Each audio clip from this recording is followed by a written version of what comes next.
Welcome back to Novel Explanation. Before we dive in, if you're new here, we bring you full story explanations, audiobook style, one part at a time. Let's get into it. Chapter 1501. 1501. I'm back. After saying goodbye to Scorponok's mother, Jiang Fei couldn't wait to go home. There's a saying that going back to his hometown without clothes was like going back to his hometown at night. Now that Jiang Fei had gotten so many treasures, of course he was eager to share them with the girls at home. Speaking of which, this unexpected trip to the zebra system had been a huge gain for Jiang Fei. In terms of personal strength, he had acquired 18 energy cores, giving Jiang Fei and his girls the best chance to be the best in the universe. And this ship, the Dawn, made Jiang Fei's fleet directly the most powerful fleet in the universe. Jiang Fei's fifth fleet was just a mixed transport fleet before, and they were not even a third-rate fleet, only running transport fighting pirates. But with the addition of this super-class battlecruiser, the strength of the entire fleet more than quintupled. Jiang Fei now even dared to say that his fifth fleet was not a standard-issue fleet in the universe. Moreover, in Jiang Fei's mind, there was an even more ambitious goal, that is, when 0541 had finished with Lux, and when he had obtained the construction drawings for the Aurora, Jiang Fei would mass-produce Super Battlecruiser. He then forms a fleet of battleships that he will use to attack the player's safe zone in the Alpha Sector of the Dominican system. If he can break through the light film, then Jiang Fei will have a chance to go through the Super Wormhole and into Gamma Space, where Jiang Fei will have the capital to challenge the human race in Gamma Space. The reason why God is a god, that's because they can do whatever they want in the lower dimensions, and they're just a bunch of normal people in their own space. After making up his mind, Jiang Fei ordered Lux to take control of the spaceship to make the jump. The battleship designed by this game development team was very much in line with Jiang Fei's habit. That was, no matter how big the ship was, it's all on autopilot. All the captain has to do is give the order. After all, these ships were designed for gamers who would experience the pleasure of being a captain, who would want to be a navigator or a communications officer for someone else's ship. Even driving a small patrol boat is more fun than doing the odd job. Therefore, the battleships that were developed for the gamers were fully automated. The gamers only had to give orders to the virtual adjutant, who would complete the rest of the tasks. "Aye, Captain," agreed Lux, who immediately piloted the Aurora into the jump sequence. Charging. Phase engines are powering up. Phase drive engaged, accelerating. The Hesitance Aurora is so large that it's traveling at a very slow speed, especially with such long distances across galaxies, that it takes more than 20 minutes just to turn around and recharge itself. But once it starts, Dawn is still moving very fast in phase space, even faster than a small shuttle. Jiang Fei could actually understand the fact that the Aurora was turning slowly and the jump was starting slowly. After all, the ship was too big. For a battleship that was more than 1,000 kilometers long, it would take time for it to turn. "Captain, we're too far away from our target to make the jump all at once, so we need to make the transition through these systems," Lux said to Jiang Fei during the jump. "Well, you optimized the route." Jiang Fei nodded. Long and delicate journeys are very time-consuming. Even after mastering interstellar jump technology, although the advent of interstellar jump technology has greatly reduced the speed of interstellar travel, which is no longer the same as before, one or even several generations would not be long enough for a spacecraft to cross two distant galaxies. But it still took Jiang about 3 days to make the jump from Zavila to the Dominican system. "Captain, we are arriving in the Dominican system," Lux said to Jiang Fei 3 days later. "I see. After the jump, we'll go to Tarandit and send a message to my fleet in advance to tell them that this ship is mine," Jiang Fei ordered. "Yes, Captain."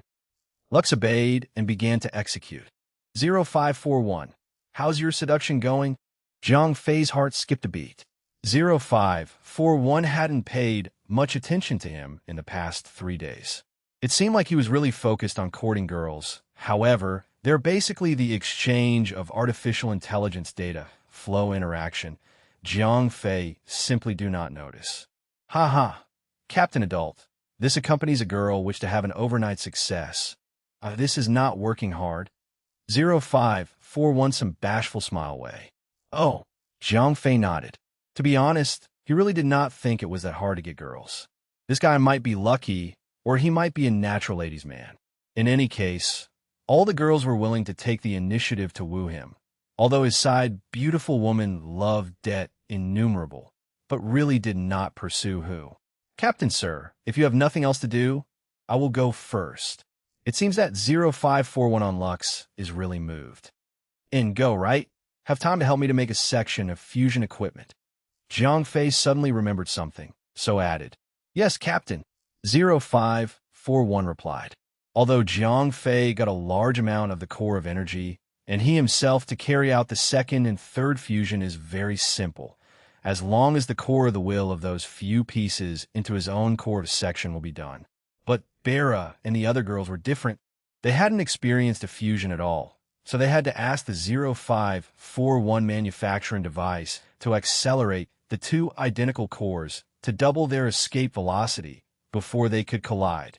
After everything was accounted for, Zhang Fei in the dawn closed his eyes for half an hour.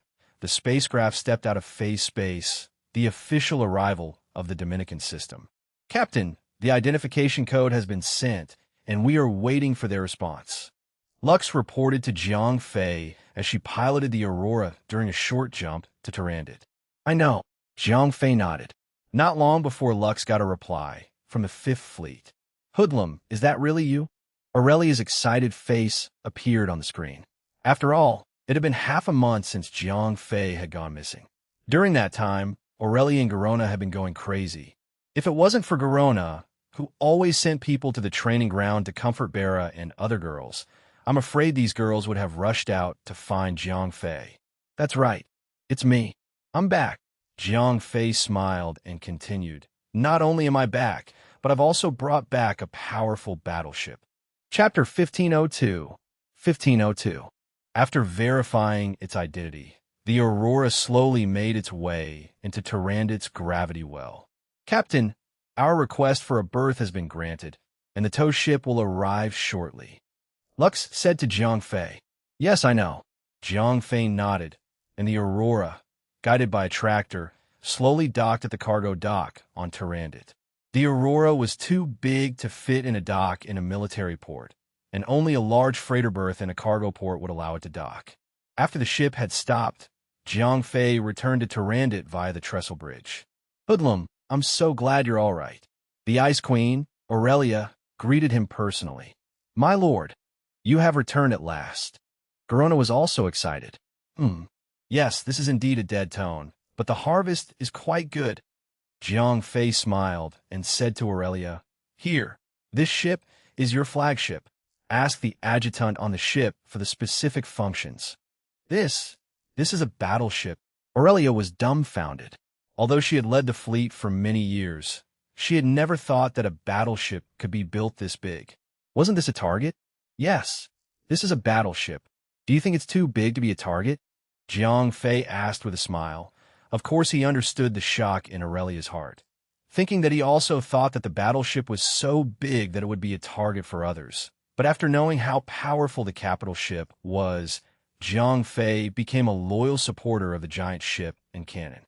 Yes, such a big ship isn't flexible enough to steer or dodge. It's easy to sink, Aurelia said. Although the silver battleship looked very high-tech, in Aurelia's eyes, it was huge. It's still a sore point that can't be covered up. Why are you dodging? Aurelia, you'll never guess how strong the ship's shield is. Zhang Fei said mysteriously. How big can it be? At most, it's a 700 lattice plasma shield generator. That's the most advanced shield generator. It's very expensive, and few ships are equipped with it. A normal heavy cruiser is a 600 lattice plasma shield, he said. Aurelia is absolutely expert, and as a senior fleet commander, Aurelia knows these things inside out. Hee, Aurelia, guess again. Zhang Fei deliberately kept a secret. What? This ship has a breakthrough in shield technology? That's right. It's big enough to be equipped with a space station-grade shield. In that case, it might be able to break through 1,000 lattice. Aurelia's eyes lit up as she said, "You underestimated." Jiang Fei laughed. The super battlecruiser had not only enough firepower to suppress a small fleet, but also an amazing defense capability. Belittled? Come on, hoodlum. Don't keep me in suspense. Aurelia's interest was piqued. Well, listen carefully. Jiang Fei paused for a moment before continuing. The ship's shield value is as high as 162 thond, 500. How is that possible? Aurelia shouted with her eyes wide open. She didn't believe in the existence of such a shield, because even a star-class shield didn't have such powerful protection capabilities. That's why I said I found a treasure. You can check out the specific attributes yourself. I've already approved your identity. Just look for the virtual adjutant when you get on the ship. Jiang Fei said with a smile. I'll go now. Aurelia did not even turn her head after she said that. She ran straight along the trestle bridge toward the Aurora. She was more curious about this ship than she was about Jiang Fei. As an experienced fleet commander, the allure of such a powerful battleship to Aurelia was unimaginable. Trotting all the way to the Aurora's bridge, Aurelia saw a virtual projection of Lux. Hello, Acting Commander. I'm the ship's adjutant, Lux. It's my pleasure to serve you, Lux said politely to Aurelia. Before leaving, Jiang Fei had already completed the authorization for Aurelia. Although the Aurora was very powerful, Jiang Fei was very self-aware. He knew that he was not a professional in fleet command, and he had recently acquired so many cores of will. Jiang Fei's main task now was to strengthen his own power. As for the Aurora, she will be under the command of a more professional officer, who will be most effective. Hello, I want to know the exact parameters of this ship. Aurelia ordered at once. No problem, Commander. Lux waved her hand and a light screen appeared. It showed the data she had shown Jiang Fei before. Is it that powerful? Aurelia was not a layman like Jiang Fei. She looked at the data and realized the horror of the ship without needing Lux to explain it. This is the ship's power tree, and the psychic blast has been unlocked. Lux explained. Is this all true? How is this possible? Aurelia was utterly shocked. She couldn't believe the Aurora's firepower and strong defense capability.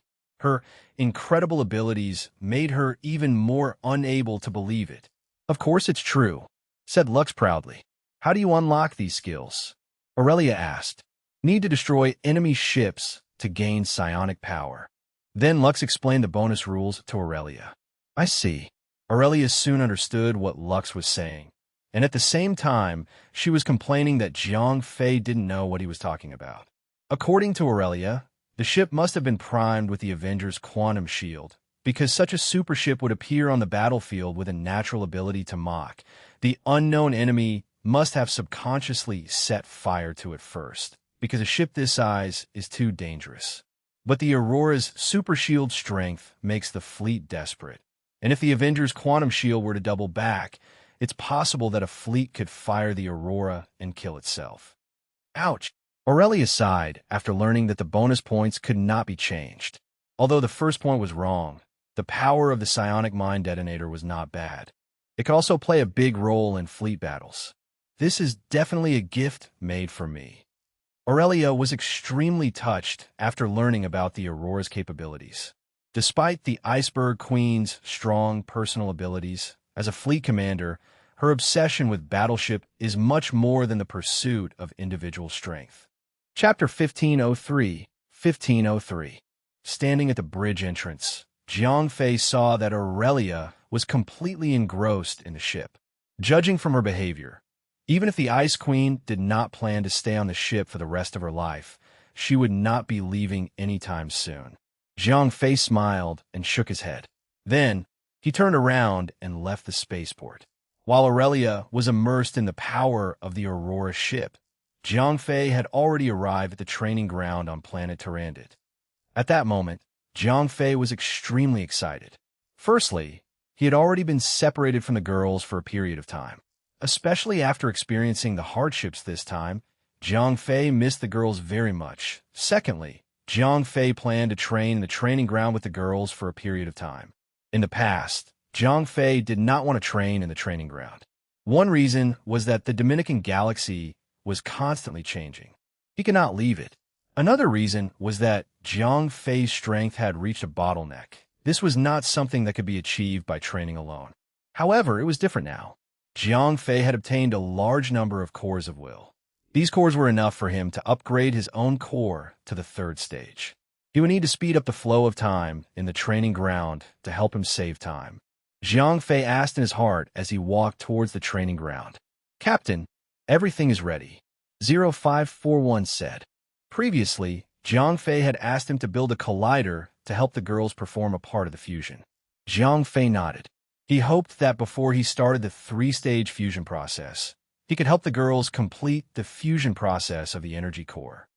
"All right, don't be idle during the time that I'm fusing. Hurry up and take care of Lux," Jiang Fei said seriously and did not forget to tease 0541. "There's no rush." 0541 instantly became shy when he mentioned Lux. It seemed that 0541 had grown up with Jiang Fei. Therefore, 0541 had inherited Jiang Fei's indecisive nature. Soon, Jiang Fei arrived at the training ground. After checking that everything was normal, Jiang Fei entered the training ground as well. Once he entered the training ground, Jiang Fei shouted loudly, "Fei! Great! Husband, you're finally back. Hubby, I missed you so much." "Sir, that's great. We're relieved that you're all right." Jiang Fei's return caused the girls to gather around him. A group of girls were chattering. Although it was messy, it could be seen that the girls were concerned about Jiang Fei. "Husband, are you all right?" Bella came before Jiang Fei with a wronged expression. If not for Garona sending people to assure them that Jiang Fei was fine every day, Bella would have long rushed out to look for Jiang Fei. "I ran into something, but I'm fine. Moreover, I've gotten quite a lot of benefits," Jiang Fei said with a smile. Bella said with a face full of gratitude. Although Jiang Fei said it easily, she could feel the danger in it. However, in the vast universe, it was still not enough to help Jiang Fei. Therefore, they still had to rely on Jiang Fei to shelter them from the wind and rain. This made Bella feel touched, but at the same time, she also felt a little sad.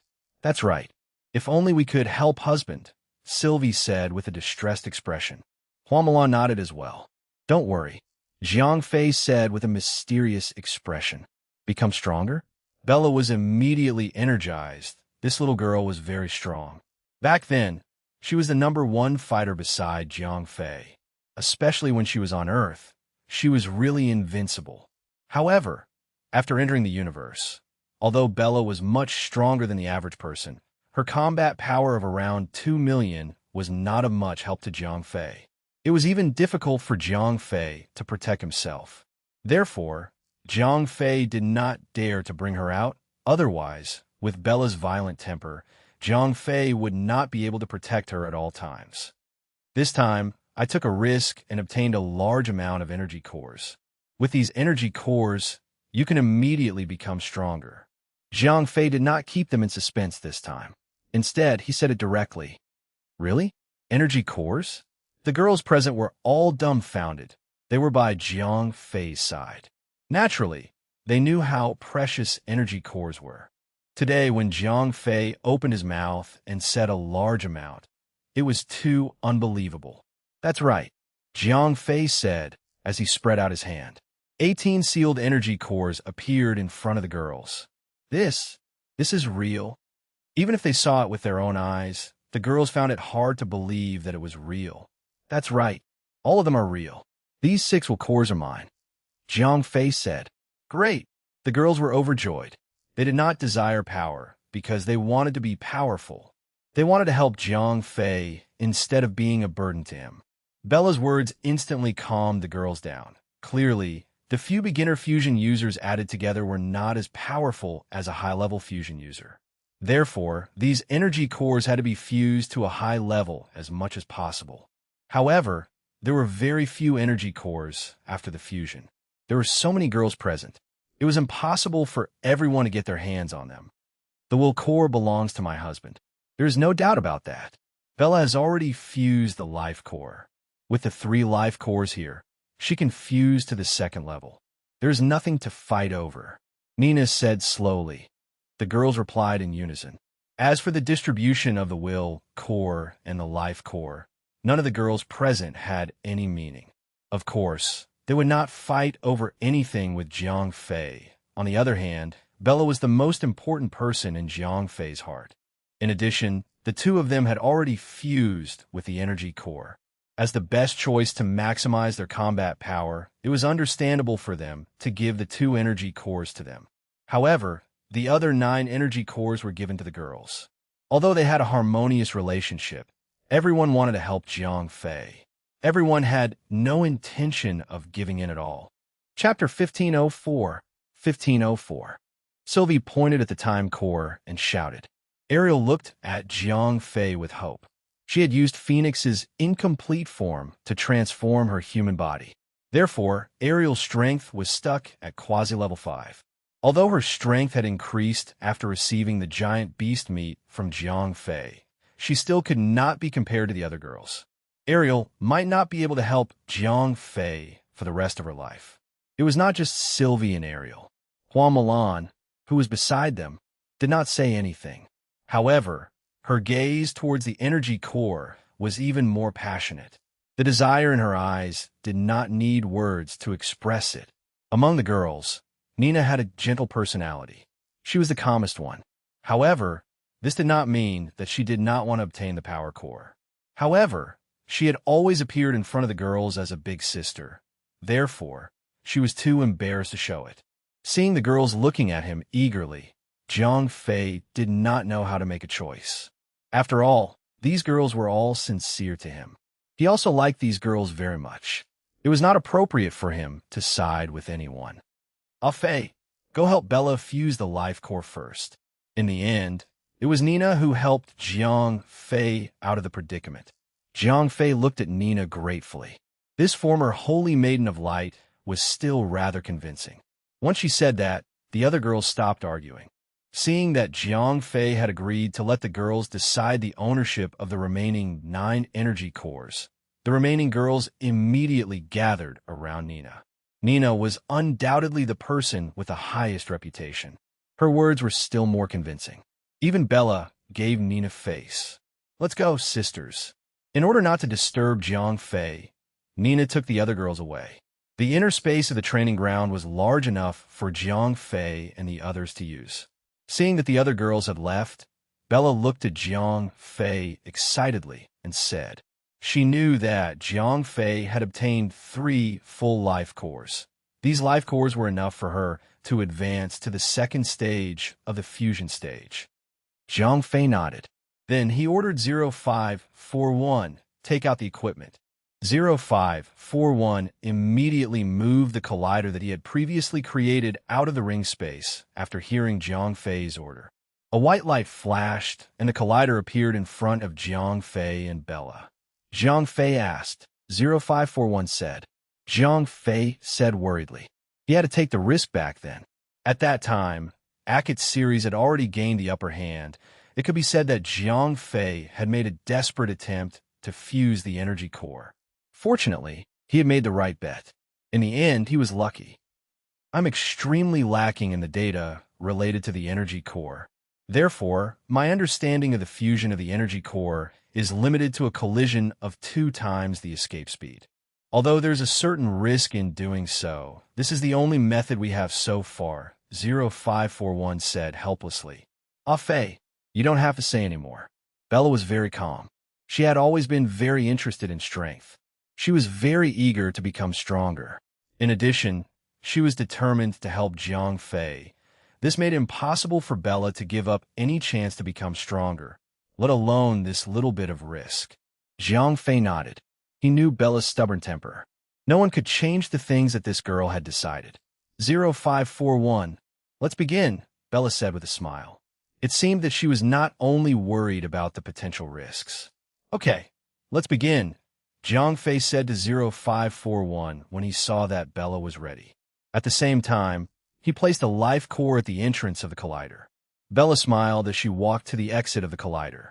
Bella maintained her smile as she faced the black hole exit.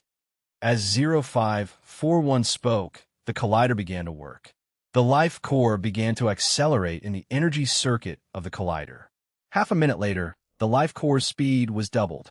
0541 suddenly shouted. The life core that had been accelerated was like a bullet that was fired straight at Bella's heart. Jiang Fei cried out in fear. If he did not know that this was to help Bella fuse with the life core, he would have gone to intercept the attack on Bella's behalf. Just as the accelerated life core was about to touch Bella's chest and pierce through her heart, the life core in Bella's body suddenly jumped out. A blinding green light enveloped Bella. Under the strong light, the two life cores began to slowly fuse together. The fusion time was not long. However, in Jiang Fei's eyes, seconds were like years. In Jiang Fei's eyes, the short moment had become extremely long. As the saying goes, concern leads to confusion. Jiang Fei was in this situation. Bella's fusion was actually very smooth. However, Jiang Fei was still very worried. 5 seconds later, the life core's fusion was completely completed. The moment the green light disappeared, the life core that had initially fused returned to Bella's body. Jiang Fei asked with concern. Bella closed her eyes tightly. Although her face was calm, she did not say a word. Seeing that Bella did not speak, Jiang Fei became even more worried. At that moment, Bella's eyes suddenly opened. A dark green light flashed across her eyes. "Husband, I feel power," Bella said excitedly. Jiang Fei asked with a worried look. "No, I'm Fine." "Very good." Bella was very excited at that moment. The new power made it impossible for her to calm down at this moment. "All right, Bella, a period of fusion will give you a new ability. This ability is lifelong. In the future, even if you fuse it to a higher level, it will only strengthen this ability." Jiang Fei asked curiously. He also wanted to know what kind of power Bella had obtained. After all, Tyrion's beast taming and his 10th dimension were very powerful skills. Chapter 1505. 1505. Bella was at a loss because she had not obtained any skills. What? Jiang Fei was a little dumbfounded. After a period of fusion, he immediately sensed his own 10th dimension. Bella shook her head. Although she felt that her entire body was filled with power, she really did not notice that she had gained any additional skills. Jiang Fei was a little confused. He would definitely obtain the initial skill. "I don't know either." Bella was a little disappointed at this moment. However, she still comforted Jiang Fei to prevent him from worrying for her. Although Jiang Fei felt that the other energy cores would also obtain skills after fusing, Tyrion also had the will core after all. Therefore, he was not sure what would happen after the other cores were fused. Jiang Fei asked, "Captain, I lack relevant information. I cannot make a judgment," 0541 said helplessly. Jiang Fei sighed. "Husband, don't worry. I'm already very satisfied to be able to obtain such powerful strength. My current combat strength is conservatively estimated to be around 5 million or even stronger. After I get used to it, I will perform the 2-stage fusion," Bella said confidently. Sigh. Jiang Fei sighed. Although he felt sorry for Bella, he could not change the fact that the girl did not obtain any skills. After Bella finished her fusion, she immediately went to get used to the new power. When she left, the other girls gathered around her. Nina walked up to Jiang Fei and said. Jiang Fei asked curiously, "We have finally decided that Hua Mulan will receive the 4 power cores. Sylphie will receive 2 time cores. I will take 2 space cores, and the remaining space core will be given to Ariel," Nina said. Jiang Fei asked, "Yes, I agree too." The girls nodded one after another. This plan was the result of their discussion. Although it was best to hand over the energy core of the same attribute to one person in order to allow for a higher level of fusion. However, the energy core was a very precious treasure. It was impossible to obtain a large amount of it every time like today. Energy cores of the same attribute could only be obtained by chance. Therefore, Nina had obtained 2 space cores. After a period of fusion, she did not intend to monopolize another spatial core. After all, the probability of Jiang Fei finding another spatial core was very low. If he wanted to increase the strength of Jiang Fei's team as much as possible, it was the best choice to give the remaining spatial core to someone else. Ariel was also very willing to accept the result of being Mina's substitute. After all, her body was flawed. It was very difficult to increase her strength. Therefore, as long as there was a chance, she would not let it go. Even if she had to be someone else's substitute, she would not hesitate. Although not every girl had obtained the energy core, such as the little cat girl Cirilla who had just joined Jiang Fei's faction, she did not have a chance to obtain the energy core. There were many reasons why Cirilla did not obtain the energy core.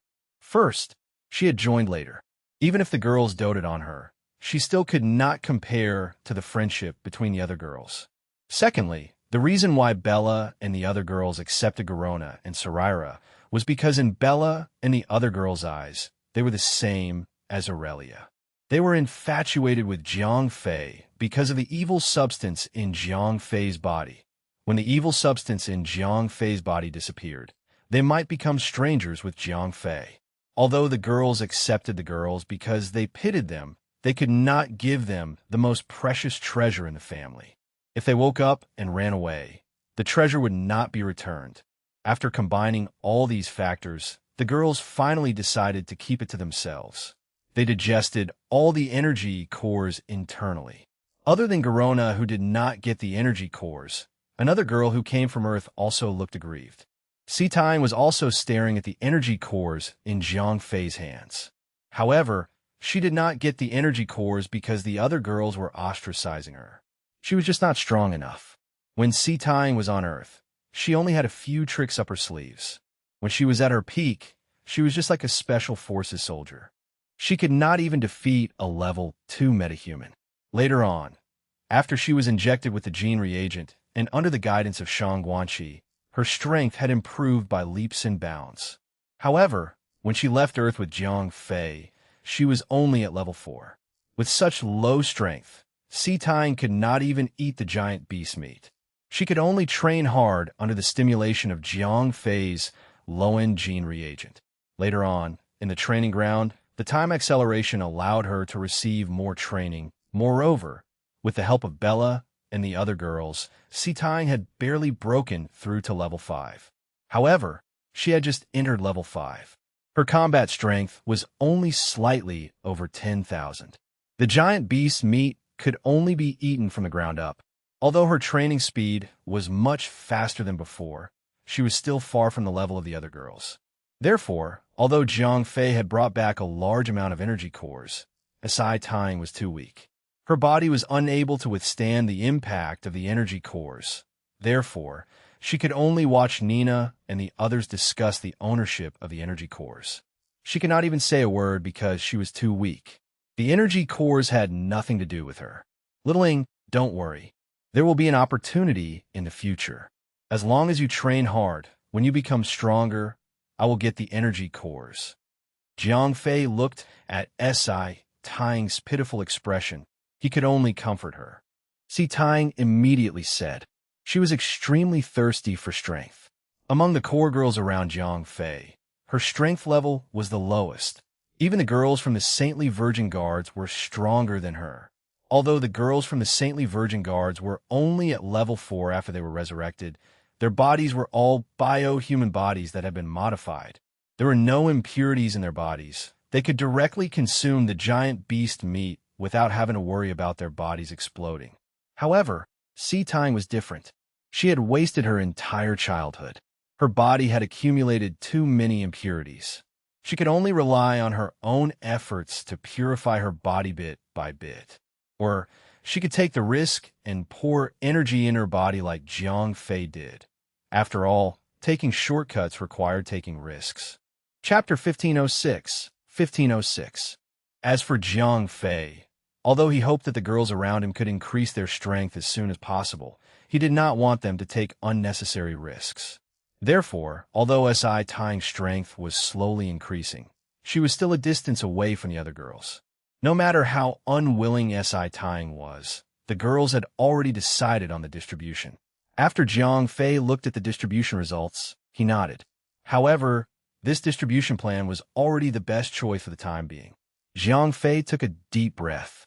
The other girl's fusion was not as simple as Jiang Fei and Bella's because they had never fused an energy core before. The first fusion would take a long time. However, the first fusion was less risky. The safety factor was almost as high as 100%. It was the same if it succeeded. There was almost no possibility of failure. When 0541 had already prepared the biocabin and moved it out of the ring's spatial core, Jiang Fei arranged for Hua Milan, Nina, Sylvie, and Ariel to enter the biocabin. 0541, you are in charge of the rest. After Jiang Fei placed the 4 energy cores into the biocabin, he handed the fusion work to 0541. 0541 was already quite experienced in the fusion of the primitive energy cores. After all, Jiang Fei and Bella had completed the primitive fusion under his plan. 0541 smiled. The fusion of the primitive phase was not dangerous at all. To the girls, it was just a matter of time. The initial stage of fusion required different amounts of time due to the different attributes of the energy core and the individual circumstances of the person who fused it. It could be a few hours or a few days. However, it would definitely not be completed in an instant like the initial stage of fusion. Therefore, during this period of time, Jiang Fei found a quiet place alone. He took out 2 cores of will and began to prepare for the second stage of fusion. Although the second stage of fusion of energy cores was not as fast as the first stage of fusion, it was not as complicated as the initial stage of fusion. Jiang Fei only needed to remove the restriction on the 2 energy cores and get closer to his own core of will. After the restriction was removed, the 2 cores of will in Jiang Fei's hands immediately wanted to escape like other galaxies. However, under Jiang Fei's powerful suppression, the 2 energy cores could not escape from his hands at all. As Jiang Fei's hands that were holding the cores kept coming closer to his forehead, the 2 blue cores instantly lit up. Come on, fuse! Jiang Fei looked at the 2 glowing cores in his hands and muttered to himself in the air. Just as the 2 cores were about to touch Jiang Fei's forehead, the cores in his body leaped out. Swish! Swish! At that moment, blue light flashed around Jiang Fei. The bright light made it impossible for anyone to open their eyes. With an angry roar, Jiang Fei pushed the 2 primitive cores toward his own energy core. With a loud boom, the 3 will cores began to fuse with each other. Under the guidance of the blue light, the 2 primitive will cores gradually liquefied. Then, they fused into Jiang Fei's original piece of fused will core. The blue light faded away. The fused will core entered between Jiang Fei's eyebrows. However, Jiang Fei still kept his eyes closed. He looked like an ancient Buddha made of mud. The blue light dots surrounded Jiang Fei, making him look mysterious and dangerous. Although his expression was peaceful, anyone who saw him would feel an inexplicable fear from the bottom of their heart. Jiang Fei's current appearance was neither ferocious nor terrifying. The inexplicable fear came from the heart of the observer. It was as if he could trigger the greatest fear in his heart whenever he got close to him. At this moment, Jiang Fei, who was still in a meditative state, did not know what was happening outside. He was completely immersed in his own heart. Where is this? The 10th dimension? No. Jiang Fei initially thought that he had entered the 10th dimension. However, he soon realized that this was only his inner world. Because there was no physical body here, only the consciousness in the depths of his heart remained active. A voice came from behind Jiang Fei. Jiang Fei was shocked. After all, this was his inner world. The sudden appearance of a second person would naturally scare him. I am you. Have you forgotten? When Jiang Fei turned around, he found a person who looked exactly like him standing behind him. However, this person's entire body was covered in a layer of flames made of black gas. However, the black gas was already intermittent. It looked like it would go out at any moment. You? Jiang Fei was shocked. Then, he immediately became cautious. Are you taking advantage of this opportunity to possess me? Snatch your sister. You are me. I am you. We're the same person. Jiang Fei rolled his eyes and said. Jiang Fei was confused. 0541 had never mentioned anything about Jiang Fei being the black form. Nothing much. I came out to see you this time because I am about to run out of evil substances. I am afraid that I will not be able to appear alone in the future. However, as the other half of his body-soul, I hope that you can work hard and not die early, said Jiang Fei with a serious face. Jiang Fei asked with doubt, "It would be great if I could leave you. I hope that after we fuse, we can perfect your original soul and make you truly strong," said Jiang Fei with a sigh. Then he lowered his head and muttered to himself. Jiang Fei frowned and asked, "Nothing. All right, let's cut the crap. Prepare to accept my gift to you." Jiang Fei did not explain. He only gave Jiang Fei a hint of his signature evil smile. Then his entire body began to burn fiercely. The black flames burned fiercely. The evil aura in the black smoke quickly disappeared in the flames. Only a pure mass of spiritual energy was left. This mass of spiritual energy instantly suppressed Jiang Fei. Jiang Fei did not have the strength to resist at all. Following that, his spiritual energy wrapped around Jiang Fei and began to permeate crazily into him. Because the two souls were originally split from the same source, the fusion process was very smooth. Regardless of whether Jiang Fei was willing or not, the two souls quickly merged into one again. Chapter 1507. 1507. Jiang Fei cried out in pain.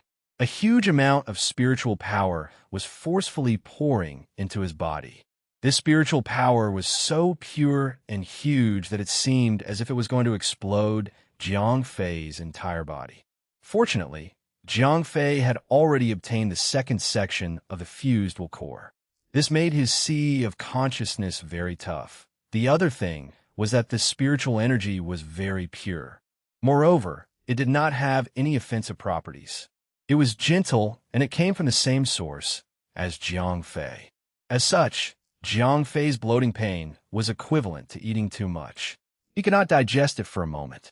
Although it was painful, there was no danger of his body exploding. While Jiang Fei was in pain, he was also receiving a large amount of information. Among the information, most of it was about his understanding of his own power. So, the 10th dimension could be used like this. After receiving the information, Jiang Fei suddenly understood. He had never thought that he could be so powerful. In the past, Jiang Fei thought that he could only increase his own strength to a higher energy level. However, he had never realized that his strength had not been fully developed. This was also the reason why Jiang Fei's body was also suitable. However, Jiang Fei's strongest state was only around 9 million combat power. On the other hand, Jiang Fei's darkening state could reach 15 million combat power. This was like a box of gunpowder. After Jiang Fei's darkening state, he added some ingredients to make an AK-47 that was filled with bullets. On the other hand, Jiang Fei's true self only made a packet of paper and a bunch of firecrackers. The power of the two was completely incomparable. The Mind Power Ball contained too much knowledge and skills. As a result, Jiang Fei spent a lot of time absorbing the knowledge. When he woke up from his meditation, it was already 2 days later. Jiang Fei stood up and let out a long breath. After obtaining the mind, power, and knowledge, Jiang Fei suddenly felt like he had lived 2 lives. At the same time, Jiang Fei finally understood that the soul that had occupied his body was another version of himself. "Don't worry, I have been reborn," Jiang Fei said to himself. This was not only to the darkening Jiang Fei who had disappeared, but also to Jiang Fei himself. After fusing with the darkening Jiang Fei naturally obtained the memories of the darkening Jiang Fei. At the same time, his personality was also partially neutralized by the darkening Jiang Fei. He was no longer as indecisive as before. "Congratulations, Captain. You have completed the second stage of fusion." 0541 smiled. "I have just completed the second stage of fusion. I have not fully adapted to my powers yet." Jiang Fei replied. "Captain, you have changed," 0541 said with some relief. Jiang Fei's transformation reminded him of the blackened soul. It seemed that the two Jiang Fei had already fused. At this moment, Jiang Fei was constantly exuding a sense of confidence. He had already grown into a true powerhouse from the inside out. Yes, I've changed. Thank you for taking care of me these days. Jiang Fei nodded. He had a lot of emotions in his heart. He had gone from an ordinary middle school student to a powerful powerhouse in the universe. The time that had passed was too short. It had caused Jiang Fei to be unable to adapt to his identity as a powerhouse. It was only after he had fused with Jiang Fei that Jiang Fei truly had the heart of a powerhouse. After this fusion, Jiang Fei's biggest gain was not how much power he had gained. Instead, it was that he had matured. Jiang Fei had greatly improved both in terms of his understanding of power. 0541 asked, I'm not too sure either. As Jiang Fei spoke, his aura suddenly exploded. A powerful aura instantly filled the entire training ground. Jiang Fei's combat power instantly rose to 19 million. Why is it so exaggerated? 0541 was also shocked. After all, Jiang Fei had just broken through the 10 million combat power threshold. Now that he had activated the infinite battle intent realm, Jiang Fei's combat power had almost doubled. In the past, I did not know how to use my domain and power, so my combat power was greatly suppressed. After fusing with him, I finally knew how strong I was. Jiang Fei said confidently. 0541 could not help but use honorifics when Jiang Fei unintentionally revealed his powerful aura. They were two completely different people. I'm not very sure. Jiang Fei muttered to himself because his spiritual power could not be tested. He did not know what state he was in. However, Jiang Fei believed that even if he encountered a hermit-level existence, as long as the opponent was not a master at spiritual power, he would not have to be afraid. 0541 sighed from the bottom of his heart. As Jiang Fei's support system, he was definitely Jiang Fei's loyal underling. Even if he was invincible, he would still be proud. Hee, is he strong? Jiang Fei said calmly. After the soul fusion, Jiang Fei had become much more mature. Even though he had obtained such powerful strength, he did not forget about it. When 0541 mentioned the Gamma Space Intruder, he also fell silent. Don't worry, I will definitely go to the Gamma Dimension. Jiang Fei smiled.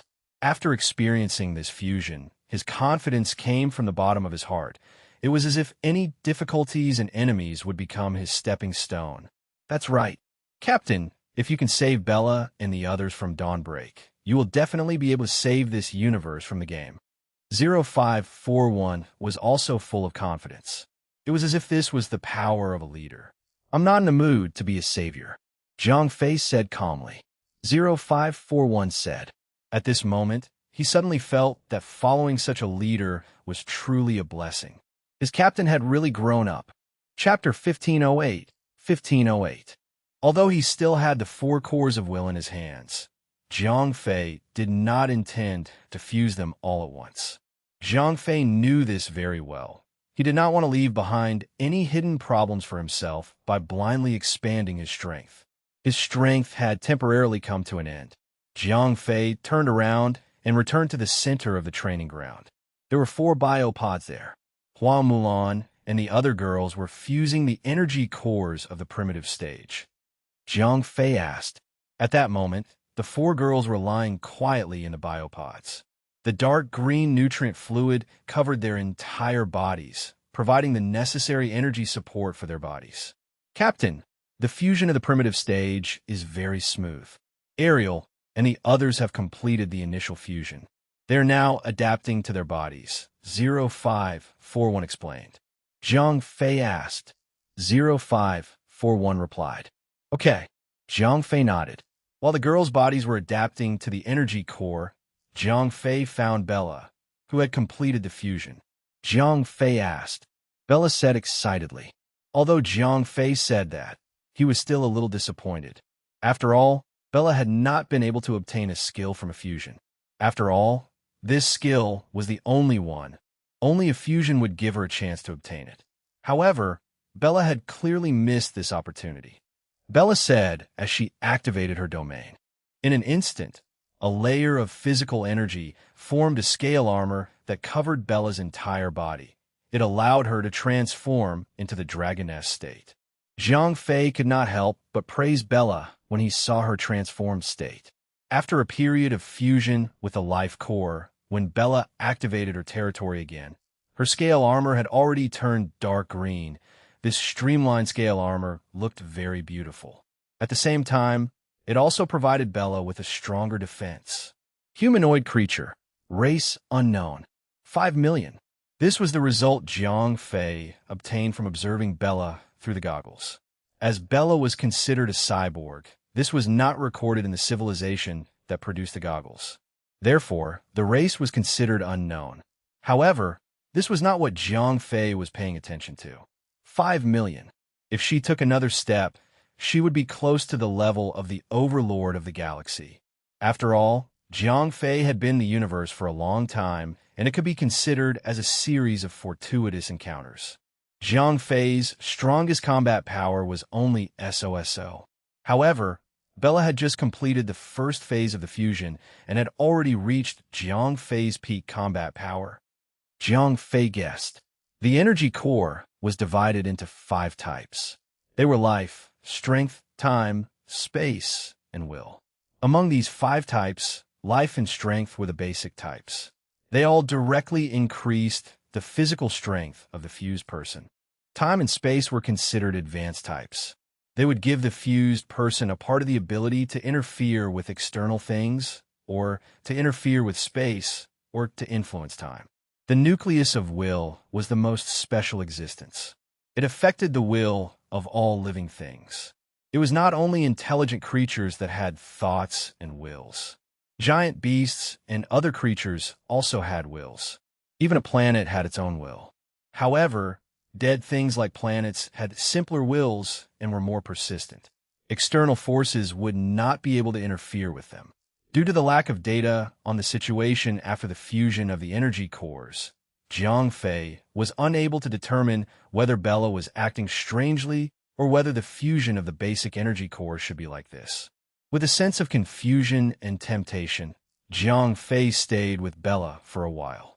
Then, he turned around and went to the center of the training ground. At that moment, the other girls also walked out of the biochemical cabin. The 4 girls who had completed the initial stage of fusion did not seem to have changed much. Although there were some improvements in their strength, it was not very obvious. Zhang Fei was not surprised by this.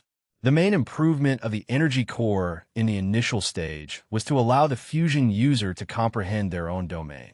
For example, Zhang Fei's infinite battle intent domain and Bella's energy scale armor. However, the domain needed time to be comprehended. This could not be completed in an instant. Therefore, after the fusion, the girls' combat power would not increase too much. Previously, after Zhang Fei and Bella completed the primitive stage of the fusion, the reason for their combat power to increase so much was because their strength had increased by leaps and bounds compared to the powerhouses on Earth. At this time, the girls' combat power was close to 1 million. When they were on Earth, they would be able to move heaven and earth in seconds. Therefore, this little improvement was insignificant to them. All of you take a rest first, Zhang Fei said to the girls around him. As the increase in strength in the primitive stage was not very high, there was no time for the girls to get used to it. Zhang Fei chatted with the girls while he instructed 0541 to start working. 2 hours later, everything was ready. Nina and the other 3 girls stood in front of Zhang Fei and waited for the fusion to begin. Zhang Fei took a deep breath and said to the girls, "Although Bella and I have successfully completed the fusion, there is still a lot of risk involved. Have you all decided?" "Husband," Sylvie said. Ariel said from the side. As she had only obtained 1 spatial core, she had nothing to do with the subsequent fusion. Her main task now was to focus on comprehending her own domain power. "All right, since everyone is so confident, let's begin. Ariel, you have to hurry up and comprehend your own domain.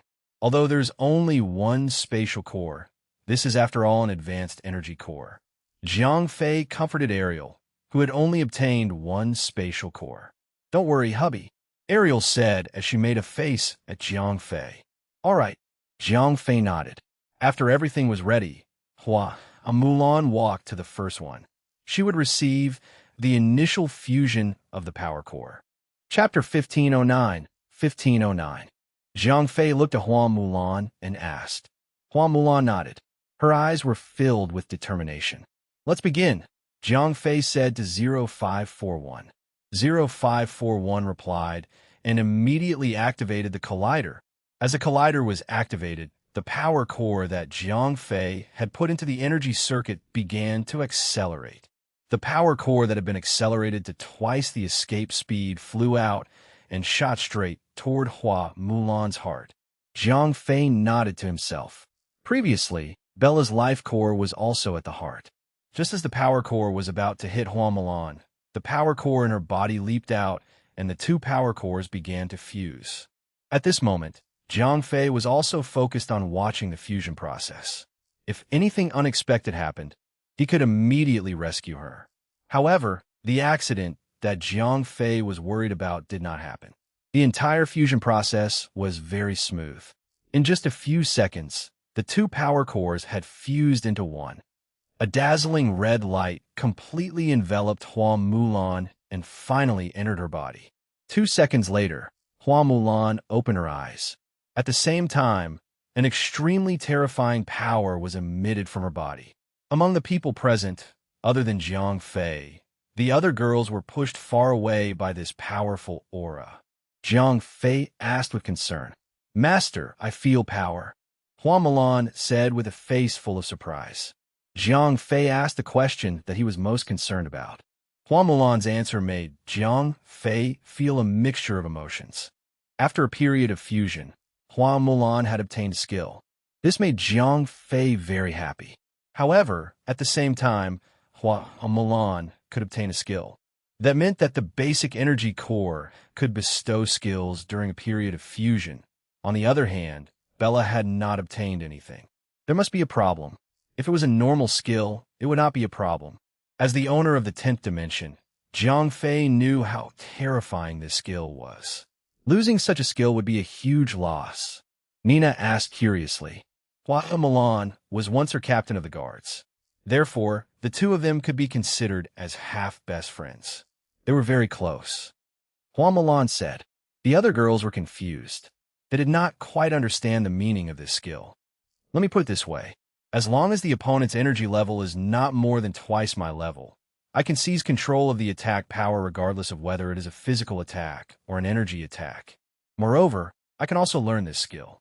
However, when I use it myself, I can only use attacks that are equal to my own energy level, Hua Mulan explained. What the F***CK? Jiang Fei was dumbfounded. This ability was too awesome. It was practically invincible, Ariel said with some envy. Among the people who had obtained the energy core, she was the only one who was not qualified to perform the initial stage fusion. Therefore, it was impossible for her to obtain such a super skill. You can't say that. Hua Mulan shook her head. Jiang Fei nodded. Although Hua Mulan's power control could not shift all types of attacks, there were not many people who were good at spiritual power attacks. Therefore, with this skill, she was already able to look down on everyone else. That's right, Sister Mulan, Ariel said coyly. Of course. I won't let you get hurt, Hua Mulan said seriously. All right, Ariel said happily. Mulan, release your aura, Jiang Fei said. He wanted to see how strong Hua Mulan's strength control was. Hua Mulan nodded and displayed her power. Humanoid creature, race unknown combat power, 9 million. Although Hua Mulan's combat power was slightly lower than Bella's, with her ability to control power, her actual combat ability was clearly much better than Bella's. Sigh, Jiang Fei sighed. Then, he instructed Hua Mulan to first get used to her power. It was time for him to fuse with the other girls. The second person to accept the fusion was Nina. The process was still very smooth. After the two spatial cores fused, they released a bright purple light. A few seconds later, the light faded. Nina had successfully completed the first part of the fusion of the spatial cores. Without Jiang Fei asking, Nina took the initiative to tell him about her ability. Nina's spatial manipulation ability included the simplest form of spatial displacement. However, her teleportation range was larger, the consumption was smaller, and it was more stable. If the conditions allowed, she could even bring people to teleport between planets at will. Jiang Fei laughed. Because of the widespread use of technology, such as phase suppressors and warp blockers, it was not easy to use spatial power to teleport people. It was very likely that he would be blocked by someone. He might even crash into the spatial barrier and die without a complete corpse. However, things were better now. With Nina as the transport captain, Jiang Fei was much safer when he was teleporting soldiers. With the power of the spatial core, normal blocking equipment would not be able to stop Nina. Nina said with a slightly smug tone. With her calm personality, she was able to show such a smug expression. From this, it could be seen that this ability was indeed very powerful. Split space. Jiang Fei's eyes lit up. Space cracks were indestructible. This was common knowledge in the universe. However, Nina was able to split space. This destructive ability was terrifying. After all, space was already shattered. What was the use of having high defense? There are limitations, Nina said with some embarrassment. Jiang Fei nodded. Although he was a little disappointed, it was within his expectations. After all, if there was no limit, Nina would really be invincible. Come on, Sylvie. Jiang Fei nodded at Sylvie. Now, she was the only one who had yet to undergo a fusion. Okay. Sylvie came to the front of the collider and said with anticipation. Chapter 1510, 1510.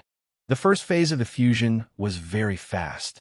In just a few seconds, Sylvie's initial fusion was completed. An orange light enveloped Sylvie. Then, Jiang Fei and the others noticed that Sylvie had become illusory.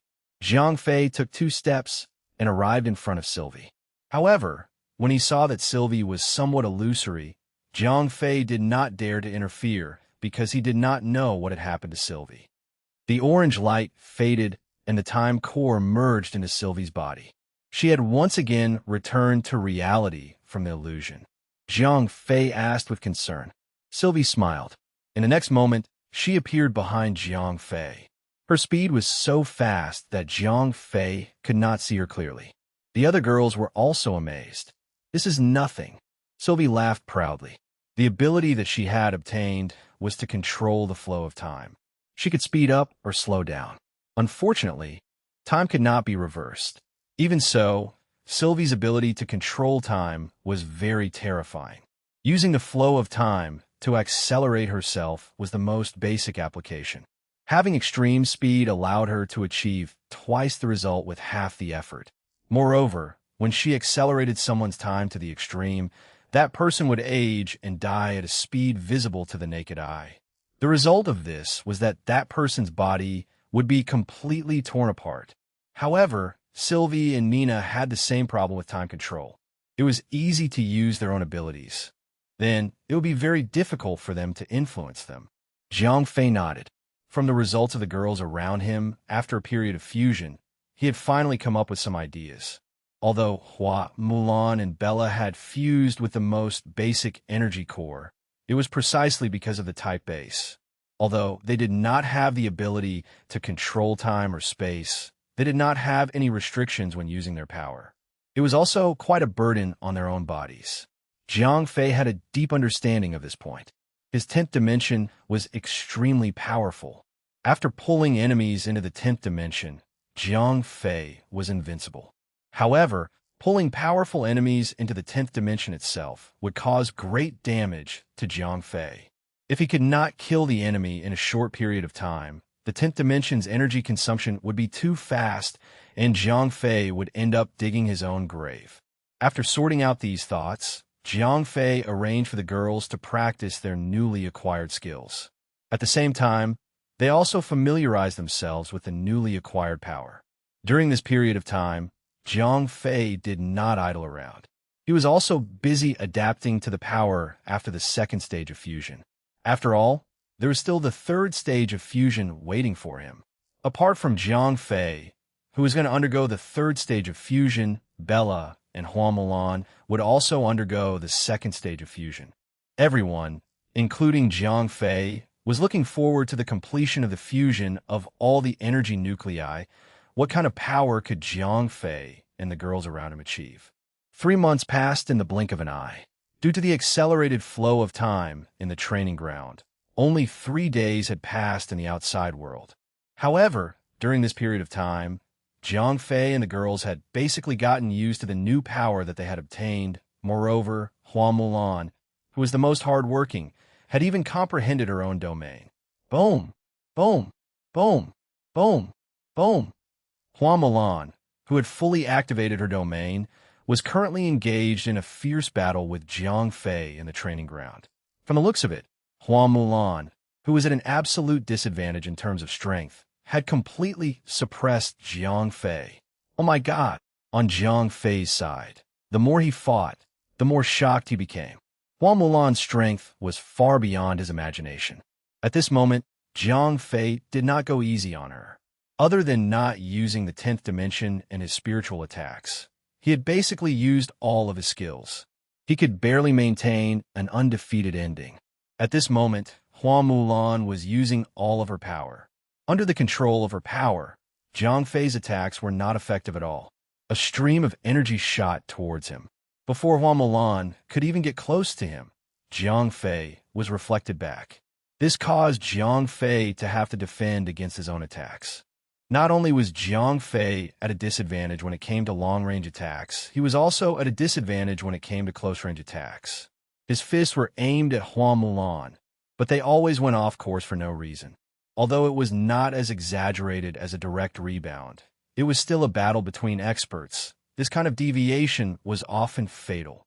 Sister Mulan's control of strength is too invincible. The girls who were watching the battle discussed among themselves. Yeah, I'm really envious of this ability, Ariel said with a face full of envy. However, it had only strengthened her spatial ability. At most, it would help Jiang Fei to teleport people. Her efficiency was not as good as Nina's. As for fighting, she was really in a tight spot.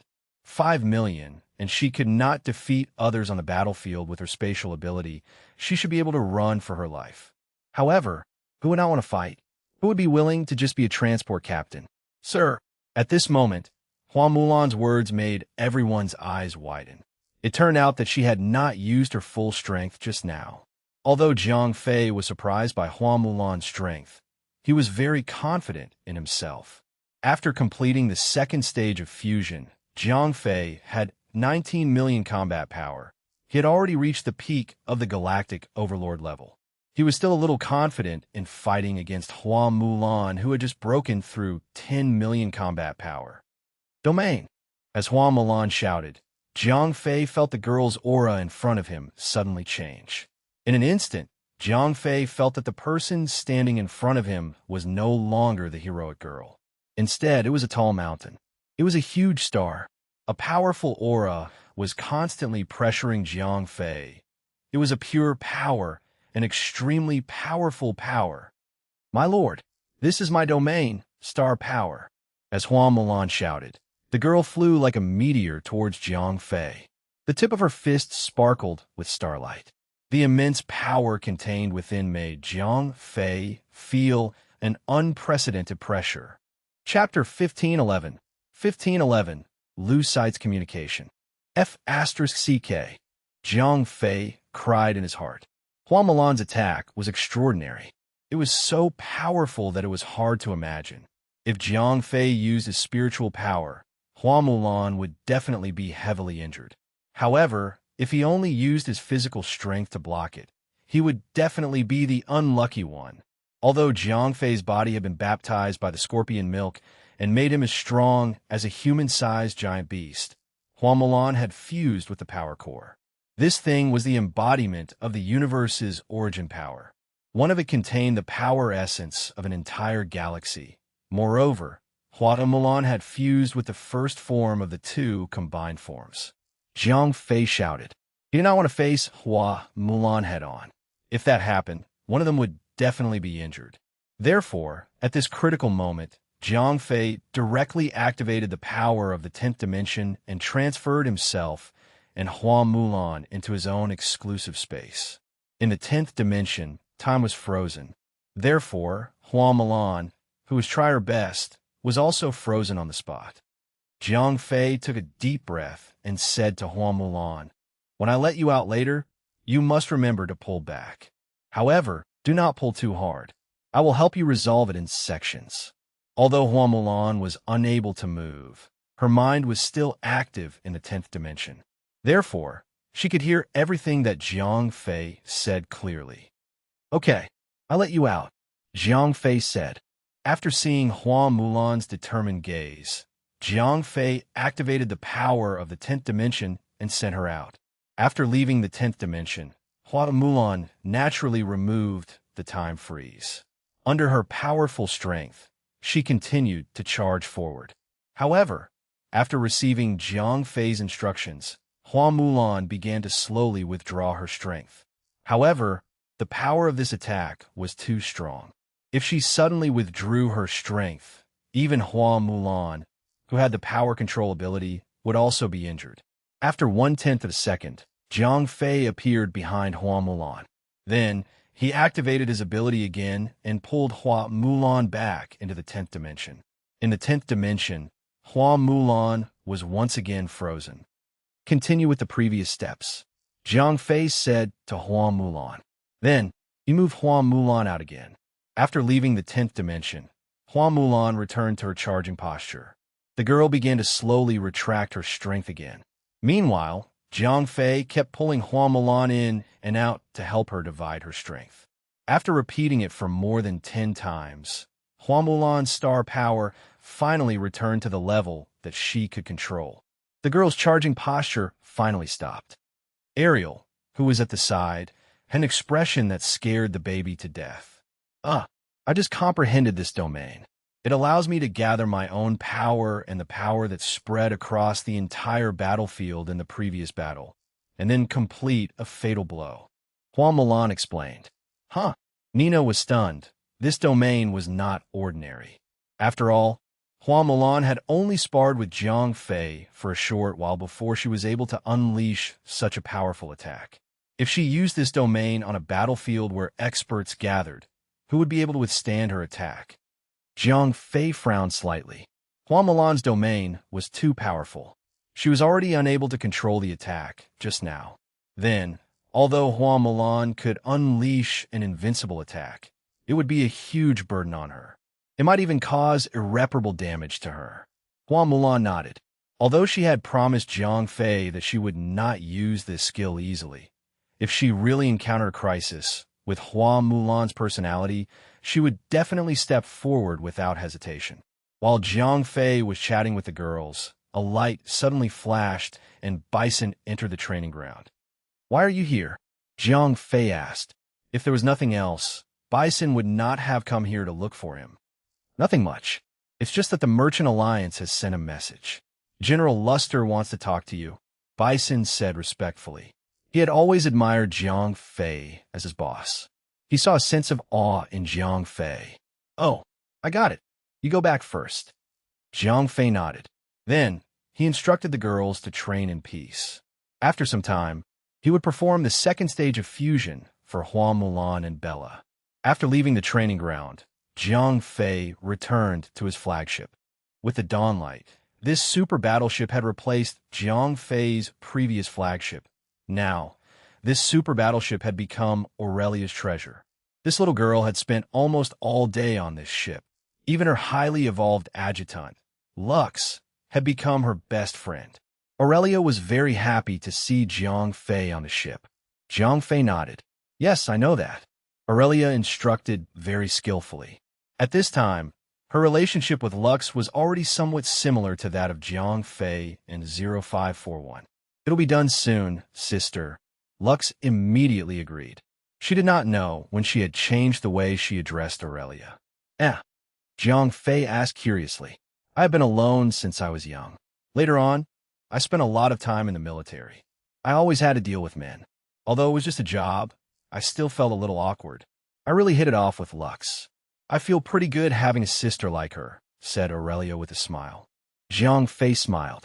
After experiencing this fusion, his strength had increased tremendously.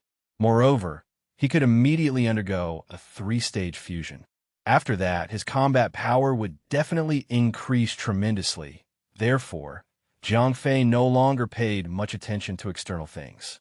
After all, after reaching Tyrion's level, things like spaceships and battleships were no longer in their eyes.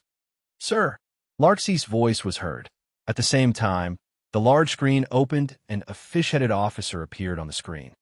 "I am Sir Lust, Communication Officer. Sir Lust is in a meeting," the fish-headed officer said to Jiang Fei. Jiang Fei nodded. Luster did not let Jiang Fei wait for too long. After about 10 minutes, the fish-headed man flashed to the side and Luster's head appeared on the big screen. Chapter 1512. 1512. Lose sight asked directly. Jiang Fei nodded. "Why are you still there? Quickly retreat." Lose sight said anxiously. If it was not for Tyrion's sake, he would not have bothered with Jiang Fei, who was courting death. Previously, the Merchant Alliance had already given up on the Dominant Galaxy. All the Merchant Alliance's deployment had already been withdrawn. Jiang Fei had only accepted the mission of covering the rear. However, so much time had passed, Jiang Fei's fleet had not withdrawn from the Dominant Galaxy. Lust did not care too much about a mixed transport fleet. After all, the combat power of such a fleet was limited. Even if they lost it, it would not affect the Merchant Alliance. However, a transport fleet was fine. However, Jiang Fei, the second generation, could not die. He was Tyrion's disciple.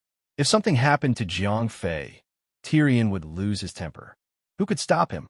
Therefore, Lust had no choice but to urge Jiang Fei to withdraw from the Dominant Galaxy several times. However, there was a saying that a general's orders were not to be taken. Jiang Fei pretended not to hear it and stayed in the Dominant Galaxy. As there had been no war in the Dominant Galaxy, Lust turned a blind eye to it. He did not force Jiang Fei to leave. However, it was different this time. The Audra Empire had joined hands with the Vizari army. This powerful combined fleet was not something that Jiang Fei could resist. Jiang Fei was shocked. The Audra Empire and the Vizari Alliance had fought many wars before. Why did they suddenly join forces? Could it be that there were players among them? I'm not sure about the specifics. However, you have defeated the Audra's fleet once before. It can be considered that you have offended the Audra Empire.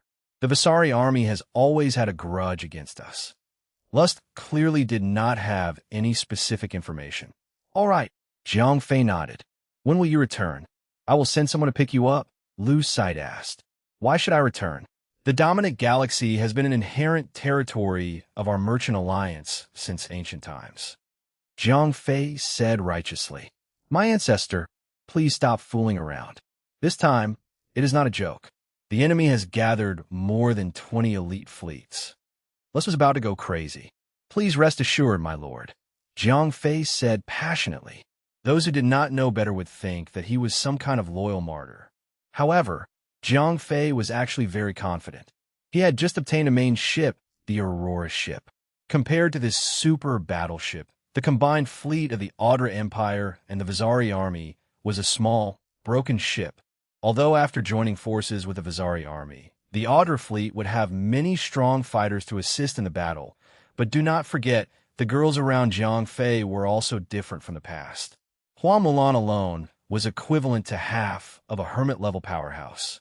Bella, Sylvie, and the other girls had also broken through the 10 million combat power threshold. All of them had the strength equivalent to the Overlord of the Galaxy. In addition to Jiang Fei's own powerful combat power, unless there was a hermit-level powerhouse directly participating in the battle, Jiang Fei really could not think of how he could lose. With confidence, Jiang Fei naturally would not retreat. He needed to use this opportunity to train his troops. First of all, Larxie had blown the Ship of Dawn into the sky. However, Jiang Fei had never seen how powerful this ship could be in battle. Secondly, Jiang Fei and the girls around him had just obtained their strength. They also needed to battle to familiarize themselves with this explosive power. At that moment, the Audra Empire and the Vizari army came knocking on Jiang Fei's door. Jiang Fei could not ask for more. If lust wanted him to leave, how could Jiang Fei agree to it? Jiang Fei, be realistic. The enemy this time is more ordinary than you. Lust, who did not know Jiang Fei's true strength, was still trying to persuade him. He was really afraid that if Jiang Fei died, Tyrion would vent his anger on him. Huh? What? Sir, the signal is interfering. Listen. No. Clear.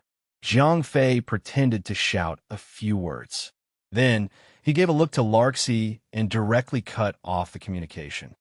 Jiang Fei instructed Larksy. Larksy nodded. Also, turn on the radar at full power. Don't let the enemy reach the door. Jiang Fei added. Fei, don't worry. I have already sent the Lone Star Scout ship to patrol the outer perimeter of the Star Zone, said Aurelia. Jiang Fei nodded. Then, he said to Aurelia, this is the first battle of the Aurora. You have to fight beautifully. Don't worry. Aurelia's eyes were filled with excitement. As a fleet commander, no one would not want to command a super warship like the Aurora. This kind of warship was simply a symbol of invincibility. After instructing Aurelia to be on high alert, Jiang Fei returned to the training ground. This time, the Audra Empire and the Vasily Legion had actually joined forces to attack. It would definitely be difficult to resolve this war with just a fleet. Therefore, Jiang Fei had to let his female army join the battle.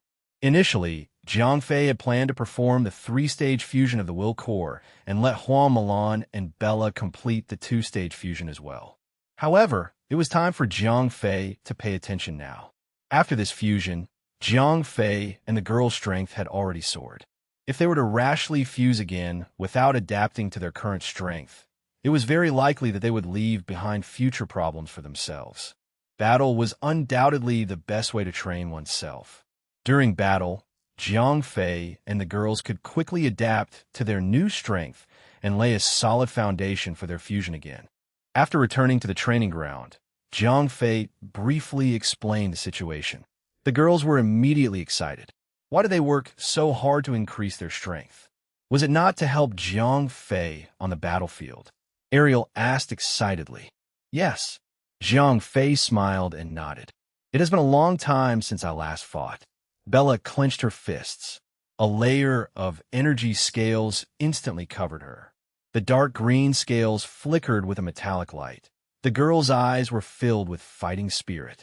Chapter 1513. 1513. Seeing that the girls around him were eager to join the battle, Jiang Fei was full of confidence. In the past, he had always been the passive party in the war. He was always the one who got beaten up. Every time he risked his life, it was not for the sake of winning the war. Instead, it was to survive in the war. However, this time was different. Jiang Fei was no longer facing the pressure of survival. This war was just a trial for him. After this war, Jiang Fei and his female army would be famous throughout the entire universe. After receiving the news that the combined army of the Audra Empire and Vizari's army was about to arrive, Jiang Fei did not leave the training ground. During this period of time, Jiang Fei and his female army had been training hard in the training ground. They were ready to welcome the arrival of the invaders with their strongest stance. One day later in the real world, Bison arrived at the training ground. Master Jiang Fei, Miss Ollier has asked me to inform you that the enemy is about to arrive at our star area, Bison said after bowing to Jiang Fei. Jiang Fei nodded and immediately asked Hua Mulan to gather the female army. After a few minutes, Jiang Fei's female army had finished gathering. Other than Bella and the others, the ladies of the Saintly Virgin Guards were also ready to go. However, under the nourishment of the giant beast meat, they had nearly 1,000,000 combat power. What kind of concept was that for 3,000 soldiers of the Saintly Virgin Guards to have close to 1,000,000 combat power? Perhaps no one in the entire universe would be so extravagant as to have such a personal guard army. Let's go. Everyone has been cooped up in the training ground for too long. Jiang Fei laughed. Sylvie heaved a long sigh of relief. Although the time acceleration in the training ground could allow the girls to increase their training efficiency, they would stay in this tiny place all day long for several years. No one would be able to stand it. Yet it's so boring to stay here all the time, Ariel said with a pout. After leaving the training ground, Zhang Fei brought the girls to the flagship Aurora. As Garona had told the girls about Aurelia, the girls were not surprised to see Aurelia. All the girls, including Bella, believed that Aurelia was the same as Garona. They were infected by the evil substance in Zhang Fei's body. Therefore, they did not blame Zhang Fei for being a womanizer. Moreover, Aurelia was clearly a capable person. The entire fleet was organized under her command. The efficiency of the fleet was even higher than when Zhang Fei was the commander. However, Zhang Fei did not dare to say much. After the two parts of the fusion, the two souls had become one. The blackened Zhang Fei no longer existed. Now, there was only one Zhang Fei in the world. Because he was afraid that Bella, the little jealous person, would go crazy, Zhang Fei did not mention the matter of the two souls becoming one. He planned to keep the blackened Zhang Fei as the scapegoat. Aurelia came out to welcome them. Zhang Fei asked, "The scout ship outside the Star Zone was destroyed 15 minutes ago. They should have already entered the Star Zone," Aurelia said. At this time, Lux added, "Because of the warp suppressor, they can only advance through the sublight speed engine.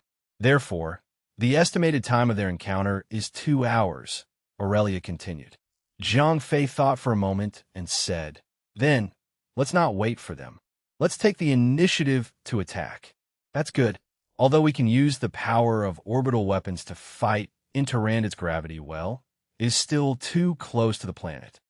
Aurelia nodded and said, "Previously, Zhang Fei and the others have been defending the gravity well because they were previously weak.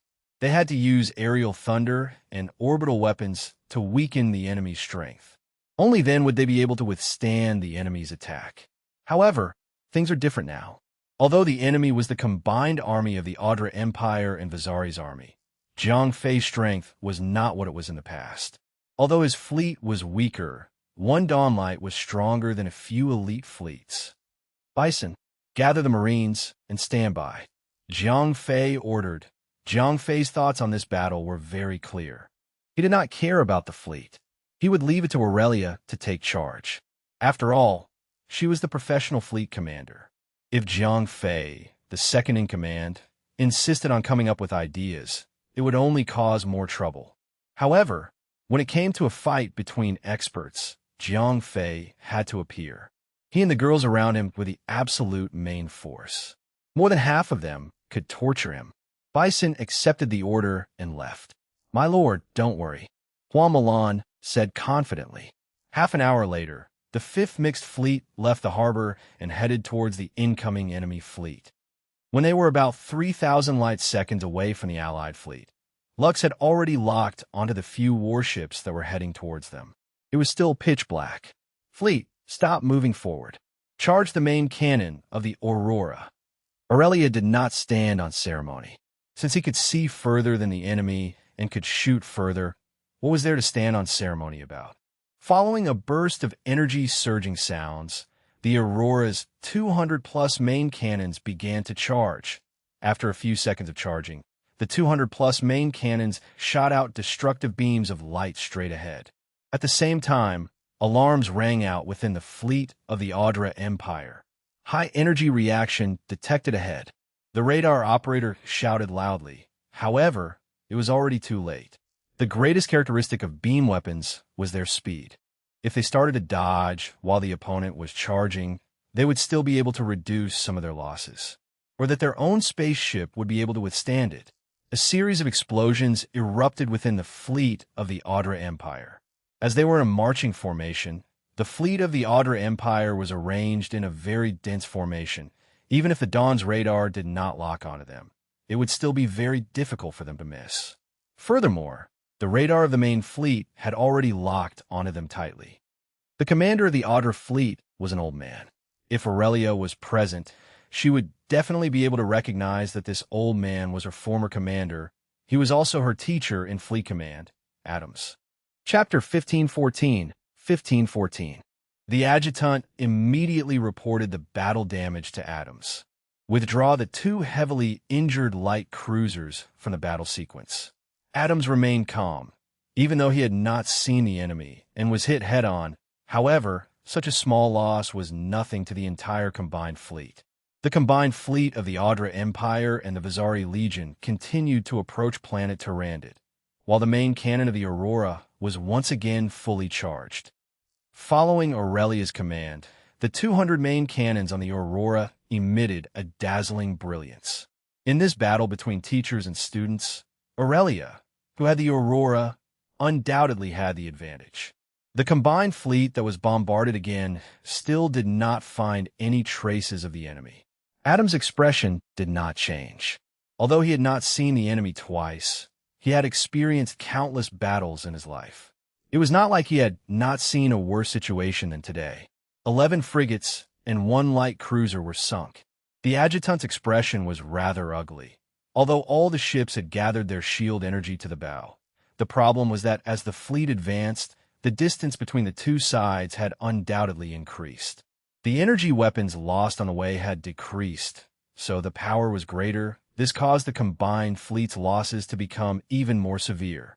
Order the heavily injured ships to withdraw from the battle sequence. Adams frowned slightly. This situation of being beaten up without being able to fight back made him feel very aggrieved. Not yet, the adjutant answered dejectedly.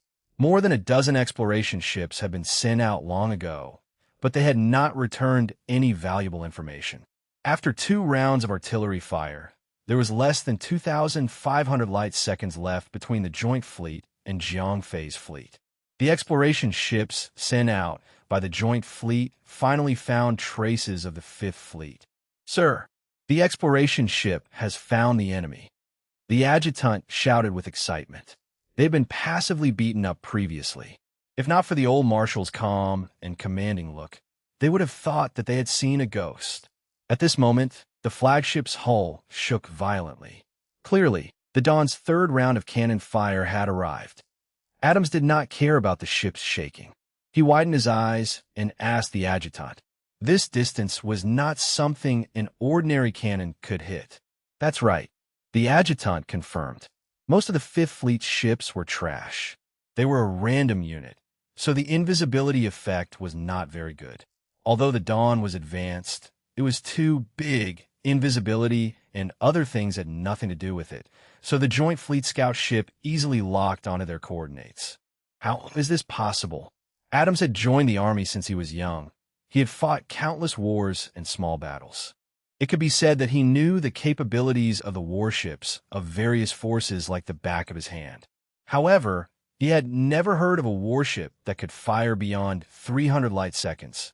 Not to mention when they were first attacked, they were at least 3,000 light seconds away from the enemy. What kind of concept was 10 times the range? This meant that if the enemy's fleet had sufficient mobility, they could easily kite him to death without paying any price. The 2nd and 3rd fleets left the main channel, while the 9th and 12th fleets left the main channel to the right. After completing their escape, the 4 fleets immediately charged forward at full speed. Adams was indeed a veteran commander. After he learned of the enemy's advantage, he immediately made a response. Soon, the 4 fleets and the main fleet separated and surrounded the 2 sides. The reason why Adams was pressing so hard was that the Aurora's firepower was too strong. 3 minutes meant that the main fleet would have to endure at least 3 cannon attacks. Adding the previous 3 cannon attacks, there would be about 100 battleships that would be sunk before they met the enemy. Adams was very puzzled.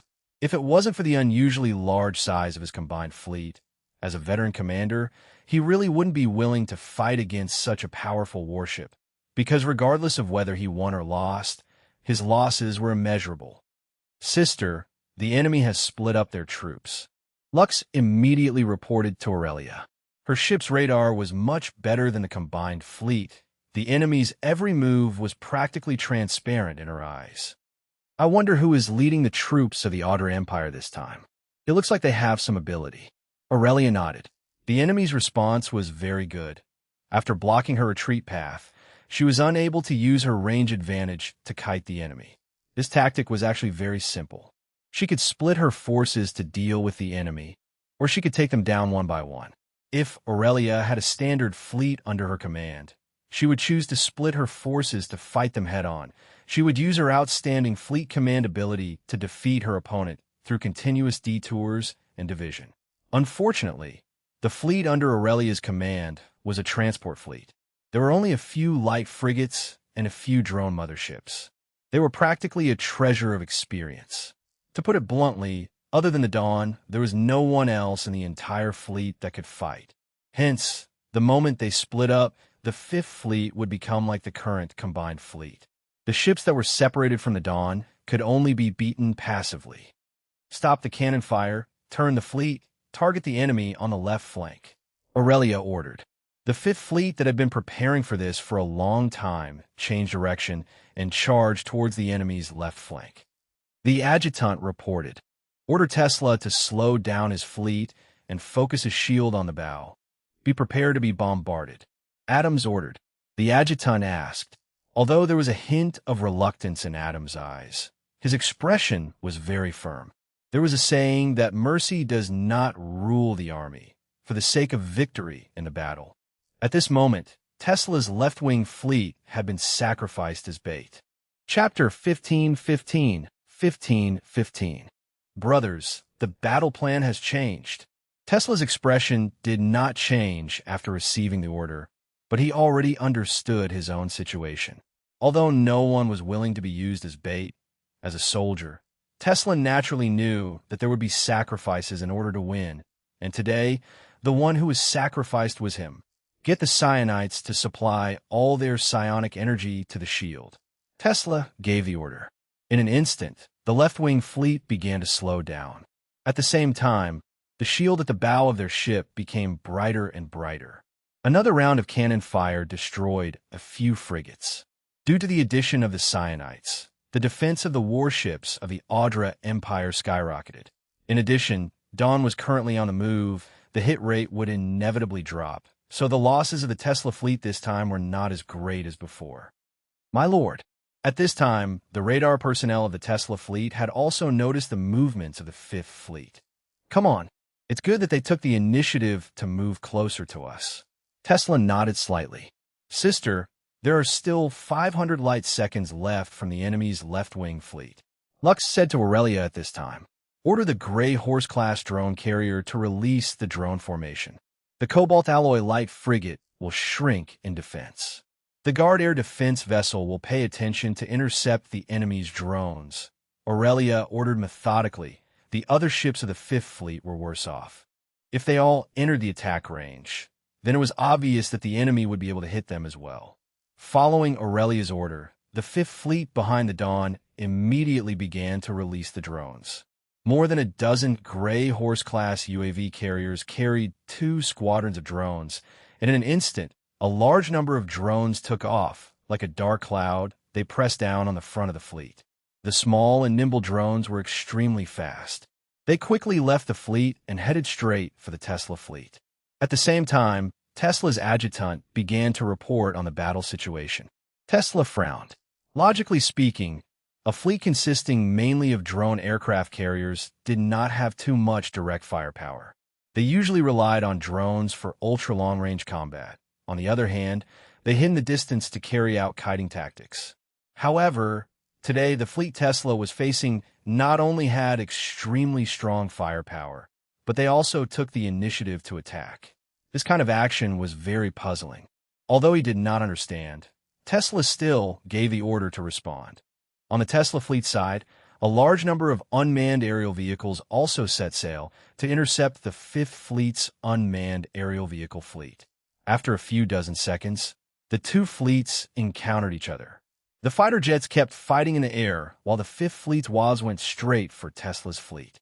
Faced with the threat of the bombers, the Tesla fleet's WAVs definitely could not let them pass. They tried their best to intercept and destroy these bombers. However, the Fifth Fleet's WAVs that were escorting the bombers were not to be trifled with either. For a moment, the huge number of unmanned fighter jets tangled together in a chaotic mess. No, the enemy is an aircraft carrier fleet. There are too many unmanned fighter jets. Tesla frowned. Although he had a few unmanned aircraft motherships on his side to support and defend against the air, because there were too few of them, the unmanned fighter jets that he carried could not keep up with the enemy for a long time. Order! Fire the fleet's main cannons. Target the area where the drones are engaged. Order. Move the defensive spaceships to the front of the fleet and try to intercept the remaining enemy drones as much as possible. After Tesla gave the order, the entire left-wing fleet immediately reacted. All the ship's main cannons fired at the same time. There was no need to aim at anything. They just needed to fire at the battlefield where the drones were entangled. Beams of energy beams flew past. In an instant, the battlefield that was entangled with the drones was cleared. More than 90% of the drones were vaporized, whether it was the Fifth Fleet's drone formation or the Tesla fleet's intercepting drones. However, there would always be some who slipped through the net due to the actions of the cannons and mosquitoes. Without the entanglement of the intercepting drones, the remaining bombers once again increased their speed and pounced on Tesla's fleet. The defensive spaceships at the forefront of the fleet fired. They were equipped with high-frequency laser weapons with extremely fast firing speed. This type of invincible weapon had a short range and low power. Hitting a warship was basically no different from scratching an itch. However, it was extremely efficient when it came to fighting drones. Moreover, each defensive spaceships were equipped with dozens of high-frequency laser weapons.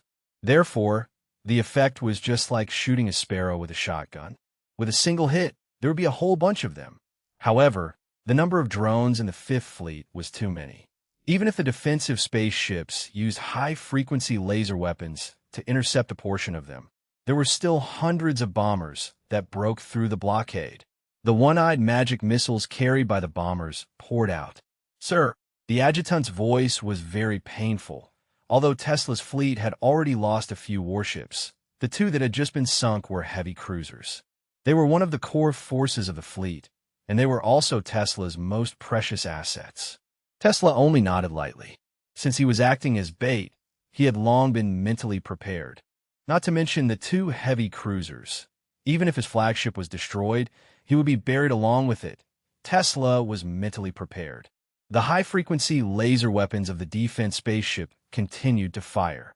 A large number of bombers and fighter jets of the Fifth Fleet were blown up. However, before these bombers were blown up, they continued to pour out their own missiles. A few more frigates and light cruisers were destroyed.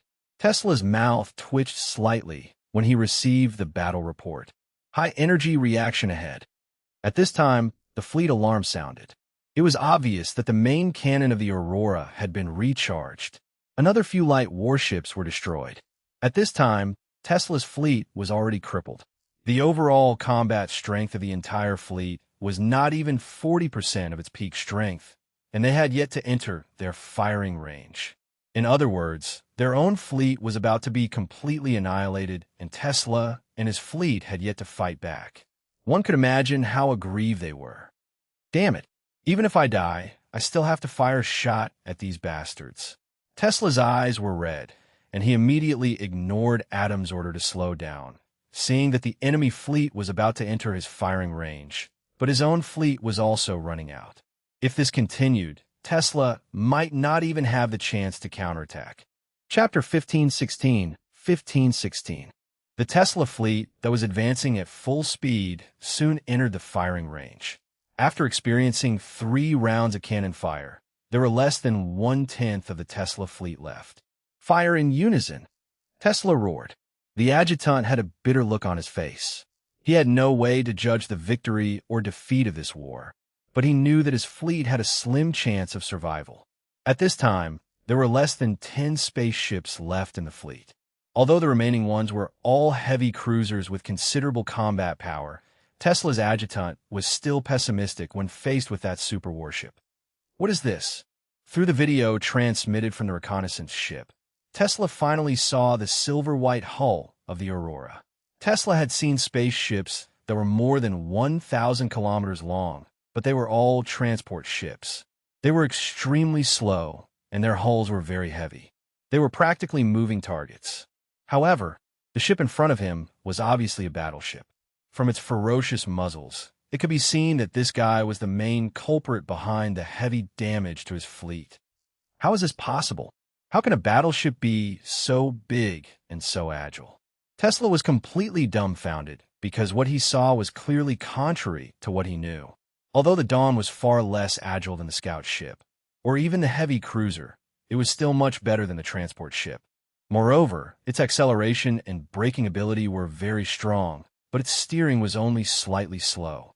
If the maneuvering problem was solved, it would not become a target for others.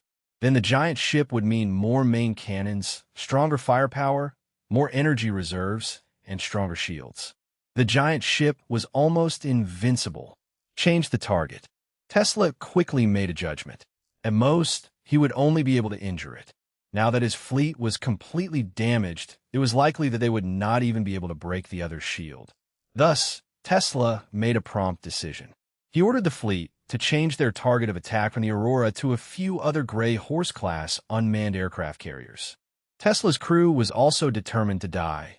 They were all united against a common enemy. They almost gritted their teeth. They hated the fleet in front of them to the bone.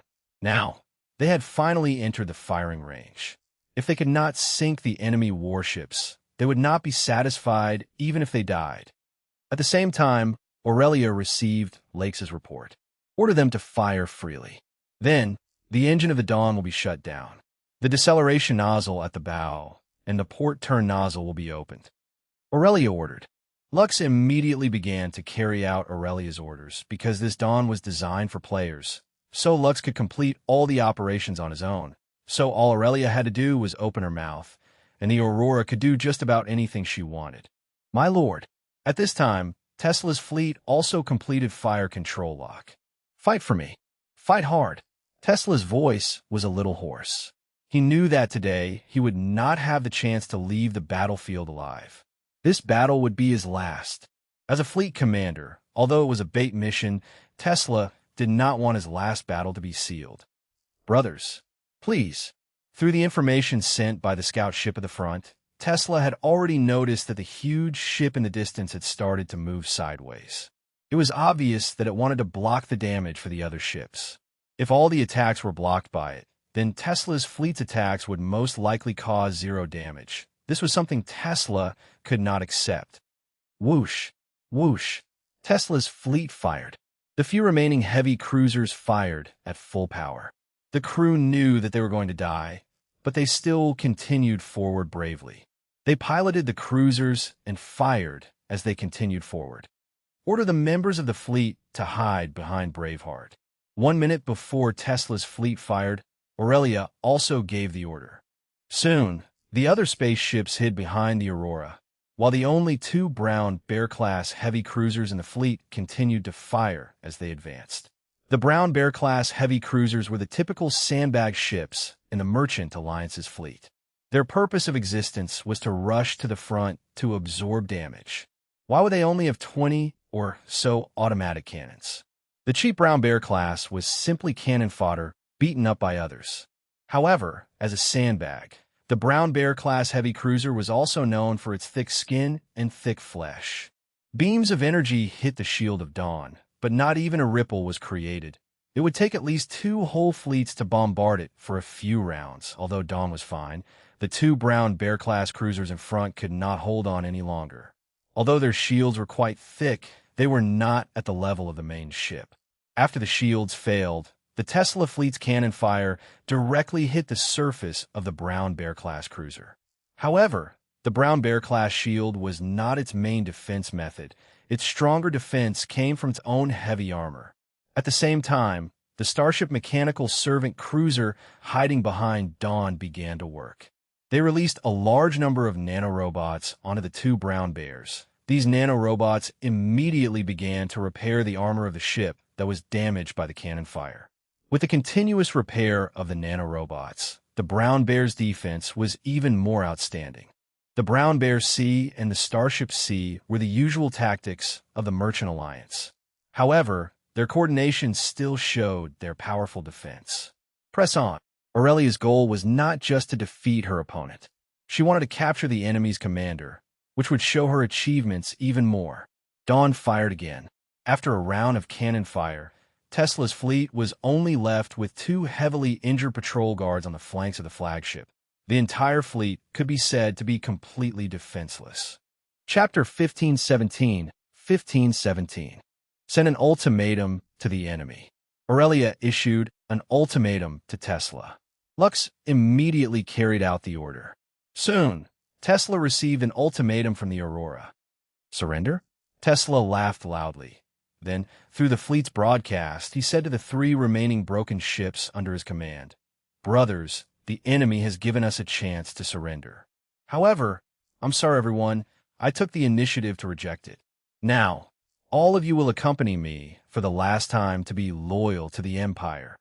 Sir, we will follow you to the death." That's right. Let's fight it out with these profiteers. So many of our brothers are gone. What's the point of us living? Let's fight with them. At this moment, the crew members of the remaining 3 spaceships were already bloodthirsty.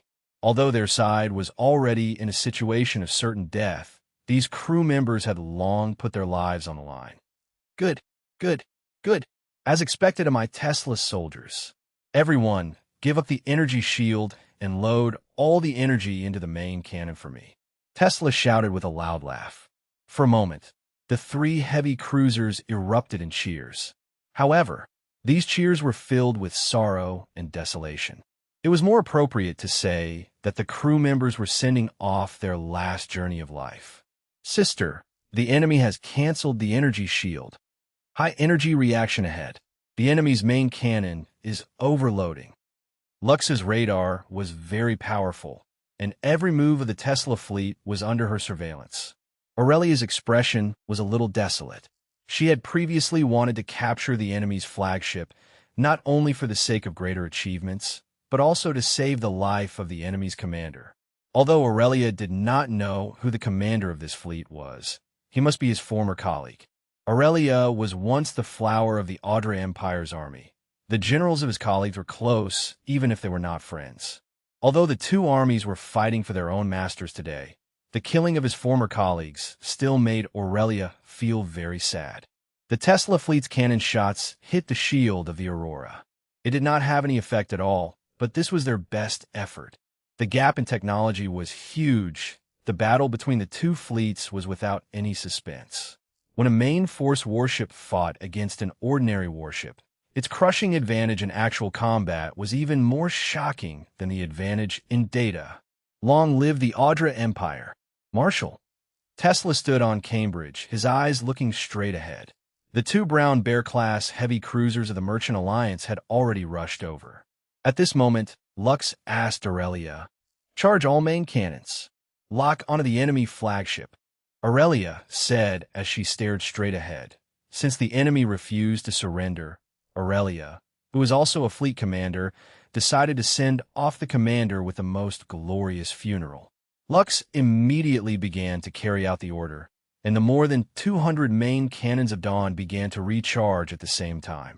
At the same time, the 2 Brown Bear-class heavy cruisers had also taken care of the 2 heavy patrols guarding the Tesla flagship. These 2 heavy patrols had already been seriously injured before, and they had just finished firing in unison. The main cannons were still in cooldown, so even if they would have faced the Brown Bears, which were known for their crude workmanship, they would still be unable to resist. The Dawn's tens of thousands of cannons fired at the same time, and countless energy beams shot towards Tesla's flagship. With a loud bang, Tesla and his flagship were instantly blasted into fireworks in space. Marshal, Tesla's fleet has been completely annihilated. On Adam's flagship, the adjutant reported in a pained voice. Adam sighed. Although it was said that benevolence did not rule the army, the human heart was made of flesh and blood. Seeing his own subordinates die as bait for the victory of the battle, his heart also felt very uncomfortable. Is Stark's fleet in position? However, Adam's grief only lasted for a short while, and then his determined expression returned to his face again. Lord Stark has just sent a message. The adjutant reported. Very good. Adams ordered loudly. Yes. The adjutant replied excitedly and went to deliver the order. As Adams gave the order, the entire Alliance fleet became excited. In order to lure the Merchant Alliance fleet into the encirclement, they had sacrificed the entire left-wing fleet as bait. It was time for the profiteers to pay the price for everything they had done. Bella asked impatiently in the Aurora's transport cabin. Jiang Fei laughed. At that moment, not only Bella, but the other girls were also sharpening their knives. It seemed like they could not wait any longer. Yes, it's been a long time since I last fought. Bella nojid. Don't worry. We will be on the battlefield when I go up. It's the time for the fleet battle now. We can't help much if we go out. Destroying 1.5 spaceships will not affect the entire battle. When the fleet battle is almost over, when the experts of the Visari army come out, it will be our time to fight, Jiang Fei said with a smile. Bella and the other girls nodded and continued to wait for their turn. Lux was watching the movements of the combined fleet. It should be about time. The enemy should have assessed the general attributes of the Aurora. Aurelia's eyes flashed. Aurelia had been cooperating with the enemy to enter their encirclement. First, he wanted to show off the ship's combat strength so that the enemy could have a general assessment. Although the ship was strong and powerful, it was still big and heavy. Moreover, there was only one ship, so after the assessment, Adams thought that the ship was not invincible. However, Aurelia was confident because the ship's skills had not been activated yet. The mind explosion was a powerful weapon. This thing could definitely turn the tide of the battle. Aurelia did not go all out at the beginning because she wanted to hide her weakness. After all, there was only one Dawn, and the other spaceships of the Fifth Fleet were all useless. If the enemy was scattered, she would not be able to chase after them. Now that the enemy had come to her, it was time to reap the harvest. Chapter 1518. 2 minutes later, the combined fleet of the Audra Empire and the Visari Legion had completed their encirclement of the Fifth Fleet, and they were about to enter the attack position. Sister, just as Aurelia was about to go on a killing spree, Lux suddenly reported. Aurelia ordered.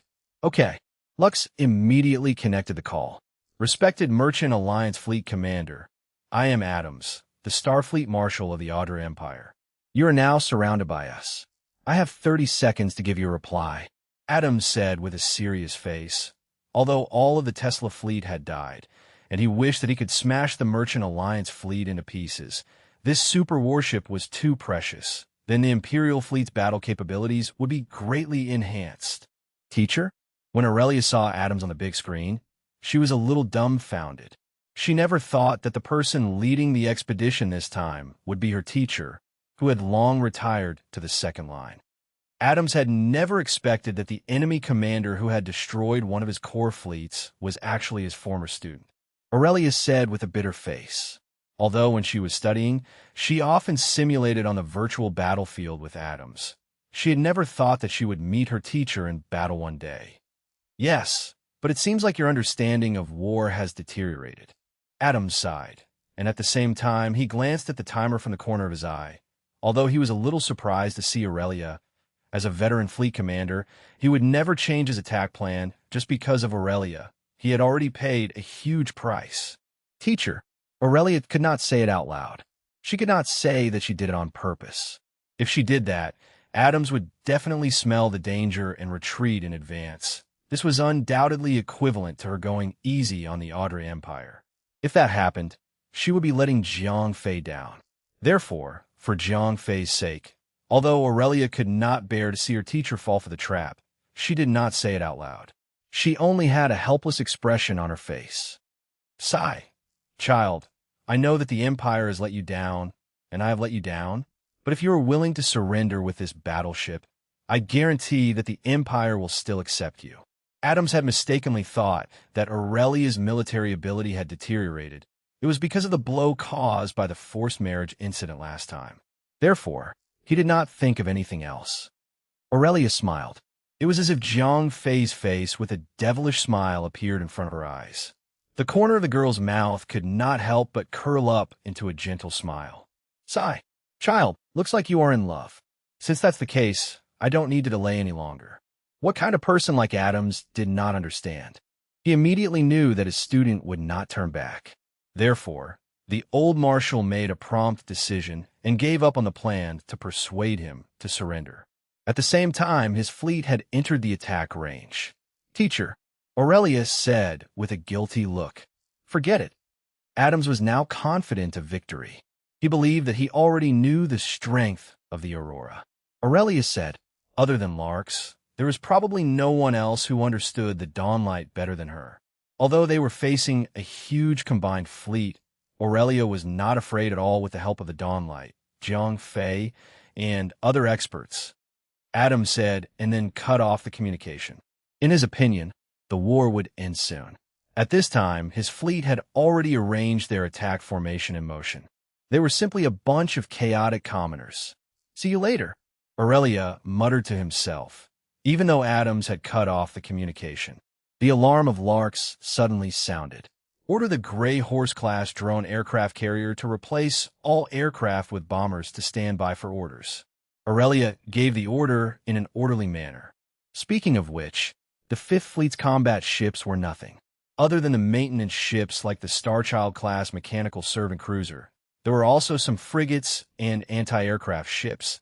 The remaining were more than a dozen Gray Horse-class UAV carriers and 2 Brown Bear-class heavy cruisers. Because the Brown Bears were too few in number and had low attack power, they were basically negligible. The only ones in the entire Fifth Fleet that could provide some combat ability were the dozen or so UAV carriers. Sister, Lux's radar was very terrifying. She could even sense the charging of the enemy's main cannon. Aurelia ordered. Lux nodded.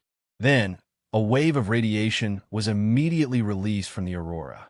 At the same time, the ships belonging to the Fifth Fleet were all isolated by a layer of protective membrane. It protected them from the damage of the psychic blast. The entire joint fleet had entered the range of the psychic blast. In an instant, all the crew members of the Audra Empire felt as if their heads had been hit by a stick. They lost consciousness in an instant. In the entire joint fleet, other than the high-ranking officers like Adams who recovered quickly due to their strength, the rest of the crew members fell into a coma. Adams ordered, but no one carried out his orders. Damn it, but there was nothing he could do because his crew members were unconscious. He could not control the entire flagship by himself, let alone the entire fleet. A normal warship was not like the Dawn, where everything was assigned to Lux. A heavy cruiser required close to 100,000 crew members. Although most of them were logistics personnel, however, there were also thousands of people in charge of the combat posts. Now that all of them were unconscious, even if Adams had great command ability, he could not do anything. Chapter 1519. The combined fleet of the Audra Empire and the Vasily Legion was in a state of paralysis. However, the Fifth Fleet did not receive any images at all. An overwhelming number of aircrafts rushed towards the direction of the combined fleet. Aurelia ordered.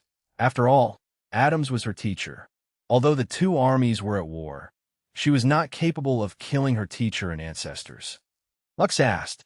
Aurelia gave the mission to attack the main fleet to the drone fleet, but she did not give her a mission. Aurelia ordered. She had nothing to show mercy to. Yes, sister, Lux shouted excitedly. After a short period of charging the weapons, the main cannon of the Aurora lit up again. The Starks that had lost their mobility and only maintained their forward position were severely injured. Because the crew members had fainted, the right-wing fleet could not respond at all.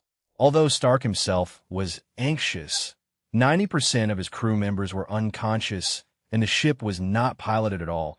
They continued to advance according to the predetermined route. Even when faced with the Aurora's cannon fire, these spaceships were unable to concentrate energy to supply the ship's shield at the bow. They could only meet the cannon fire in their usual sailing posture. In an instant, more than a fifth of Stark's fleet had been lost. Aurelia ordered expressionlessly. As a fleet commander, she had long been used to seeing life and death. Just as the Stark fleet was heavily damaged, the drone fleet also opened fire in Adam's main fleet. Phaser missiles loaded with cluster warheads poured out from the bomb compartments of the bomber fleet, and balls of flames ignited on the warships of the Audra Empire. In an instant, dozens of frigates and anti-aircraft ships were destroyed, and a large number of cruisers were set ablaze.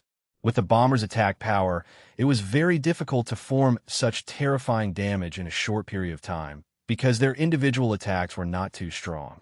Many of the spaceships would not be destroyed at all. But now, almost all of the crew members on these spaceships were in a fainted state. Those who were able to stay awake were all warriors. They knew nothing at all, so they could only watch the spaceship burn and eventually sink. Suddenly, the drones belonging to the Fifth Fleet began to be destroyed by a large number of people. "What's going on?" asked Ollier. "I don't think so," said Lux. Aurelia asked. Lux zoomed in on the image in the distance. On the big screen, dozens of warriors were launching energy attacks. These warriors all had a combat power of over 200,000. The unmanned bombers couldn't even withstand a single blow from them.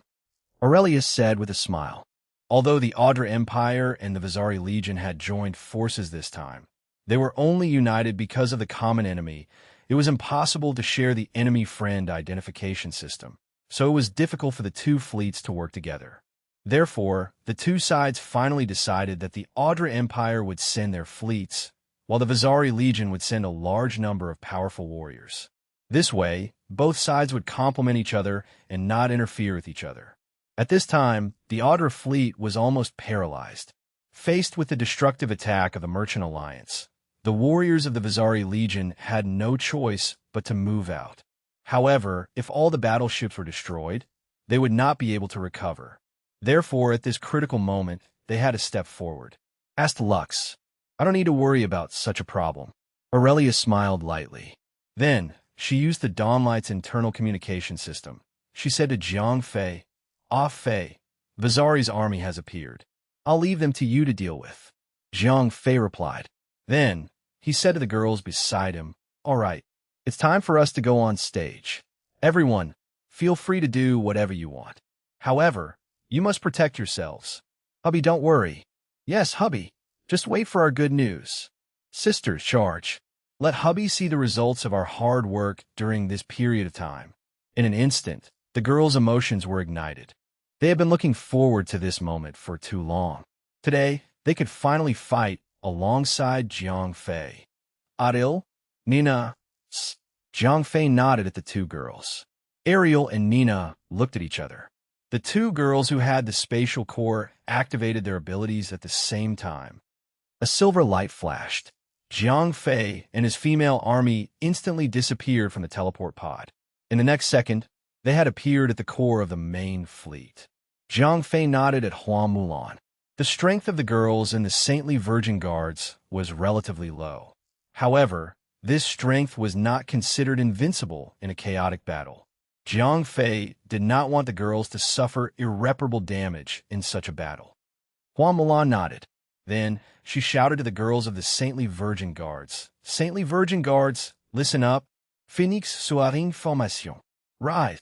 Following a series of neat shouts, the members of the Saintly Virgin Guards immediately completed their formation. With Hua Mulan's shout, the formation formed by the Saintly Virgin Guards used her as the core of the formation and charged towards the Vizari Legion soldiers like an overwhelming force. "Come on!" Bella's eyes were filled with excitement. At this moment, the dark green scales had already covered the girl's entire body. Bella had already entered combat mode. Sylvie's shadow gradually faded in the air as if she had never appeared. However, in the next second, the Vizari soldiers' throats were bleeding profusely. These Vizari soldiers did not even understand what was going on before they died. The girls charged into the Vizari army's formation, while Jiang Fei stayed behind to hold the line. He had to take care of Ariel and the other non-combatants. After all, the girls, including Ariel, Si Tying, and Silila, had low combat power. They were not suitable for such a chaotic battle. Chapter 1520. Although Hua Mulan led the Saintly Virgin Guards to charge into the formation first, the one who took down the first HP was the assassin Sylvie. Through her control over the flow of time, Sylvie accelerated herself to the maximum. In an instant, she appeared beside a Vizari warrior. This Vizari warrior came from the Declon star. Although the Declon with the crocodile head had excellent combat talent, as an ordinary soldier, his combat strength was only less than 200,000. 200,000 combat strength was considered an elite among ordinary soldiers, but in front of Sylvie and the other girls, it was still too weak. With a slight raise of her hand, Sylvie's dagger cut through the throat of the crocodile head. Scarlet blood spilled out, floating in space and forming blood beads. In a battle in space, the most taboo thing was to have a wound because that would cause the internal and external pressure to be out of balance. The blood in the crocodile head gushed out crazily, and in an instant, it was sucked into a shriveled corpse. After the successful attack, Sylvie instantly came to the side of another Vizari soldier. The slaughter began, and Sylvie began her journey of reaping. Unlike Sylvie, Bella did not disdain to kill these ordinary soldiers. She only knocked away those ignorant soldiers who were blocking her way. But those soldiers were in a terrible situation. 5 million. This was close to the strength of a space overlord. Normal soldiers would break their bones and tendons even if they were lightly knocked. In a universe space, to suffer such heavy injuries was basically a death sentence. Bella rampaged through the enemy formation. No one could stop her advance. Very quickly, Bella was targeted by the high-level general of the Vizari army. This guy is very strong. There's no way we can stop her. A Vizari officer shouted. Yes. Immediately, soldiers began to contact their superiors. There were 2 commanders of the Vizari Legion who were in charge of this expedition. Mondo was the deputy commander sent by the Vizari Legion this time. He was also a gator from D. Kronstar. He was sent here to gain experience. What? Mondo was slightly stunned after receiving the report, although he had just entered the upper echelon of Vizari. As Ano's subordinate, he had fought many times with the Merchant Alliance, so he had a good understanding of the Merchant Alliance's situation. Although profiteers had very strong military power, it was mostly reflected in the fleet and orbital weapons, because these technological equipment were the easiest to obtain through money. And powerful martial artists all had self-esteem that matched their strength. Very few super experts would work for the Merchant Alliance for money. This time, he heard that there was actually an expert close to the Star Overlord level in the Merchant Alliance army. Mondo was very surprised. Although it was not that the large Merchant Alliance did not have super experts at the Star Overlord level. According to the intelligence, this Merchant Alliance army in front of him was just a miscellaneous army that could cut off the rear. Therefore, the Vasily Legion did not expect that they would participate in the battle. Mondo and the other high-ranking officers were actually resting on the battleships behind them. However, no one expected that this ragtag army actually had a super battleship. In an instant, it had shattered the Audra Empire's fleet. Therefore, the Vasily Legion had no choice but to participate in the battle ahead of time. Be careful. Don't fail miserably. That guy should not be simple. Bajmonsta warned. He was the highest commander of the Vasily Legion this time. As a veteran powerhouse, he had to remind Mondo, who had just advanced, not to underestimate the enemy. Sir, don't worry. Since the enemy has not reached 10 million combat power, then it is impossible for her to defeat me. Mondo said indifferently. This was because 10 million combat power was very important to a warrior. This was a hurdle. After crossing it, a world-shaking change would occur. The gap between the two could not be described with words. Sigh. Bajmonsta sighed. Although he knew that Mondo would definitely be at a disadvantage if he continued like this, he also knew that Mondo would not lose this battle at all. The 10 million barrier was a watershed. Although there were legends about challenging those of a higher level, it was still a legend. How could Mondo, that unlucky fellow, catch up so easily? After bidding farewell to Bajmonsta, Mondo teleported out from the battleship behind him. He appeared in the middle of Bella's route. Little girl. Although Mondo did not put Bella in his eyes, he still resorted to sneak attacks in an extremely unorthodox manner. A destructive energy smashed towards Bella, who was charging forward. Bella was caught off guard and was hit directly. The dark green energy scales on her body shattered on the spot, but she was not injured. Bella, who had suffered a heavy blow, let out a muffled groan. She had indeed been careless just now. She had suddenly gained a powerful strength, which made Bella feel a little inflated, especially after she had recklessly charged into the enemy's formation. No one was able to block her punch, which made Bella feel extremely inflated. It was only after someone had broken through her defense with a punch that Bella regained her composure. Although Bella's scale armor was shattered, It was repaired by the energy in the life core in the next second. Interesting. Mondo, who had failed in his sneak attack, did not feel ashamed at all.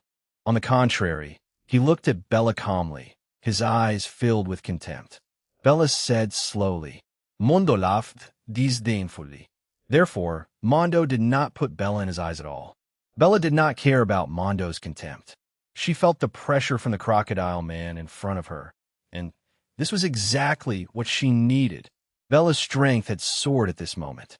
She needed a strong opponent to be her sharpening stone, and this crocodile man in front of her was obviously the best candidate. Little girl, you are not bad-looking, Mondo said with a lewd smile. Bella was already angered enough by the other party's contempt, and now she was being humiliated in front of her. With Bella's personality, if she did not lose her temper, then there would be no justice. Under the fury of Bella, the scale armor on her body changed once again. Countless sharp spikes grew out from the originally streamlined scale armor. At the same time, her eyes turned blood red. The girl's entire body was emitting a violent aura. If you're enjoying this story, don't forget to like the video and subscribe. It really helps this channel keep growing. Alright, let's continue. Chapter 1521. 1521. Undying Body. 5 million after her rage. Her aura was completely different from before. Mondo sneered.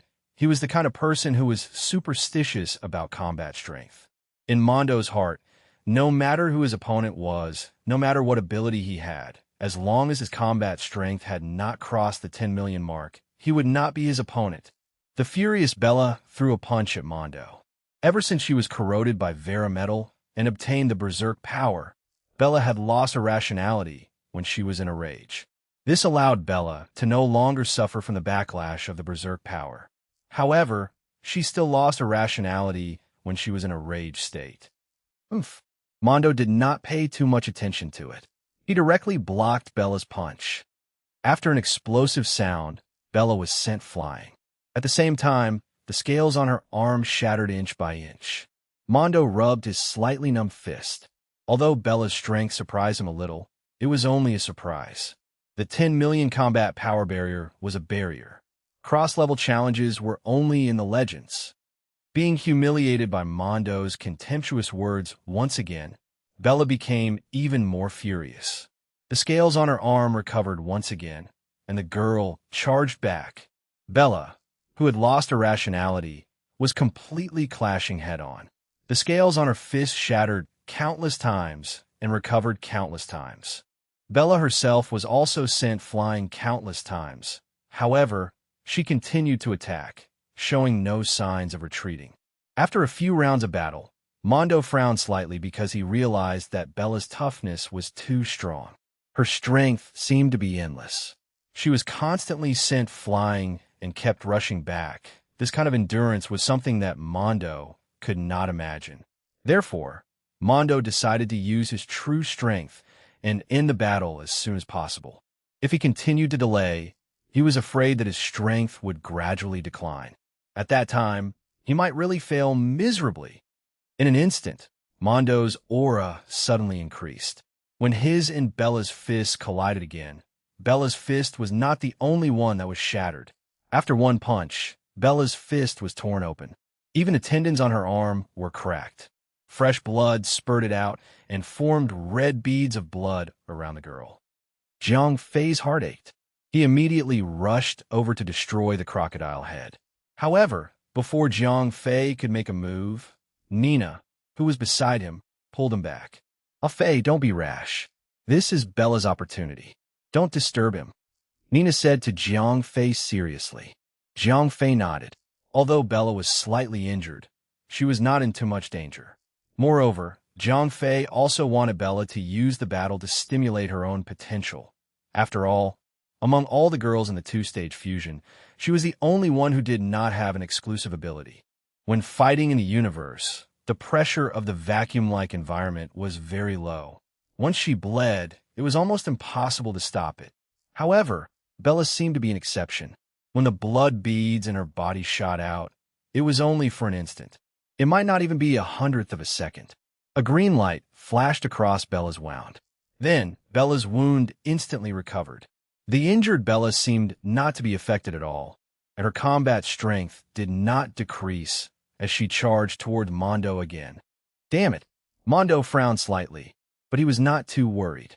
After all, Bella's strength was not enough to threaten him. Although this girl's recovery ability was very strong, but destruction was still easier than construction. He did not believe that he could blast this girl into pieces. She could also recover. Thinking of this, Mondo could not help but increase his strength again. This time, he used more than 80% of his strength. The two fists collided again. With an explosion, Bella was sent flying again. However, this time, her arm was not as simple as a flesh wound because Bella's entire right arm had exploded into powder. Bastard! Jiang Fei's eyes instantly turned red. When Bella was injured, Jiang Fei had already wanted to kill her. Now that the crocodile head had crippled Bella, Jiang Fei was furious. Just as Jiang Fei was about to rush over and kill the crocodile head, an unbelievable scene happened. Green light flashed on Bella's wound. In the next moment, Bella's arm grew out at a speed visible to the naked eye. Bella clenched her fist. She seemed to be very surprised by her regeneration ability. This was no longer a recovery ability.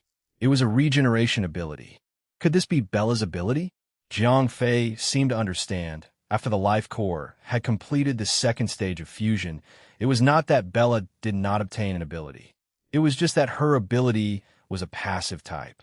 It would only be triggered when she was injured. Feeling that her new arm was no different from before, she did not even need to get used to it. Bella cried out in excitement. Dark green scales covered her once again. The girl also charged at Mengduo again. Mondo cursed angrily, and then he snorted coldly. I don't believe that you can be reborn even if your head exploded. This time, Mondo's punch did not meet Bella head-on, but directly hit her head. Bella raised her left arm to block Mondo's attack, and at the same time, her right arm also punched toward her opponent. Bella's left arm exploded, and her entire body flew backwards. However, this time, her right fist also hit Mondo's chest, causing this Star Overlord-level opponent to spit out a mouthful of blood. Damn it! Mundo's eyes turned red. Being hurt by a trash with only 9 million combat power was a great humiliation to him. Bella returned Mundo's words back to him. While she was flying backward, Bella's arm had already completed regeneration. When she stopped moving, even her dark green scales had recovered. That kind of self-healing speed was unimaginable. At this moment, Jiang Fei's eyes were wide open. It's only a two-stage fusion. It should not be a perfect, undying body. Nina said from the side. It's about time. Jiang Fei could feel the cold, killing intent in Mondo's eyes. Moreover, this fellow's attacks were constantly on Bella's head. Jiang Fei did not dare to take any more risks. Chapter 1522, 1522. Although Bella was getting stronger as the battle progressed, Jiang Fei could not stand it any longer. Firstly, he was afraid that Mengduo would be ruthless and that Bella would be in danger. Secondly, as a man, he had to watch his woman get beaten up. Jiang Fei could no longer suppress the anger in his heart. If he did not know that Bella needed to use this kind of battle to stimulate her potential, Jiang Fei would have rushed forward long ago. At this time, Bella needed to train and endure the pain that she needed to endure. It was time for Jiang Fei to take care of everything. Nina, take care of them. Jiang Fei reminded Nina. Among the girls at the back, she was the only one with higher combat power. Nina nodded. Although her ability was mainly spatial teleportation, after mastering the spatial core, she had an understanding of spatial power. She would definitely be able to protect herself. Bastard! How dare you bully my woman? Jiang Fei's body instantly accelerated. He hated the crocodile head to the bone. If this guy dared to hit Bella so violently, every punch was no different from hitting Jiang Fei in the face. In an instant, Mondo instinctively felt danger. He subconsciously took a few steps back. However, it was too late. He did not even have the right to escape.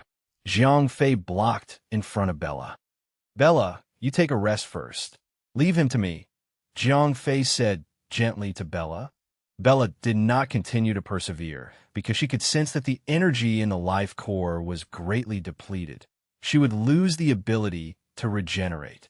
As Jiang Fei had experienced it before, once the energy in the energy core was completely depleted, recharging would be very troublesome and time-consuming. Therefore, Bella did not want to delay the upcoming battle. She did not let her temper get the better of her. What kind of ability is it to bully a woman?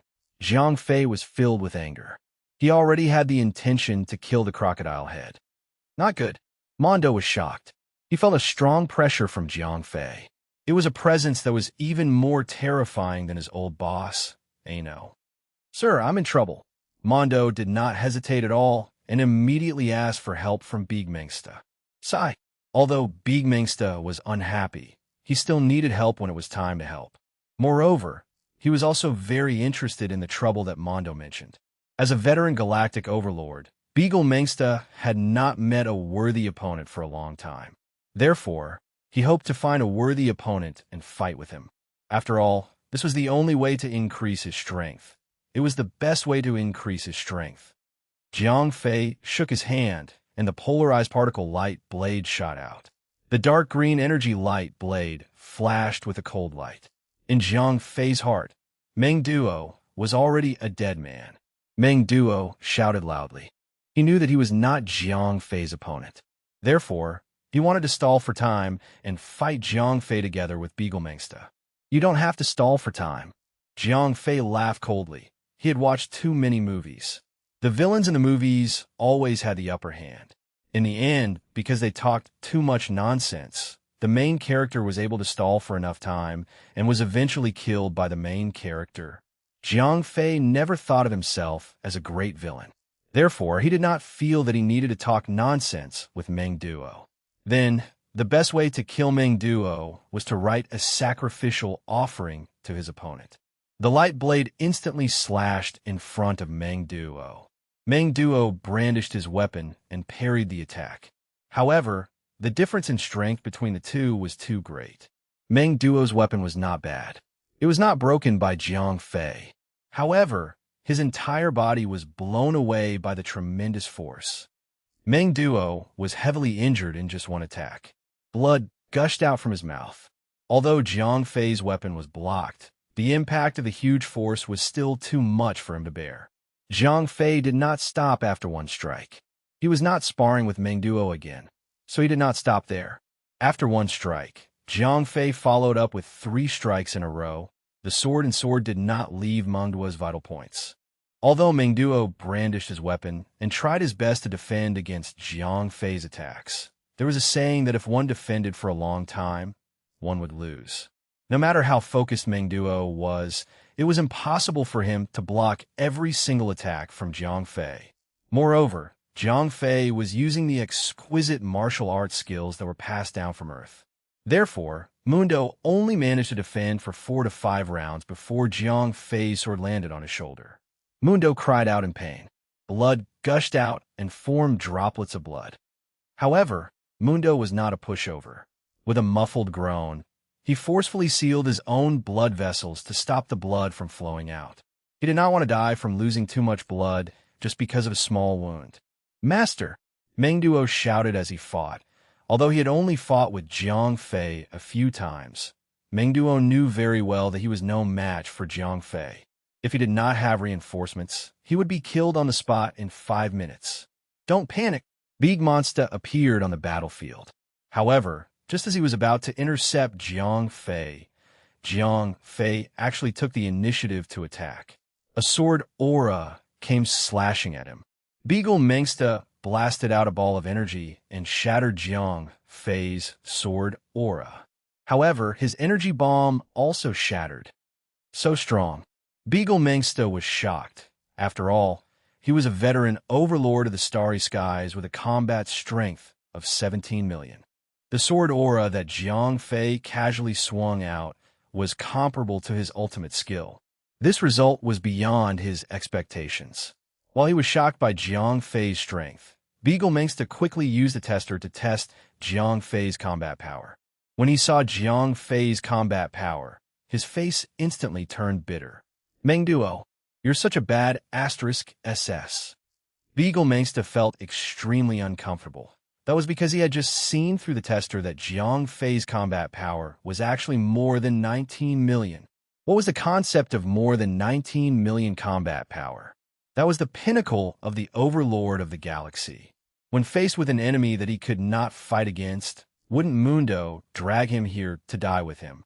Thinking of this, Beagle-Mangsta could not help but greet the 18 generations of Mundo's ancestors in his heart. Chapter 1523. Due to the complete suppression of his strength, Jiang Fei did not use the power of the nucleus of will. He simply relied on his own powerful strength to attack Mengduo with one sword after another. The main reason why Jiang Fei did this was because he hated Mengduo too much. Previously, Mengduo had left so many wounds on Bella's body. Jiang Fei wanted to personally return them tenfold. Sir, Mengduo resisted with great difficulty as he called Beagle-Mangsta, who had rushed to the battlefield to join the battle. Beagle-Mangsta felt even more bitter. After observing Jiang Fei's strength level, he did not have the confidence to fight. He turned around and wanted to escape the battlefield. Jiang Fei laughed coldly. Following that, he activated his spiritual power like a tidal wave. He threw a spiritual hammer directly at Beagle-Mangsta. Beagle-Mangsta felt his head dizzy. His entire body instantly bled from all 7 orifices. Although he was not dead, he was still paralyzed. He had completely lost the ability to move. Beagle-Mangsta was already weaker than Jiang Fei. On the other hand, Jiang Fei's spiritual power was even stronger. Due to the nucleus of will, Jiang Fei's current spiritual power could be said to be second only to his teacher, Tyrion. The other hermit-level experts might not be as strong as his spiritual power. Moreover, after fusing with the blackened soul, Jiang Fei's mastery of spiritual power had become even more proficient. Many skills that he could not understand before could now be used freely. In the past, Tyrion had taught Jiang Fei some techniques to use his spiritual power. Moreover, Jiang Fei had also learned them very quickly. However, that was only superficial. To put it bluntly, it was just like a cat trying to imitate a tiger. He could even bully people whose spiritual power was much lower than his own. However, he was not very smart when he met an expert. However, it was different now. The blackened Jiang Fei had unique understanding and skill towards spiritual power attacks.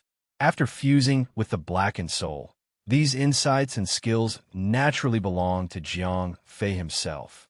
Therefore, Jiang Fei's mastery of mental power was now completely different from before.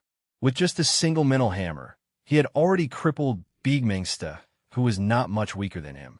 Jiang Fei looked at Mengduo again. At this time, Mengduo could be said to be covered in wounds. However, he did not have Bella's amazing regeneration ability. Jiang Fei slashed down with his sword. Mengduo was so heavily injured that he could not dodge in time, and his left arm was cut off. Mengduo cried out in pain. Although he immediately sealed his blood vessels to prevent the blood from leaking out after losing an arm, he had even less hope of surviving. Another slash came down, and another wound appeared on Mengduo's body. Swish! Swish! Jiang Fei was not in a hurry. The long sword in his hand methodically slashed down. Each slash would take away a piece of Mundo's flesh. Why is my husband so violent? Ariel could not bear to watch anymore. Sigh. Sister Bella is off Fei's favorite. Previously, in order to let Sister Bella stimulate her potential, he had no choice but to suppress his anger. Now, of course, he will not let that guy off so easily, said Salila, who was watching the battle from the side. At the same time, the girl was also somewhat jealous. After all, every girl wanted more love from Jiang Fei. Ah, Fei, that's enough. Don't go too far. Nina suddenly appeared beside Jiang Fei. Jiang Fei took a deep breath. He also knew that he had gone a little too far. However, this guy had actually beaten Bella so badly just now. This made Jiang Fei lose his mind due to anger. After he calmed down, Jiang Fei was not the kind of person who was cruel and brutal. Although after he had fused with the blackened soul, Jiang Fei had become even more cold-blooded toward his enemies. However, he had not fallen to the point of being cruel and merciless. Jiang Fei snorted coldly. Then, he chopped off Mondo's head with his sword. Jiang Fei's sword was too fast. Mondo did not have the time to leave any last words. However, his eyes were full of relief. After all, the feeling of being cut into 1,000 pieces was just too terrifying. After killing Mondo, Jiang Fei returned the sword and killed Big Mengsta. The commander of the Visari army never expected that he would die so aggrievedly in the last battle of his life. He did not even have time to use a single move before he was crippled by someone. Then, he was easily decapitated. Lord Mondo is dead. Lord Big Mengsta is dead too. It's over. We're dead for sure. In an instant, the morale of the Vasily Legion was in chaos. The blow to their morale was also very terrifying.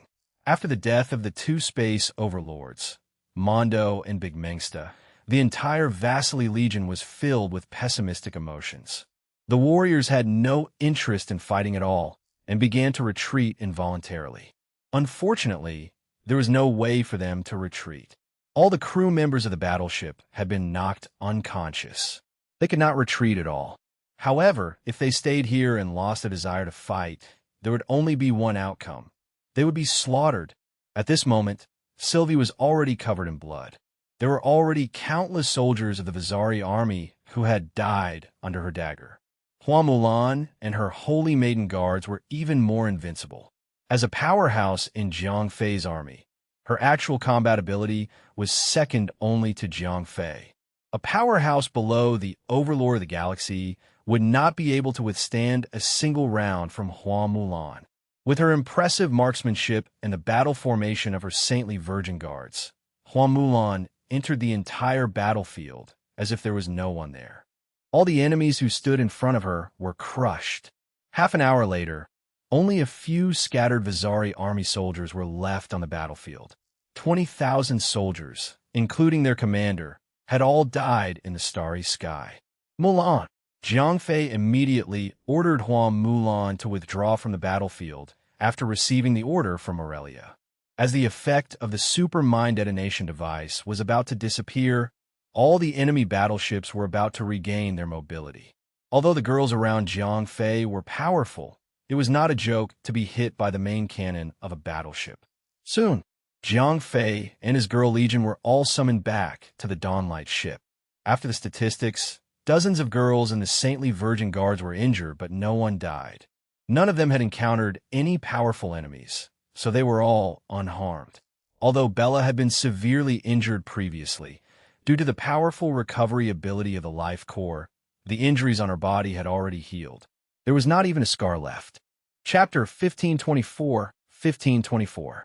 After killing 2 masters at the Overlord level, Jiang Fei was very excited.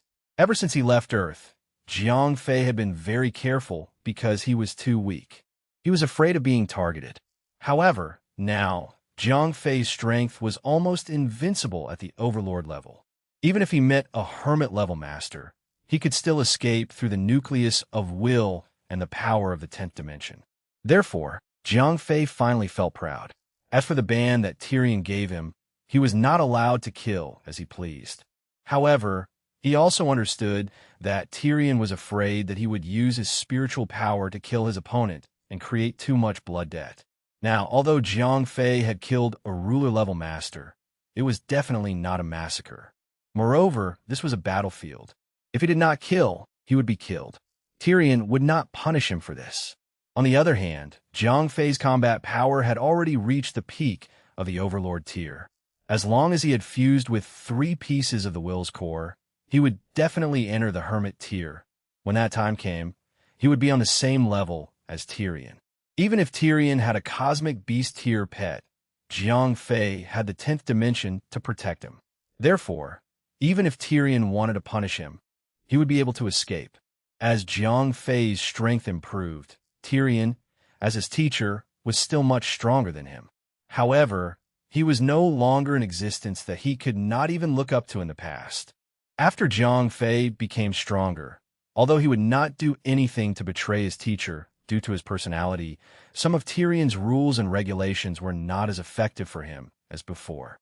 After returning to the Aurora, Jiang Fei let the girls go down to rest. As for the injured members of the Saintly Virgin Guards, Jiang Fei had already prepared the biomedical cabin. These were ancient technology from planet Namek. Until now, it was still the best medical treatment method.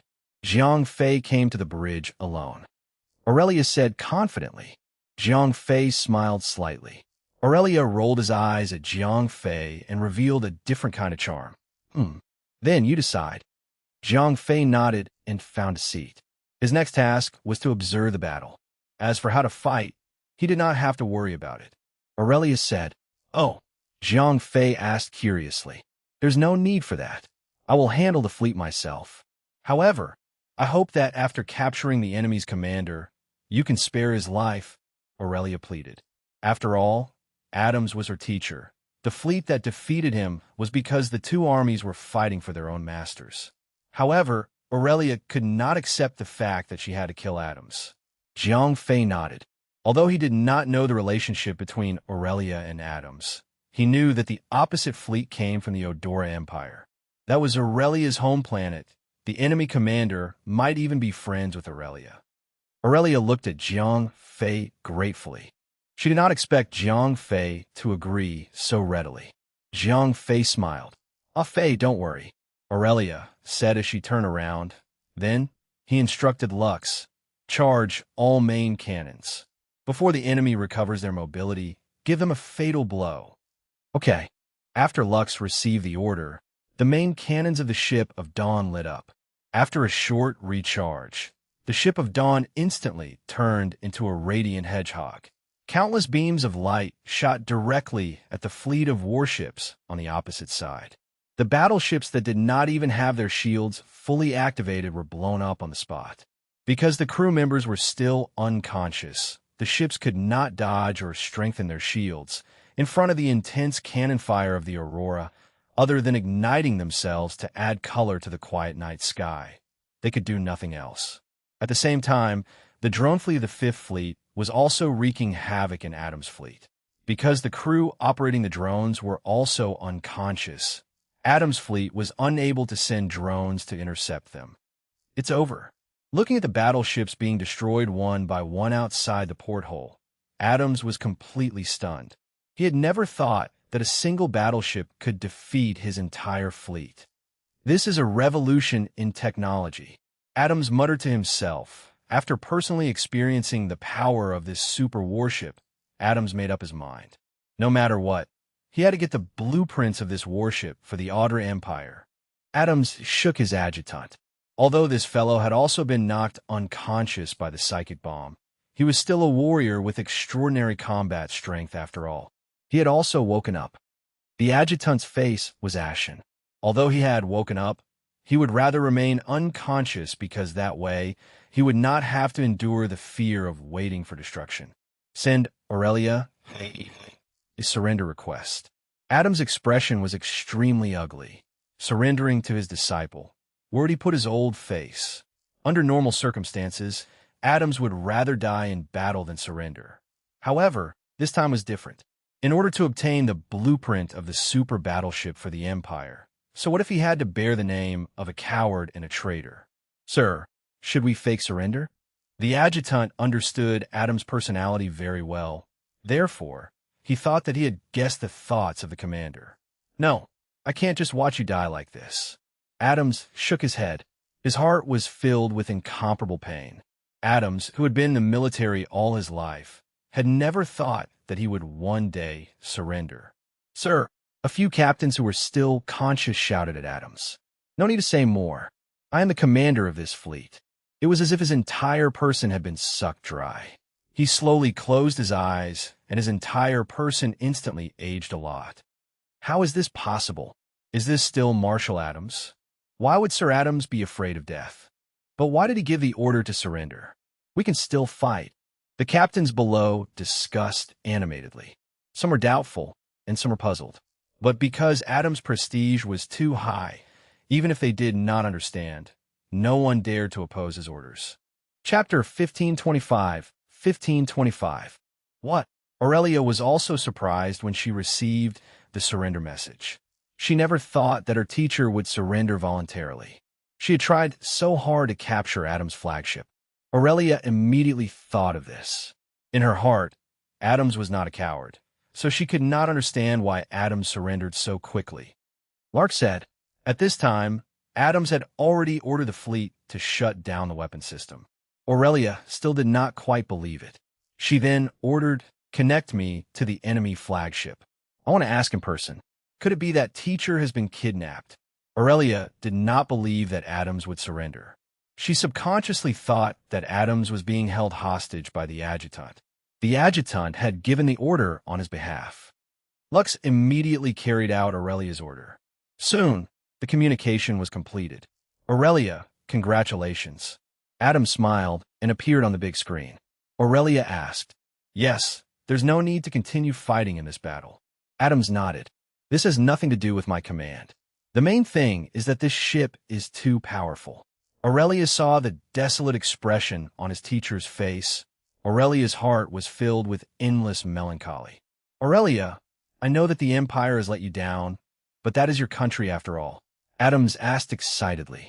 Teacher, I'm sorry, the Audra Empire is my country, but I've sacrificed enough for her. But what have I gained?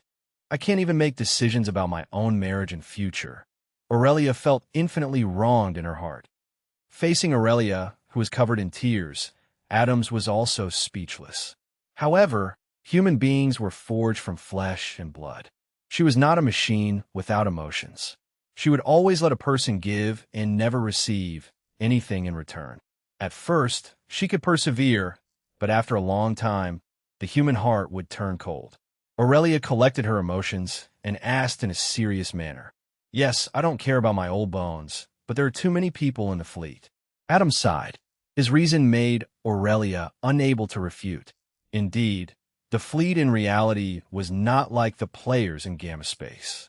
In reality, every ship needed a large number of crew members to operate. A cruiser could easily have hundreds of thousands of crew members. A fleet of millions of soldiers was even more ordinary. At this time, Adams' fleet had no chance of winning. Rather than watching the ship being destroyed and the soldiers dying in space, surrendering now might really be the best choice. All right, teacher, I accept your surrender. But after I stop attacking, please order your fleet to turn off the shields and power furnaces and stand by. Aurelia said. Adams agreed immediately. But faced with Adams' straightforward answer, Aurelia's heart was even more confused. Because if the warship turned off the shields, it was equivalent to completely giving up on defense. And turning off the power furnace was equivalent to giving up everything. The shield could be turned on again after it was turned off, but if the power furnace was turned off, it would need to be warmed up. And this process took a long time. The engine could not be turned on, and the weapons could not be used. Turning off the power furnace was equivalent to putting his life in the hands of the other party. Adams actually agreed to such a condition. Could it be that he was really determined to surrender? Lux asked. Yes. Aurelia nodded. If Adams really surrendered, she would naturally be overjoyed. Although the Audra Empire had let her down, Aurelia could not bear to let millions of her motherland's soldiers die in her hands. Soon, under the orders of Aurelia, the drones of the Aurora and the Fifth Fleet stopped attacking. Adams kept his word. His fleet also turned off their shields and turned off their power furnaces. Lux was shocked. Teacher, Aurelia muttered to himself.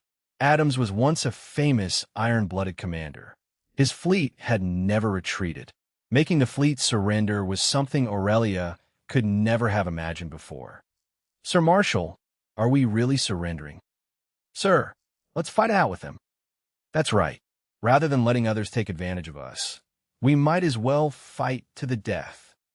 Fight my ass. Fight to the death with them? We can't even touch their hair. You coward.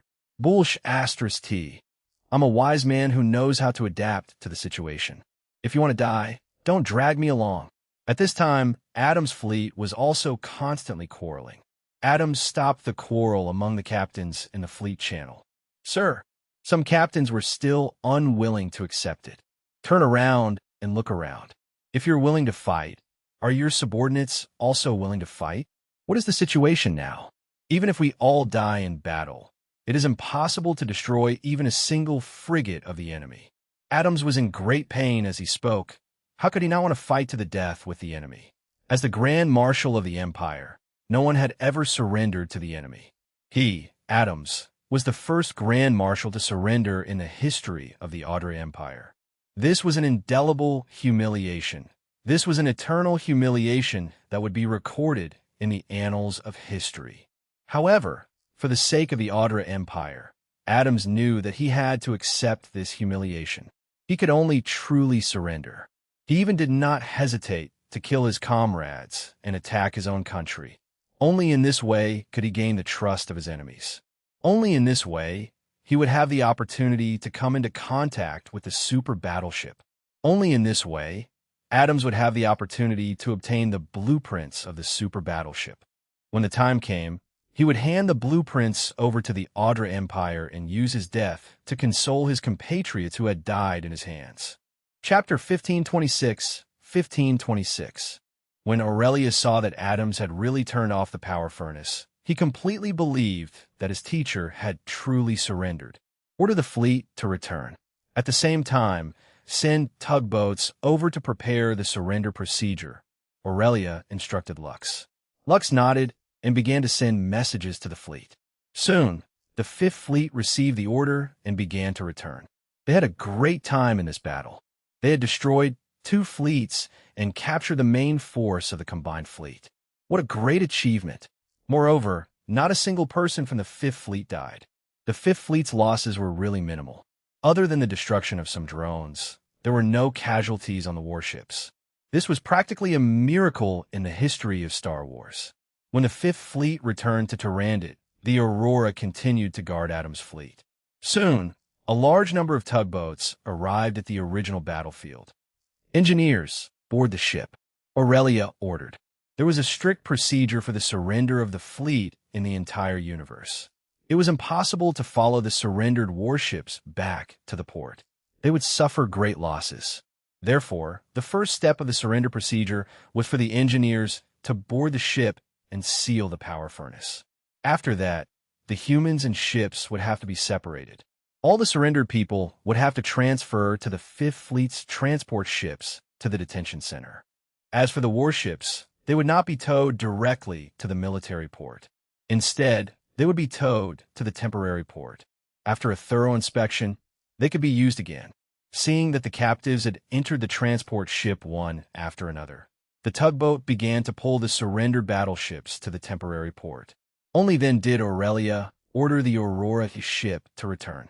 "Ah Fei, come here for a while," Aurelia said through the ship's internal broadcast on the way back. Jiang Fei quickly arrived at the bridge. "What's the matter?" Jiang Fei asked. "Wait a moment.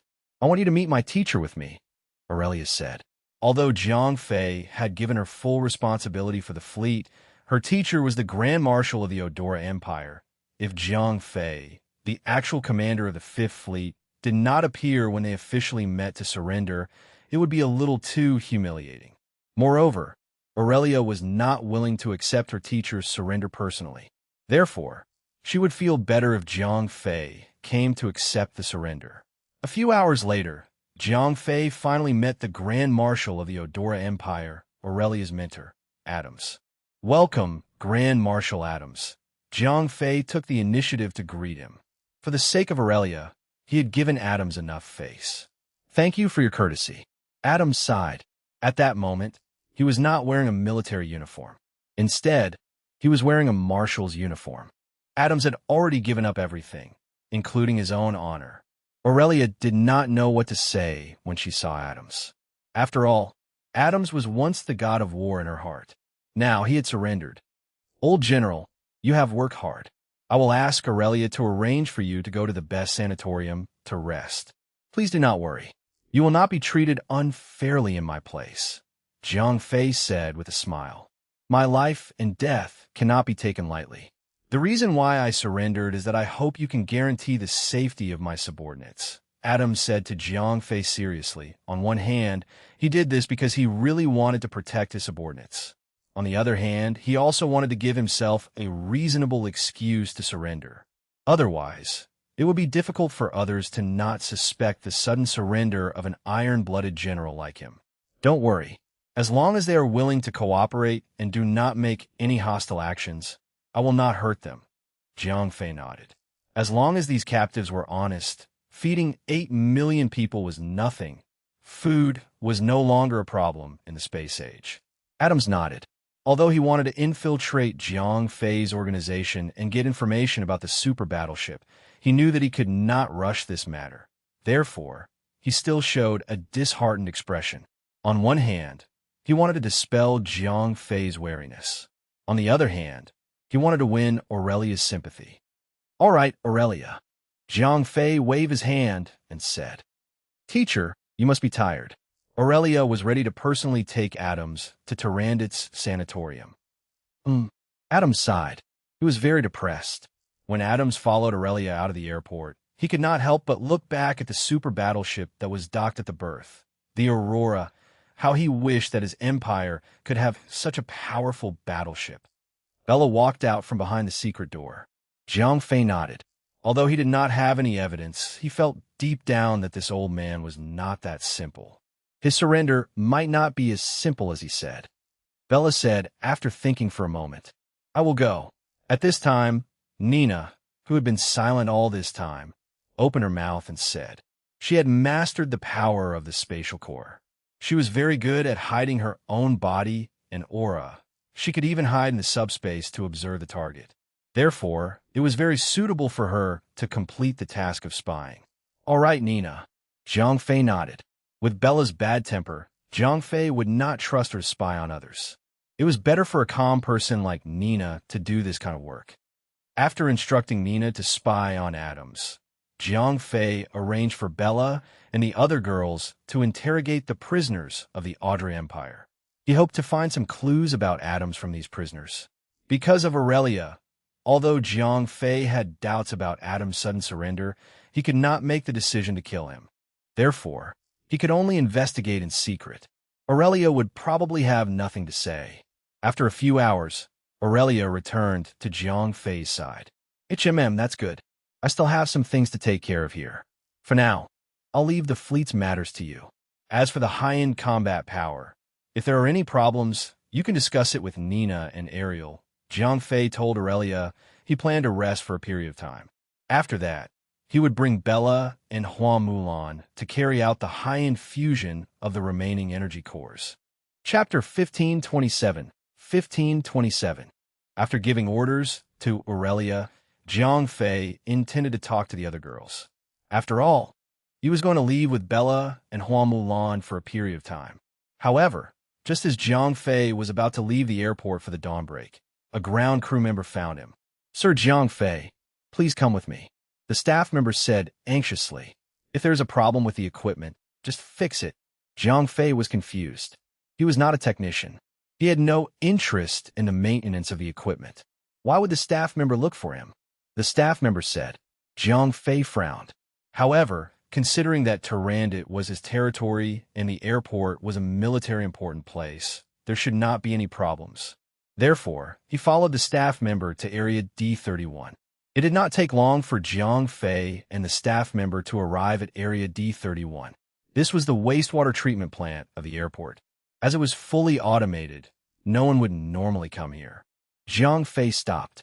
Along the way, the more he thought about it, the more he felt that something was not right. This guy had brought him to such a remote place. He must have a purpose. However, Jiang Fei was very sure that this fellow was definitely not trying to assassinate him. This was because he was just an ordinary staff member. He was not even a warrior. Even if Jiang Fei fell asleep, he would not be able to break through Jiang Fei's skin defense. All right, Jiang Fei. The staff member's tone changed. He was no longer so respectful to Jiang Fei. Instead, he was very casual. Jiang Fei instantly remembered the identity of this fellow. Because these ethereal spirits could only occupy the bodies of ordinary people, this staff member was clearly the carrier that he had chosen. Vinolin smiled slightly. Although his face and voice had changed after changing his body, His expression when he spoke was still the same as before. Jiang Fei asked, "It seems that you have developed quite well." Vinolin smiled. However, it seemed that he did not know about the energy core. After all, he had asked Jiang Fei to go to the Zevera galaxy for this battleship. As for the Steel Scorpion's thank you gift, it was completely unexpected. Jiang Fei smiled. Now, he was waiting for the good news from 0541. Once 0541 had taken down Lux, he would be able to build the main ship himself. Don't be too happy yet. Although this ship is powerful, it can only help you form an advantage against the players and other forces in the early stages of the game. As the game progresses, the players will become stronger and stronger. When that time comes, you will not be the only one with the main ship. Vinolin said, "I understand that. However, what's the point of having an advantage? Those players are from the Gamma Dimension. No matter how strong I am, they can easily crush me with a set of data," said Jiang Fei with a frown. "How can it be useless? Once you have an advantage, you can compress the space of the players and restrict them from getting stronger equipment," said Varen after a pause. Then, he continued, "I know that you are anxious to find a chance to survive in your universe. However, the problem is that you cannot be too hasty. You have to do things one step at a time. Only when you have done everything that you can do will a chance appear." Jiang Fei was sharp enough to notice the information that Vinolin had inadvertently revealed. "I've already said too much." After saying that, Vinolin looked like he was about to leave. Jiang Fei stopped Vinolin and asked, "You didn't come to me just to tell me this, right?" That's right." Vinolin smiled slightly. Then he said to Jiang Fei, "There's something that you need to be mentally prepared for. The players have recently made a big move. Their target is a planet with relatively low technology, which may include Earth." "Oh!" Jiang Fei was shocked. He did not want Earth to be destroyed by these players. Even if Jiang Fei's parents were not there, it was still Jiang Fei's home planet after all. "Since you knew about this in advance, you must have a way to deal with it," said Vinolin. Jiang Fei asked curiously. After Vinolin said those 4 words, his eyes became dull. After a moment, his expression returned to its original state. However, when he saw Jiang Fei again, he was trembling with fear. It was as if he had seen the chief. Obviously, Vinolin had already left. At this moment, the control of this body was given to its original owner. Jiang Fei waved his hand and signaled the staff member to leave. Then, he repeated the words that Vinolin had said in his mind. Jiang Fei could understand why the players would attack a relatively low-tech planet like Earth. After all, when the players attacked the pirate base, they were wiped out by the Steel Scorpion.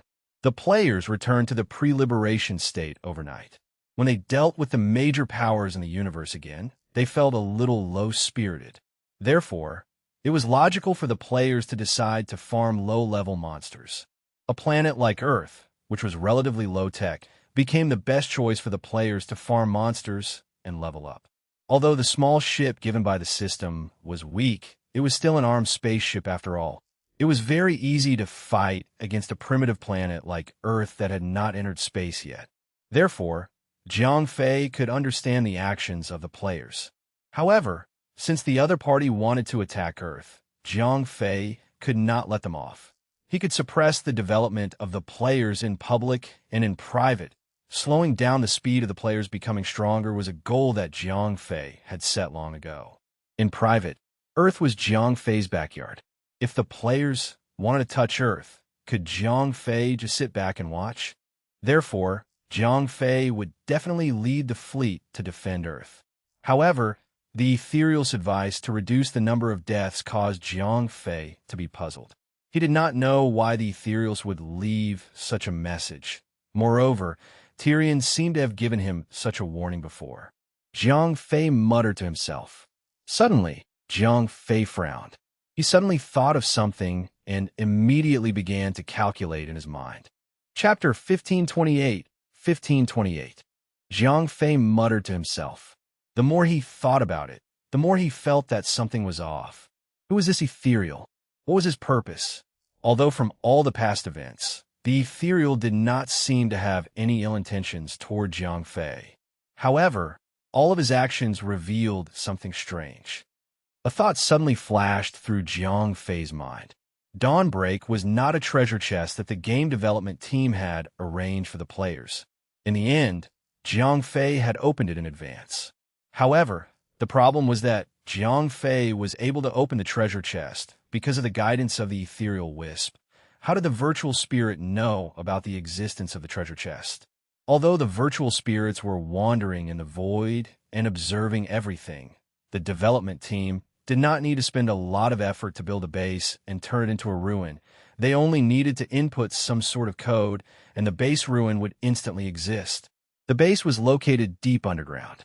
If the virtual spirits were only wanderers in the universe, how could they have coincidentally gone to the underground world of a particular planet for a one-day trip? Jiang Fei suddenly had a terrifying feeling. However, when this thought appeared, the more Jiang Fei thought about it, the more he felt that it was possible. Everything that Vinylin did was very similar to the NPCs that issued quests in the game. They would guide the direction of the game storyline. However, if Vinylin was really the NPC that gave out quests, why did he not give out quests to the players? Instead, he gave the quest to a small NPC like himself. Am I also a player? Jiang Fei frowned. His brain was like a pot of paste. There were too many things that he could not figure out. However, Jiang Fei quickly rejected the theory that he was also a player. He was born and raised on Earth. Most of his life, he did not know what the gamma space was. If he were to say that he was a player in the gamma space, he would not believe it himself. As for Jiang Fei's uniqueness, he was different from other people in this world. Jiang Fei was not too sure about this. He had the 10th dimension. This was definitely unique in the universe. Moreover, Vinylin seemed to know this. Could it be that he had chosen Jiang Fei because of this? Forget it. Jiang Fei shook his head hard. These messy thoughts made his head spin.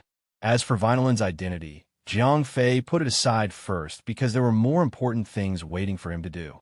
Originally, Jiang Fei had planned to take Hua Milan and Bella into closed-door cultivation for a period of time. He would first fuse the remaining energy cores. However, the plan could not keep up with the changes.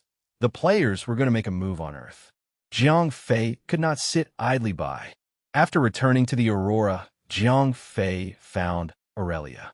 There's a change of plan, Jiang Fei said to Aurelia. Set sail. Aurelia asked.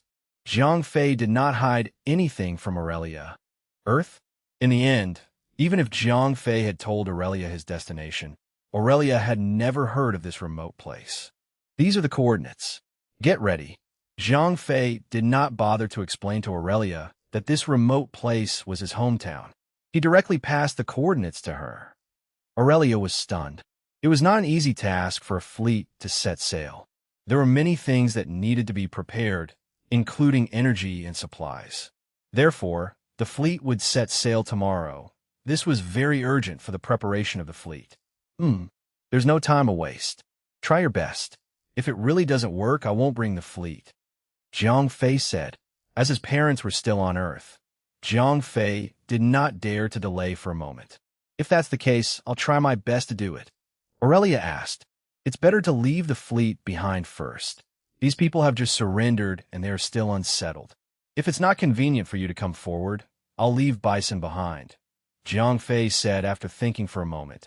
Although these people of the Audra Empire had surrendered, who knew if they were sincere or if they were just pretending? If he left, they would cause some trouble. Then, Jiang Fei's frontline base in the Dominican Galaxy would be finished. If you only took the Aurora ship, I would not be able to help you even if I went there. I'd better stay, said Aurelia. The reason why she was willing to stay was firstly because Jiang Fei only took the Aurora ship. As the fleet commander, she would be of no use even if she went. Secondly, Aurelia was also worried that the surrendered soldiers of the Odora Empire would cause trouble. If she stayed behind to take charge of the situation, things would be a little gentler when the time came. Aurelia could guarantee that none of the soldiers of the Odora Empire who caused trouble would survive. Who was Bison? He was a desperado that Jiang Fei had brought out from Tel Aviv. The first thing these people did every day was to think about whether or not to kill anyone. If they did not torture the captives, it meant that Jiang Fei was strict with them, However, if anyone was in their hands, they would be begging for death. Therefore, for the sake of his fellow countrymen, Aurelia had no choice but to stay. Although Jiang Fei did not explicitly mention it in his army, Aurelia was after all the woman that he had snatched from the bride. This identity was different. Bison had to at least give him some face. Jiang Fei did not think too much about it. After all, he had only returned to Earth to deal with the players. At this time, the players had just entered the game not long ago. Moreover, they had been wiped out by the giant steel scorpion previously. It was likely that their equipment was not very good. Otherwise, they would not have any intentions of going to a primitive planet like Earth. Therefore, it did not make much sense for Aurelia to follow them. She was willing to stay behind to manage the fleet. Jiang Fei was happy to save time. Moreover, Aurelia was also a member of the Odora Empire. It would be easier for her to communicate with the surrendered generals. If anything really happened, it would be easier to resolve it with her in the middle. After giving Aurelia instructions, Jiang Fei found the other girls and told them about what happened. The girls were very happy to be able to return to Earth, especially Si Tang. She was different from the other girls. Most of the other girls were resurrected from Dawnbreak by Jiang Fei. However, Si Tang had a family and a business. She had followed Jiang Fei out for so long. She also missed her father and brother. Chapter 1529, 1529. The remoteness of Earth had been mentioned more than once. The journey from the Dominican Galaxy to Earth would take about 2 weeks to complete the interstellar warp. However, its huge size also slowed down its speed. Therefore, Jiang Fei and the others only managed to reach the edge of the solar system half a month after their departure. Phew! Jiang Fei let out a long breath. The solar system was as calm as ever. This solar system was located in a remote location. High-level civilizations would not bother to come here. The only intelligent race in the solar system, the human race on Earth, had yet to develop. Currently, they were still unable to leave their home planet. Therefore, there were no spaceships shuttling back and forth in the entire solar system. This place was like a primitive forest in the universe, and the humans on Earth were the primitive tribes in this primitive forest. I used to think that the Earth was full of pollution, and war broke out from time to time. Humans could no longer live happily. After leaving the solar system, I realized that Earth was really a paradise. Although there were many problems living here, at least I did not have to worry about a Star Wars outbreak. My planet was shattered by a star destroyer. Jiang Fei said to Bella and the other girls. The development of technology often prioritizes war. The more advanced technology is, the easier it is to kill people. In the era of cold weapons, when the blade of the killer cuts into the blood, it cuts into the face of the enemy. In a battle, those who can personally decapitate 10 people can be said to be brave warriors. Most people would be scared to death when they see blood. Therefore, although cold weapons wars have a large scale, the result of the war is that most of them are defeated. The true casualties are not that big.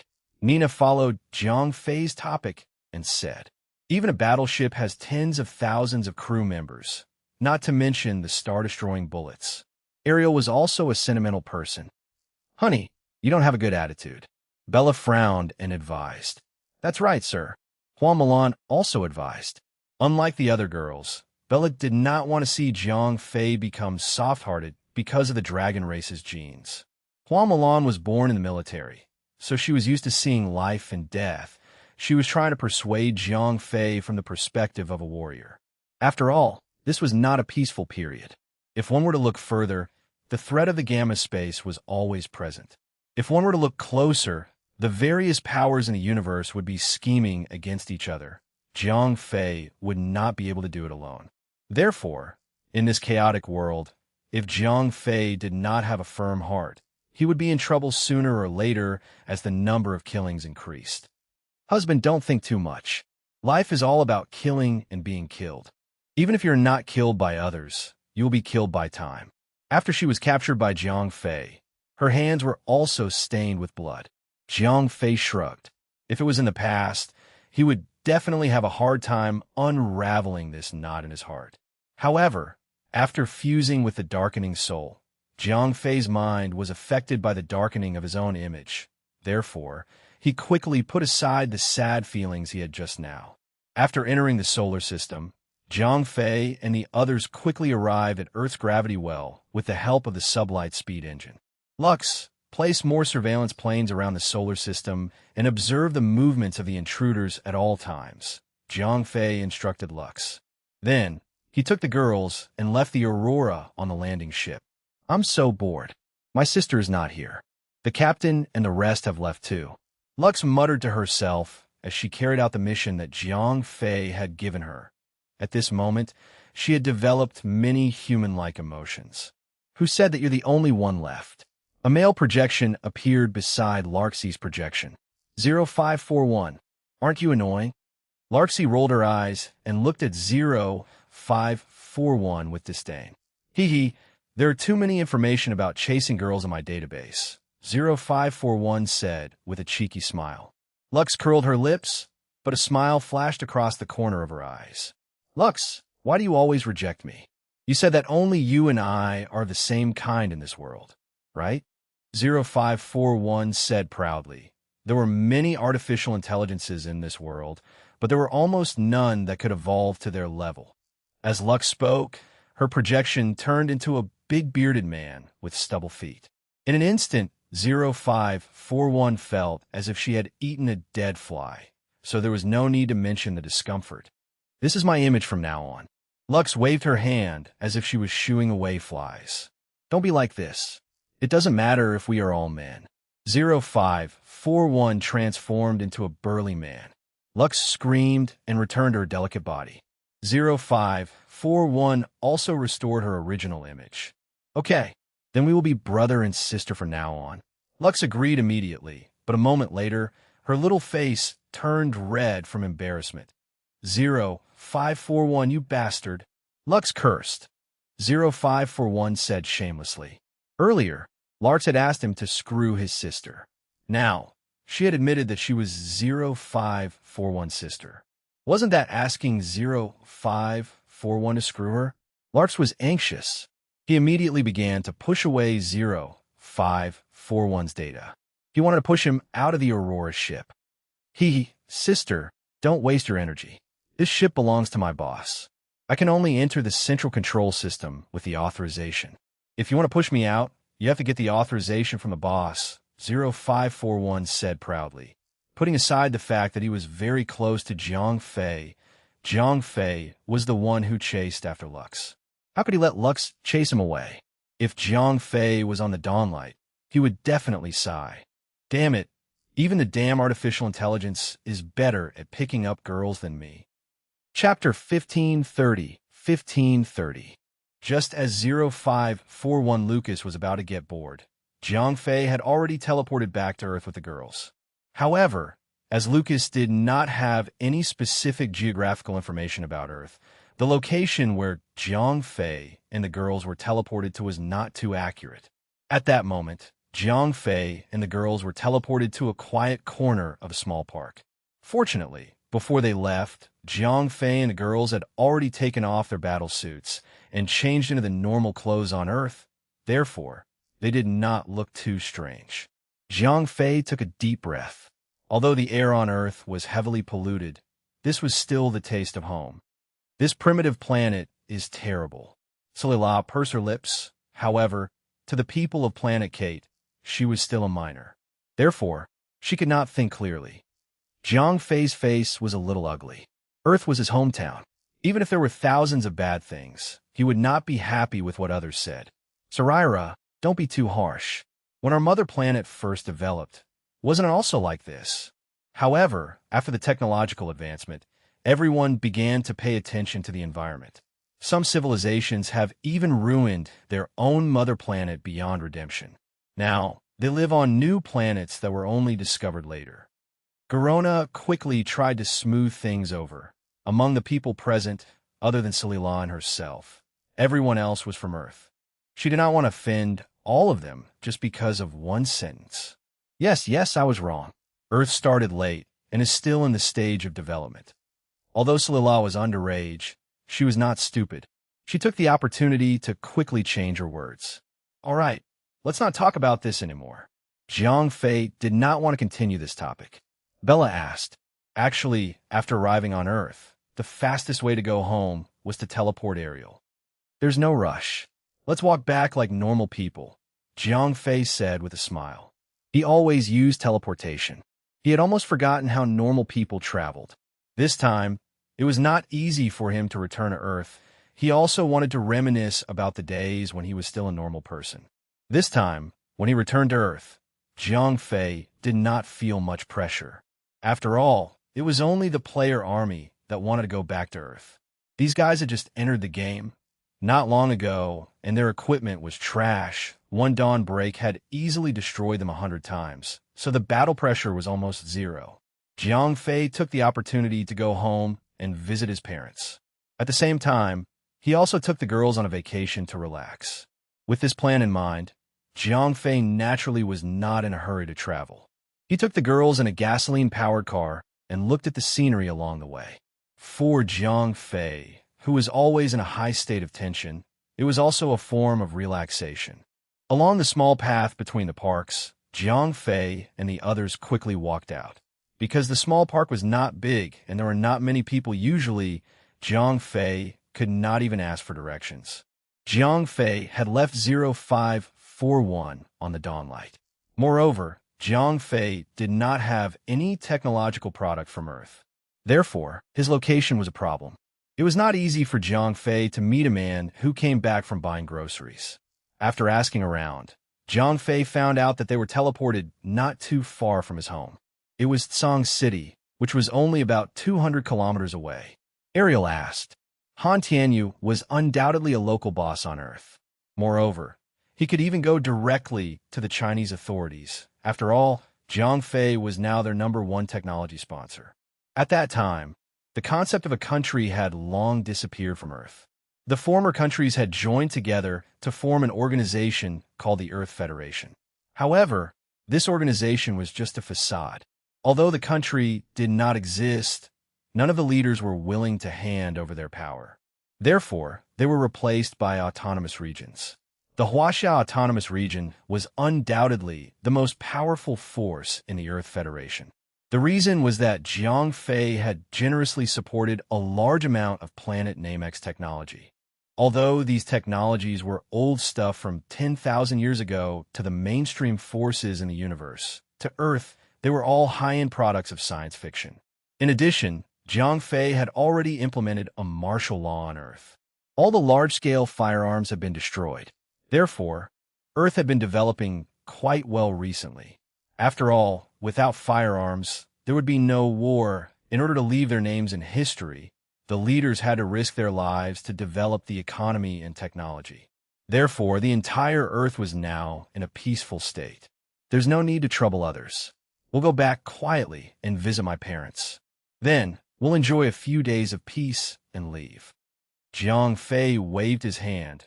If the officials knew that he had returned, they would definitely come and bother him every day.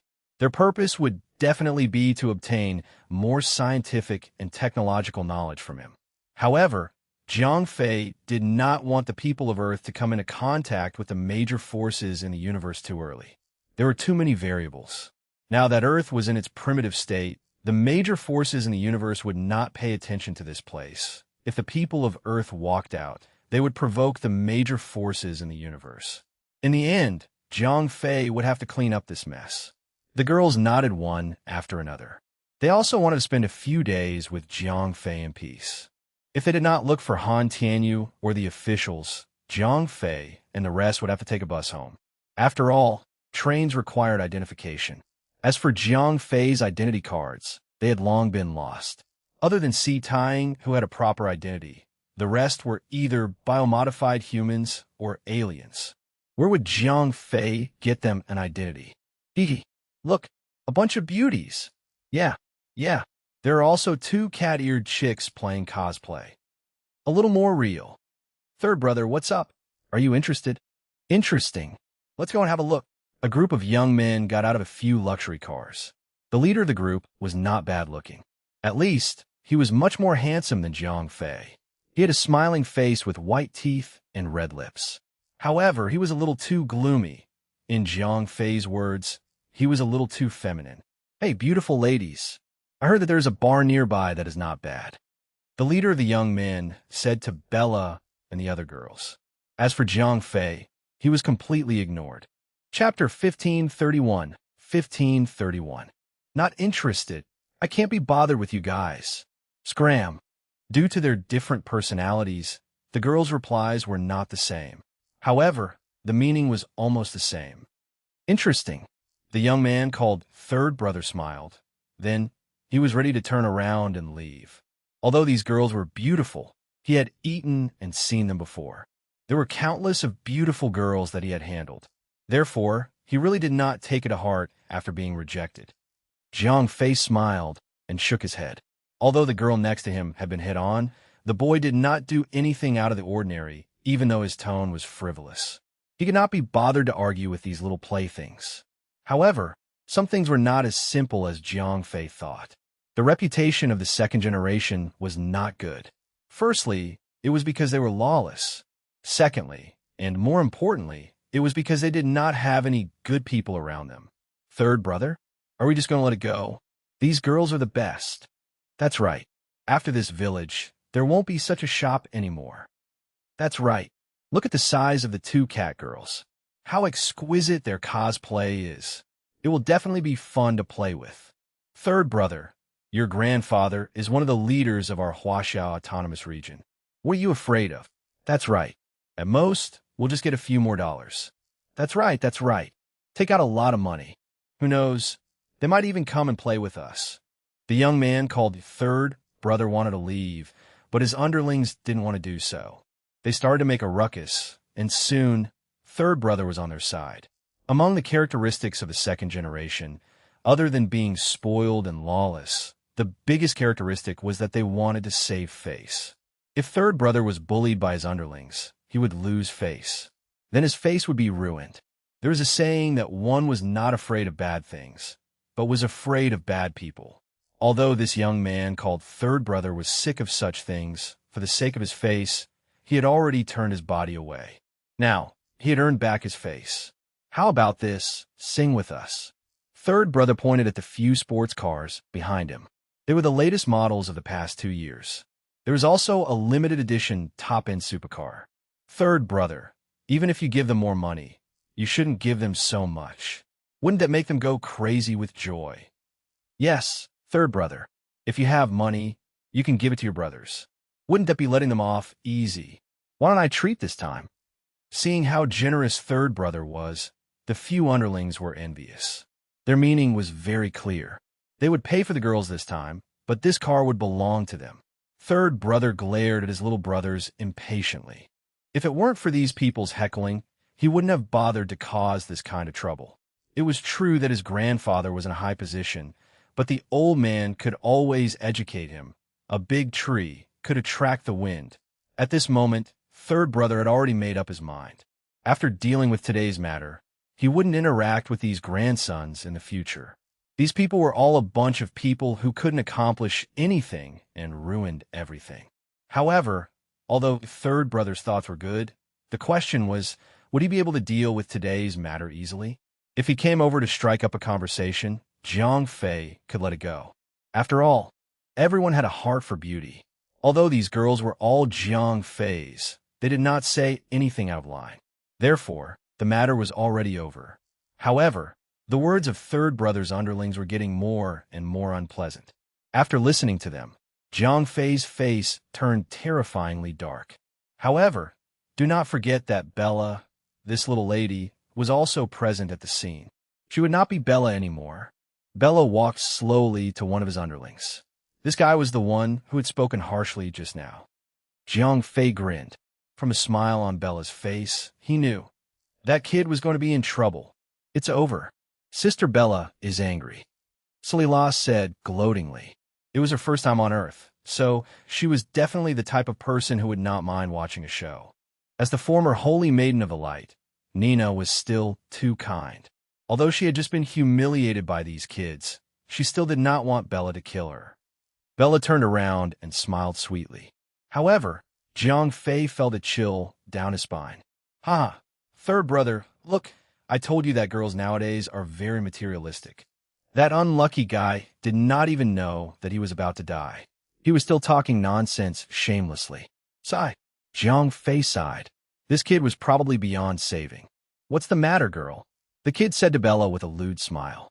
At the same time, he passed his dog paw over. It seemed like he wanted to touch Bella's face. The moment the kid passed his paw over, Bella's right hand instantly transformed into an energy scale. The reason why she used the energy scales wasn't because of how strong this kid was. It was just that Bella purely didn't want him to dirty her hand. Bella grabbed the kid's hand. That kid was startled. The feeling that came from this hand wasn't the slightest bit as soft as a young girl's jade palm.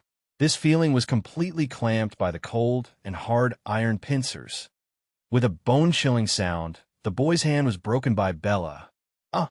The boy screamed, but this was also the last time he called out Mom, because he was in so much pain that he could not speak.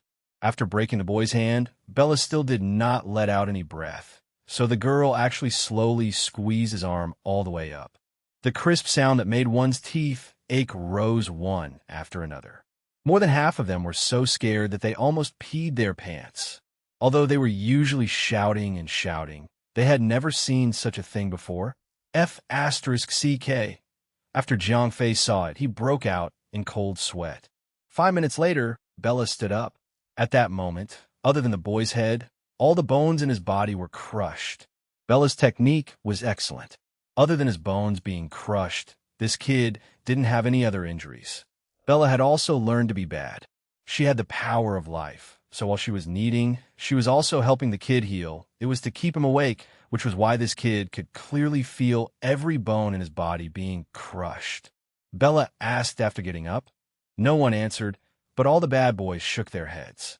At this moment, the group of people could no longer stand and collapsed to the ground. There were also a few people who had a pale yellow transparent liquid appearing on their crotch. They really peed. Chapter 1532. 1532. Jiang Fei shouted from behind. He really did not want to argue with these young masters. After all, the difference in status between the two parties was too big. Killing these young masters would simply dirty his hands. Bella shrugged. Although she was angry with these people, she did not have the intention to kill them. Wait a minute. At that moment, the third brother actually called out to Jiang Fei and the others who were about to leave.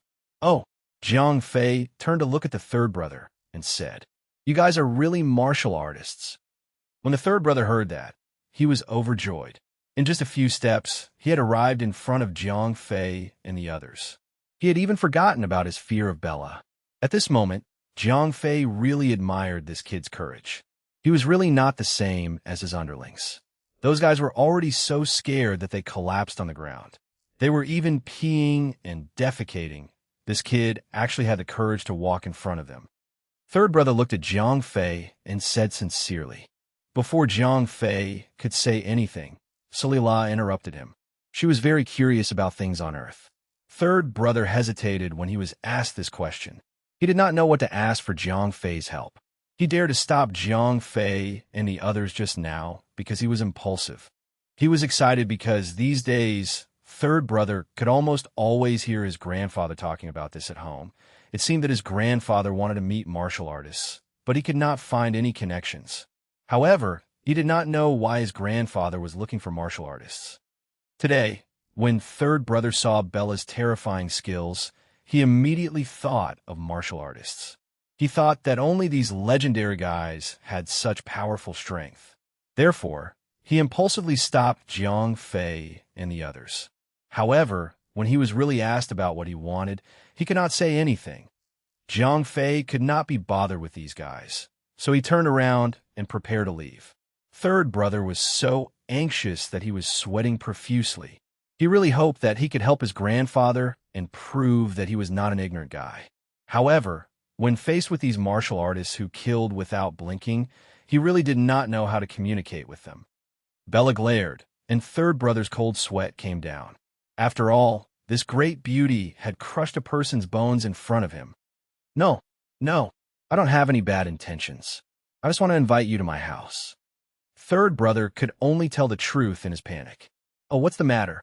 Do you want your family to help you? Sylvie said sarcastically. No, no. Third brother quickly clarified. Although these people didn't seem to have the intention to kill him, he had heard from his grandfather many times that these martial artists had no sense of the law. They would kill people without a word of disagreement. That was really 5 orders to a boxer. You don't even know how to make up lies. Does your grandfather know who we are? And he still wants to see us? Tell us. Sylvie continued to press him. No, no. Under the fear, third brother's mind was in a mess. The more he explained, the more confused he became. Just now, you said that your grandfather wanted to see us. Why did it change now? Sylvie had taken out the dagger at some point. The tip of the dagger slid back and forth on third brother's face. Although it didn't hurt him, it still scared him. Speaking of which, third brother was considered pretty good among the second generation. Although he was scared, at least he didn't lose face. If it were anyone else, they would have shit themselves by now. Nina stopped Sylvie from interrogating him. She understood what third brother meant from his messy words. What he meant was that his grandfather did not have to meet us. He wanted to meet a martial artist. Nina said as she took over third brother's confused mind. Yes, yes, yes. Third brother looked at Nina gratefully. Jiang Fei was stunned. From the conversation between the rich and powerful people just now, he had guessed that this kid's identity was not ordinary.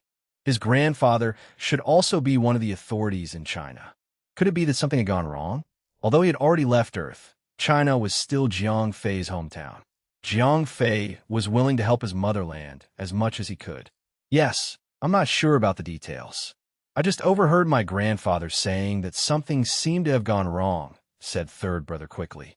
Jiang Fei asked curiously. Third brother shook his head. Although he was a second generation, he was not in contact with these things. Bella asked, Fei, let's meet him. Anyway, we have nothing to do this time around. Nina had guessed what Jiang Fei was thinking. Therefore, she took the initiative to give him a way out. Yes, yes. Salila was definitely a typical person who would not mind watching a show. She was curious about everything on Earth. Jiang Fei nodded. He was also curious as to why the Martial Artists Alliance and the official channels of communication were cut off. Really, third brother was overjoyed when he heard that. He could finally help his grandfather solve a problem. Jiang Fei asked. Third brother immediately said. Then he said to his underlings beside him, Send him to the hospital and register my name. The medical fees will be on me. After saying that, third brother no longer cared about these people. He even made up his mind to never interact with these scoundrels again. A group of luxurious cars left Tsang City and headed towards the direction of the imperial capital. On the way, Jiang Fei and third brother chatted. He also learned that this kid's surname was Xiao. His name was Xiao Rui. He was the third son of his family. His grandfather, Xiao He, was one of the current authorities in China. However, his family's influence was mainly in the political world, not in the military. Chapter 1533. 1533. This is not bad. Regardless of whether I can help or not, at least I got a ride. Audiobook. Yeah, although it might take some time, driving these cars back will save a lot of time. So it's still quite a good deal. Tang interrupted. She was probably the person who supported Jiang Fei the most in helping Xiao Rui. Unlike other girls, Si Tang had a family. Moreover, they were all on Earth. If they could form a good relationship with Xiao Rui, Si Tang's family would be able to live a better life on Earth. The distance of more than 200 kilometers was not very close. However, the speed of these sports cars was not slow either. In less than 2 hours, the convoy had already entered the borders of the imperial capital. Under Xiao Rui's lead, the convoy drove all the way into the city center and stopped at the entrance of a small courtyard house. In the past, Jiang Fei had always heard that some rich person had a few houses in the imperial city or a few villas in the imperial city. However, those were not considered awesome. When it came to villas, there was no need to ask. There were definitely people outside the Fourth Ring Road who were truly awesome. They were taking advantage of a courtyard house. With Xiao Rui leading the way, Jiang Fei and the others naturally did not have anyone to stop them. They entered the alley and then entered the courtyard. As soon as he entered the door, Jiang Fei sucked in a breath of cold air. It was a wide and bright door, a small courtyard that entered the third ring road. This courtyard alone was enough to buy an entire high-end residential area in the third ring road. This is called a wide and bright door. It refers to the kind of door that has half a room outside the door, half a room inside the door, and the door the ridge of the roof. In ancient China, only high-ranking officials and dignitaries could build this door. Jiang Fei explained to Garona and Saraira, the two aliens. Two young girls are also frequent odd. Beyond the gate was a courtyard where the guards and servants lived. Further on, past the courtyard, was the second monastery where the master lived. There were 5 main rooms and one east-west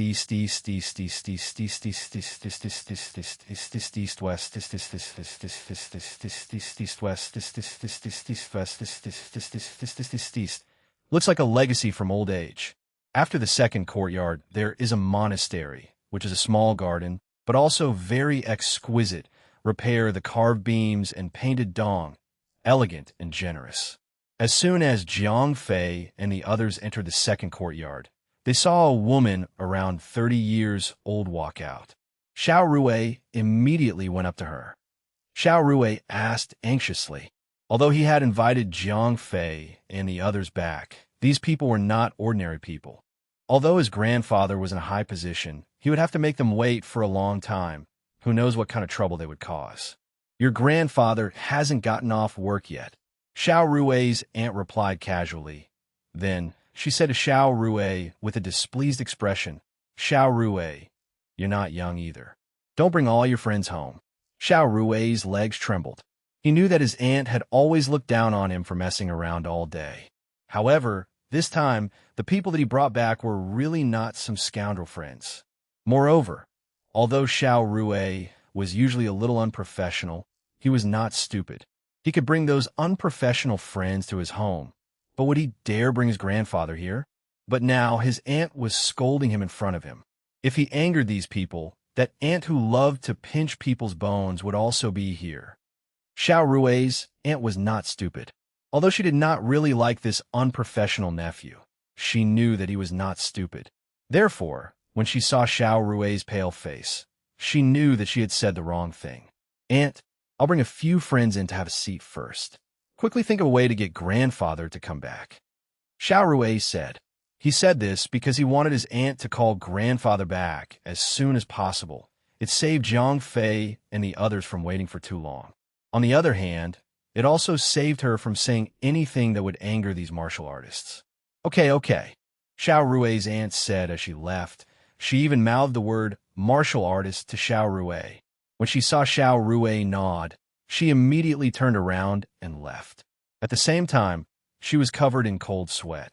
The problem was that they were not like iron arms. No matter how strong their family background was, as long as they were human, they would feel pain even if they were beaten. Even if their heads fell off, they would still die. Therefore, even if they were in a high position, when faced with martial artists, these people in power would still show some respect. After Xiao Rui's aunt left, Jiang Fei and the others were allowed to enter the living room. At the same time, Xiao Rui asked the servants to serve tea and then left, leaving him to chat with Jiang Fei and the others. Speaking of which, there were still a few people at Xiao Rui's grandfather's house. These people were even Xiao Rui's elders. When he met them, he would either have to call them uncle or uncle. However, after Xiao Rui's aunt went out, she first notified these people. She told them not to join in the fun. If it were any other time, these people would definitely come over and scold Xiao Rui, this silk pants. However, when they heard that this kid was actually entertaining a martial artist, they all looked for trouble and went out to play. They did not stay at home at all. In just half an hour, Xiao Rui's grandfather rushed back. When he heard that Xiao Rui had invited a martial artist to his house, he immediately put down what he was doing and directly came back. Although he did not know how his useless grandson had managed to invite the martial artist to a person like him, the process was not important. The outcome was what he was concerned about. As soon as Xiao he entered the house, he saw Jiang Fei and the others sitting in the living room. Xiao he smiled and took the initiative to greet them. There is a saying that one must have something to ask of others. He was very clear about this. Hello, Elder Xiao. You're also busy with work. Zhang Fei was very polite. No matter what, this old man was old enough to be his grandfather. It was also a duty to be polite. Cool me, cool me, cool me. Xiao looked at Zhang Fei with surprise. First, he did not expect Zhang Fei to be so polite, because in his understanding, martial artists had eyes on the top of their heads. They had always looked down on others. Second of all, Zhang Fei looked too young. In the circle of martial artists, being young meant that he was weak. It meant that his status was low. However, at Zhang Fei's age, he probably did not have much of a say in the Martial Artist Alliance. At most, he would help him pass on a message. Although he was a little disappointed, Xiaohe did not show it on his face. Moreover, he was already very satisfied with his grandson's performance today. Although the martial artists that he had invited were very young, at least he could pass on a message. Finding them was the same as finding the Martial Artist Alliance. It was better than not knowing where the martial artists were these days. Chapter 1534. After a brief exchange of pleasantries, Zhang Fei went straight to the point. Xiaohe did not answer Zhang Fei's question directly. Instead, he began to ask about Zhang Fei's identity and background. I don't have any sect. However, I can still be considered to have a say in the Martial Artist Alliance. Zhang Fei laughed. With his current strength and identity, the Martial Artist Alliance would have to give him face. However, when Xiaohe heard Zhang Fei's reply, he was a little displeased. He thought that his grandson had been cheated by someone and had found a bunch of charlatans to come over.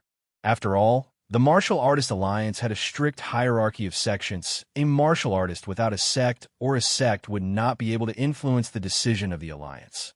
Moreover, how old was Zhang Fei? It would be fine if he was the heir of a large sect. Otherwise, at his age, he might not even be able to meet the higher-ups of the Martial Artist Alliance. Therefore, when Xiaohe heard that Zhang Fei had no sect, his heart turned cold. Although he still had a smile on his face, he could not be bothered to continue the conversation with Zhang Fei and the others. Brother Zhang Fei, if you have any ideas, please help me contact the higher-ups of the Martial Artist Alliance. I do have 100,000 urgent matters to meet them. It's okay if you don't have any ideas. Let Xiao Rui bring you to the imperial capital for the next 2 days. Xiaohe, who did not have much confidence in Zhang Fei, did not want to waste any more time. Therefore, he waved at Xiao Rui and gestured for him to leave with his friends. Grandfather, Xiao Rui still wanted to fight for it. After all, this was the best opportunity to show off in front of his grandfather. However, Xiaohe had already made a judgment in his heart. He was usually a little headstrong and opinionated. The things that they determined, others could not control. Hubby, I told you that you were just eating carrots and worrying about nothing. What happened in the end? Not only did they not appreciate us, they even looked down on us. Let's go, Sylvie said sarcastically. Sigh. Zhang Fei sighed.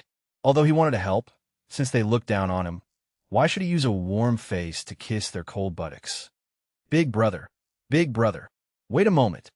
Xiao Rui was also a stubborn person. He firmly believed in his own judgment. In his heart, Zhang Fei and the others were definitely not ordinary martial artists. Although Xiao Rui, had no contact with martial artists, with Bella's fierce strength in kneading people's bones, she was a veteran of the battlefield, a master who was stained with countless blood. Such a person would definitely not be a nobody in the Martial Artist Alliance. Zhang Fei nodded.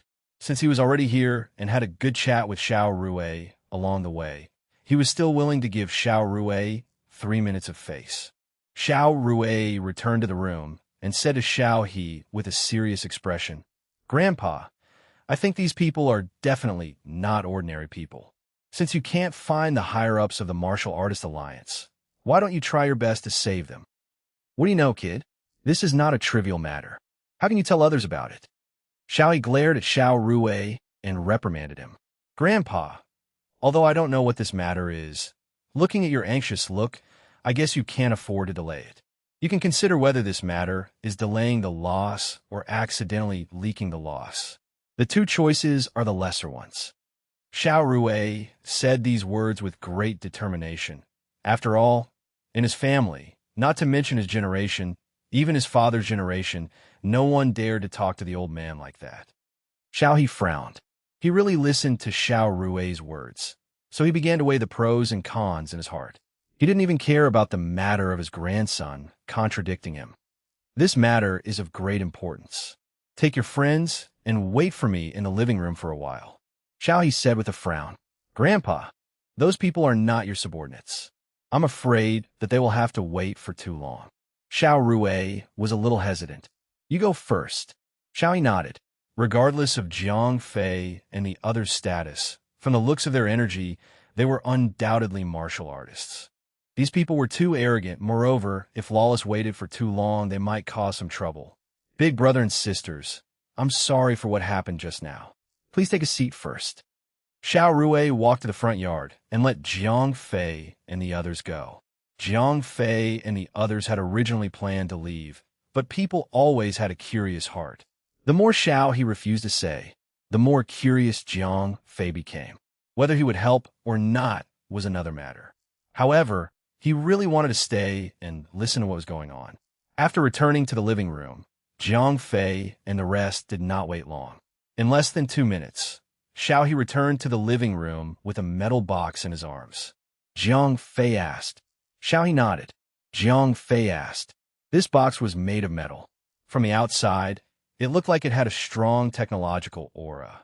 What could this thing have to do with martial artists? Xiao He pondered for a moment and finally told the truth. Jiang Fei was stunned. Yes, recently, a group of mysterious people suddenly appeared on Earth. However, they did not come to China.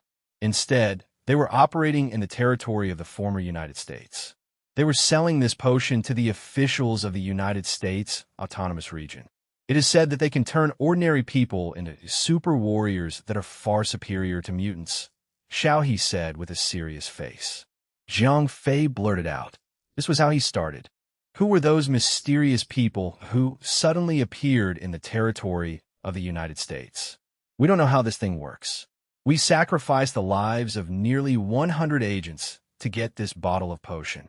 I was anxious to contact the Martial Artist Alliance so that they could help me investigate this matter. Xiao He said, at this time, the Chinese agents in America's territory had been completely wiped out. They had sacrificed too much for this potion. Moreover, the Mutants' Brotherhood in America had already begun to intervene. It was already very difficult for the ordinary agents to investigate anything. Nina whispered into Jiang Fei's ear. Damn it. Jiang Fei had also thought of this point. Genetic potions were definitely not developed by Earth's technology. There must be other forces that had noticed Earth. Chapter 1535. 1535. Although Earth's technology was not very advanced, it was still considered a primitive planet in the universe. However, this was Jiang Fei's hometown after all. Therefore, Earth and even the solar system were considered as Jiang Fei's exclusive property. Now, someone had actually come to his territory to cause trouble.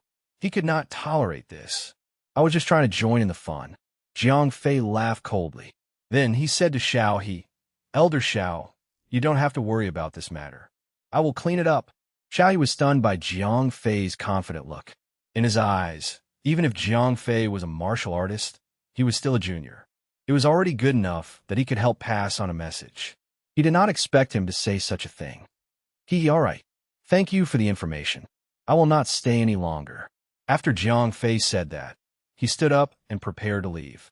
Xiao He was a little dumbfounded. He did not know where Jiang Fei's confidence came from.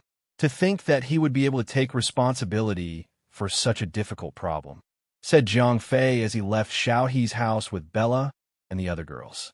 After leaving the Xiao house, Ariel asked, Hubby, should we go home first? Or should we go to America first? Let's get down to business first. Although Jiang Fei wanted to see his parents immediately, he still felt uneasy about letting that mysterious power cause trouble on Earth. As Jiang Fei's transportation captain, Ariel was very familiar with the coordinates of America. After a white light, Jiang Fei and the others had already appeared on the border of America.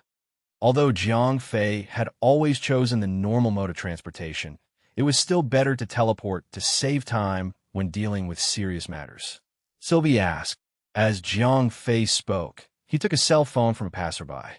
With his skills, such a thing was as easy as pie. After getting the phone, Jiang Fei directly dialed Han Tianyu's number. This kid had now become the governor of the Winter Hawaiian Islands. He was having a good time there. Han Tianyu's voice was heard. Jiang Fei smiled. A fe? Han Tianyu asked in disbelief. Yes, I just came back, Jiang Fei nodded. Han Tianyu sighed. Then, he said in a relaxed tone, however, it's good that you're back. When you're back, all those messy things will not be a problem anymore. What's wrong? Jiang Fei asked curiously. There are too many troublesome things. The Martial Artist Alliance has somehow fallen out with the military. They have withdrawn their contact points. Strange potions have appeared in the United States. Europe is also not peaceful. It seems that the Holy See has also split. In short, a lot of strange things have happened recently. Han Tianyu briefly explained the situation on Earth to Jiang Fei. Jiang Fei frowned. Clearly, everything was premeditated. However, he still did not know what the other party's plot was. Jiang Fei muttered to himself. If it was really the other forces in the universe, then it should not be difficult for them to take down Earth. Neither the strength of a powerhouse could compete with the mainstream forces in the universe. If they really wanted to conquer Earth, it was likely that Earth would have fallen before Jiang Fei returned. Ah Fei, it's good that you're back. I don't have to worry anymore. Han Tianyu asked. I'm in the United States now. Tell me about the situation here, Jiang Fei said. The situation in the United States of America is very complicated. Many of my agents have been killed. Han Tianyu paused for a moment. Then he continued. Those mysterious people suddenly appeared half a month ago. After they appeared, they sold a strange potion to the Mutant Brotherhood. This potion can greatly increase a person's strength. Even an ordinary person can have the strength of a level 4 mutant after consuming it. So powerful, Jiang Fei was stunned. It seemed that the biochemical technology of these mysterious people had reached or even surpassed the level of the people from planet Namek. Yes, if I was not unsure if there were side effects, I would have gotten a bottle to drink, Han Tianyu said. Jiang Fei asked. These people are very cautious. They often change their base. If you want it now, I can help you find it through my channels, Han Tianyu said. Okay, Jiang Fei said. Although there might be sacrifices if he went through Han Tianyu's agents to investigate. If Jiang Fei were to search for a needle in a haystack in the United States, it would be even more troublesome. After asking Han Tianyu to investigate the movements of the mysterious people, Jiang Fei, Bella, and the others found a motel and settled down. Although the conditions of this motel were slightly worse, the inspection was lax, it was the best choice for Jiang Fei and the others who had no status. Han Tianyu was very efficient. At noon the next day, he called Jiang Fei back. Han Tianyu said directly. Jiang Fei did not waste any time. Han Tianyu said, all right. Jiang Fei nodded and gave Ariel a look. Audiobook-style. Then a white light flashed. When Jiang Fei and the others appeared again, they were already in the park in the middle of the streets of Queens. Jiang Fei closed his eyes to sense for a moment. Soon, he found the movements of a few experts. The combat power of these people was not very high. They were only about 200,000 to 300,000. Even so, this was not a level that Earthlings could reach. Therefore, Jiang Fei was certain that these people were the mysterious people. After finding the traces of the other party, everything was easy. In Jiang Fei's camp, except for Si Tang, who was slightly weaker and had less than 1 million combat power, the other girls were almost all at least 5 million combat power. There is absolutely no possibility of losing them. After a few minutes, Jiang Fei had already seen those people. There were 5 men and 2 women. There were 7 people in total. They looked no different from Earthlings. One of the women had black hair and black eyes that looked like Asians. The others all looked like blonde Europeans. Surround them. Jiang Fei waved his hand. The girls immediately formed a circle and surrounded the 5 men and 2 women. At that moment, a blonde girl shouted loudly. Clearly, She had already discovered Jiang Fei and the other's intentions. Chapter 1536, 1536. The 5 men and 2 women immediately decided to split up and leave after discovering Jiang Fei and the other's intentions. However, with their weak strength, it would be extremely difficult for them to escape from Jiang Fei and the others. Jiang Fei shouted loudly. Then he took a big step forward and charged forward. His target was the blonde man who was leading the group. When the blonde man saw that he could not escape, he did not care about the impact at all. He unleashed his power on the street. Mom, who are these people? Are they monsters? In an instant, the streets were in chaos. This was the Queens District of New York City in the United States. There was a rather dense flow of people.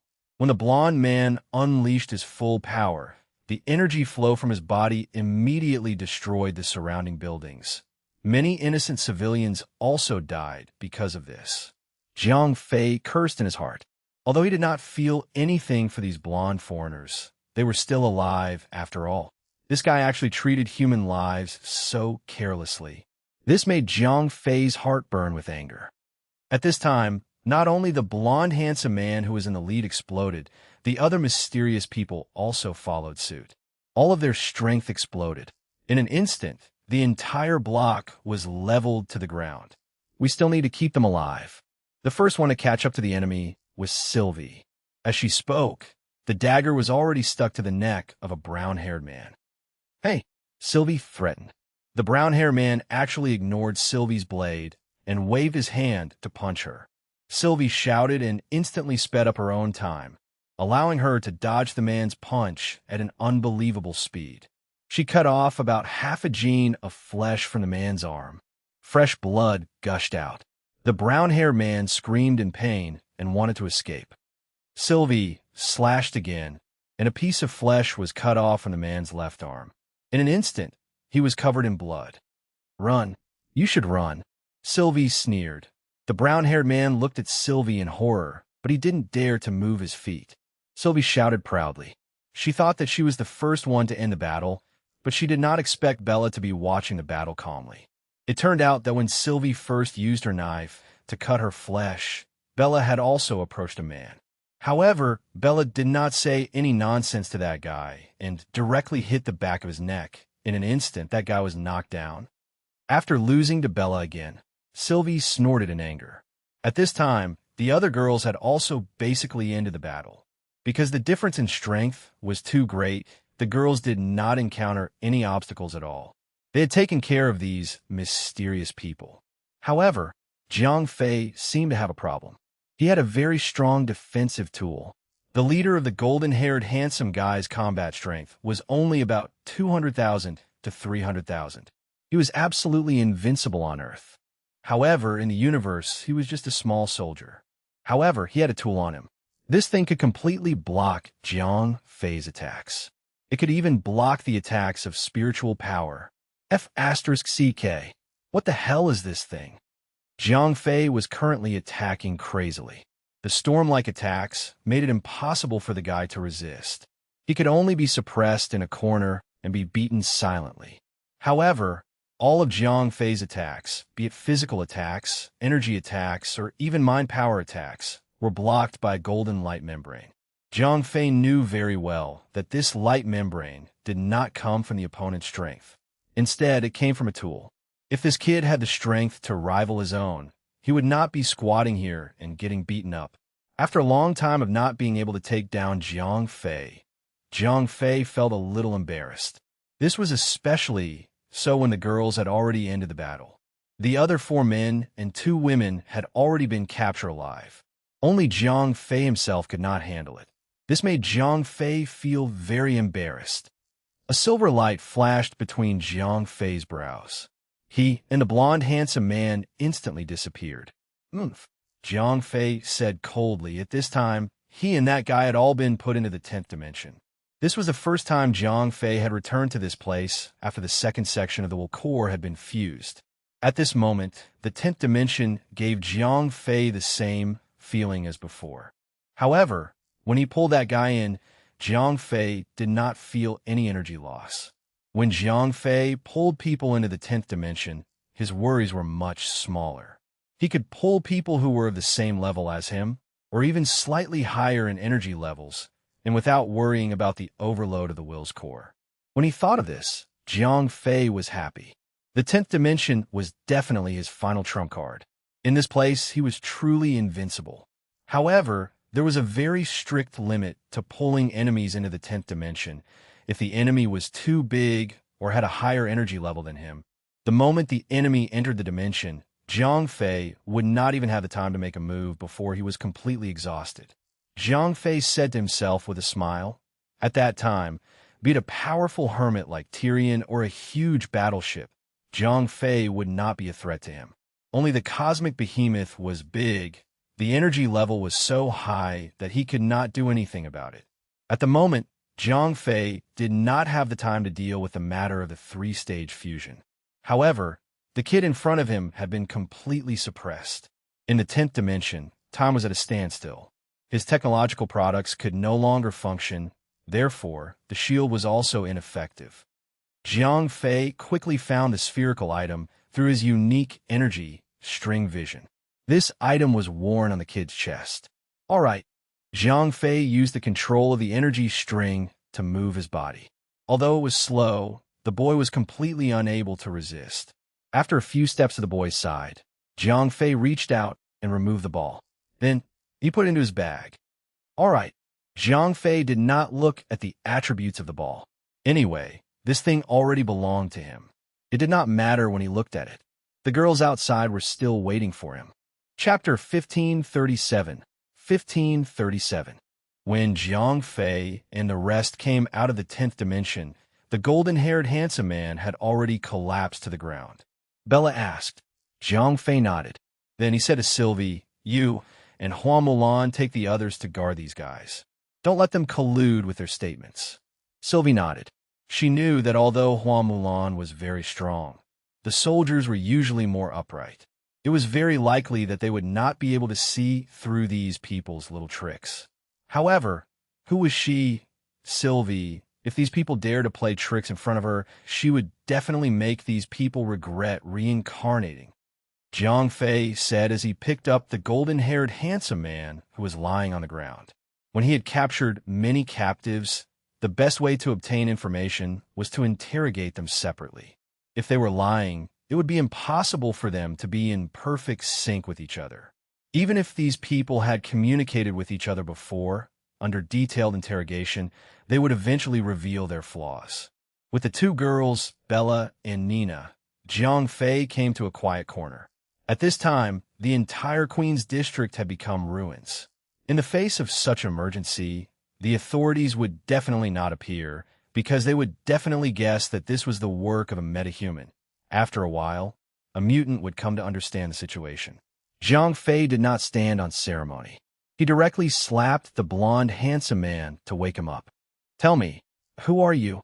Jiang Fei asked expressionlessly. I am a member of the Mutant Brotherhood. It seemed that the blonde handsome man and the others were really well prepared.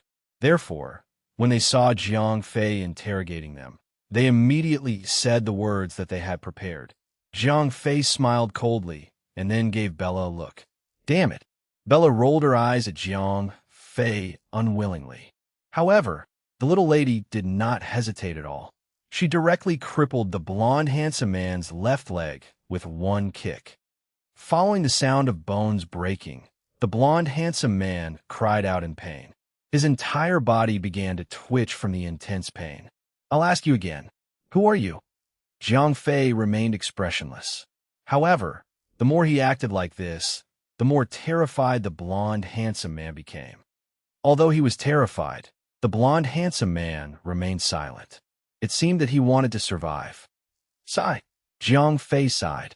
Then, he shrugged and Bella immediately stomped on the other leg of the golden-haired handsome man. Nina, who was beside him, frowned.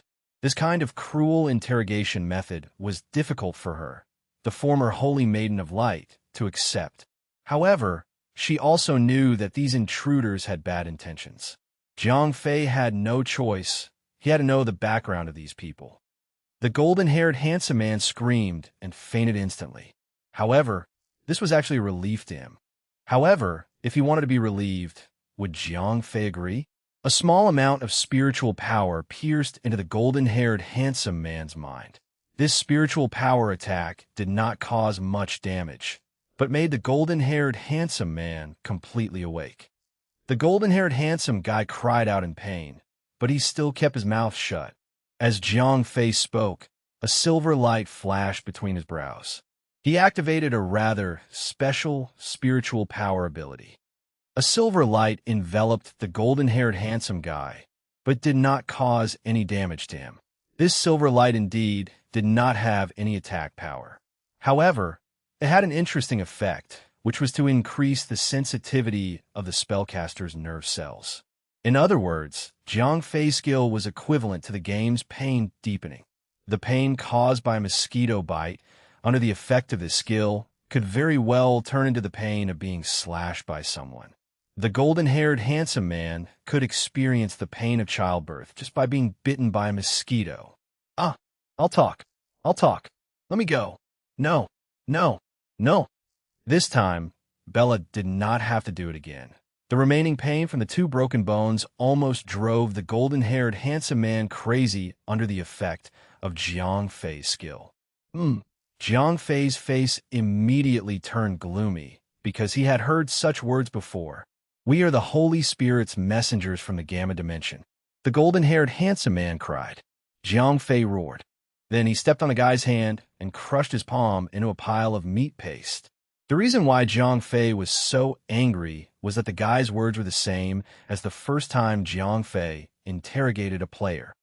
Needless to say, this guy was also a player. When Jiang Fei heard this guy begging him to kill him, he had already guessed this. However, when he confirmed everything, the anger in his heart could no longer be suppressed.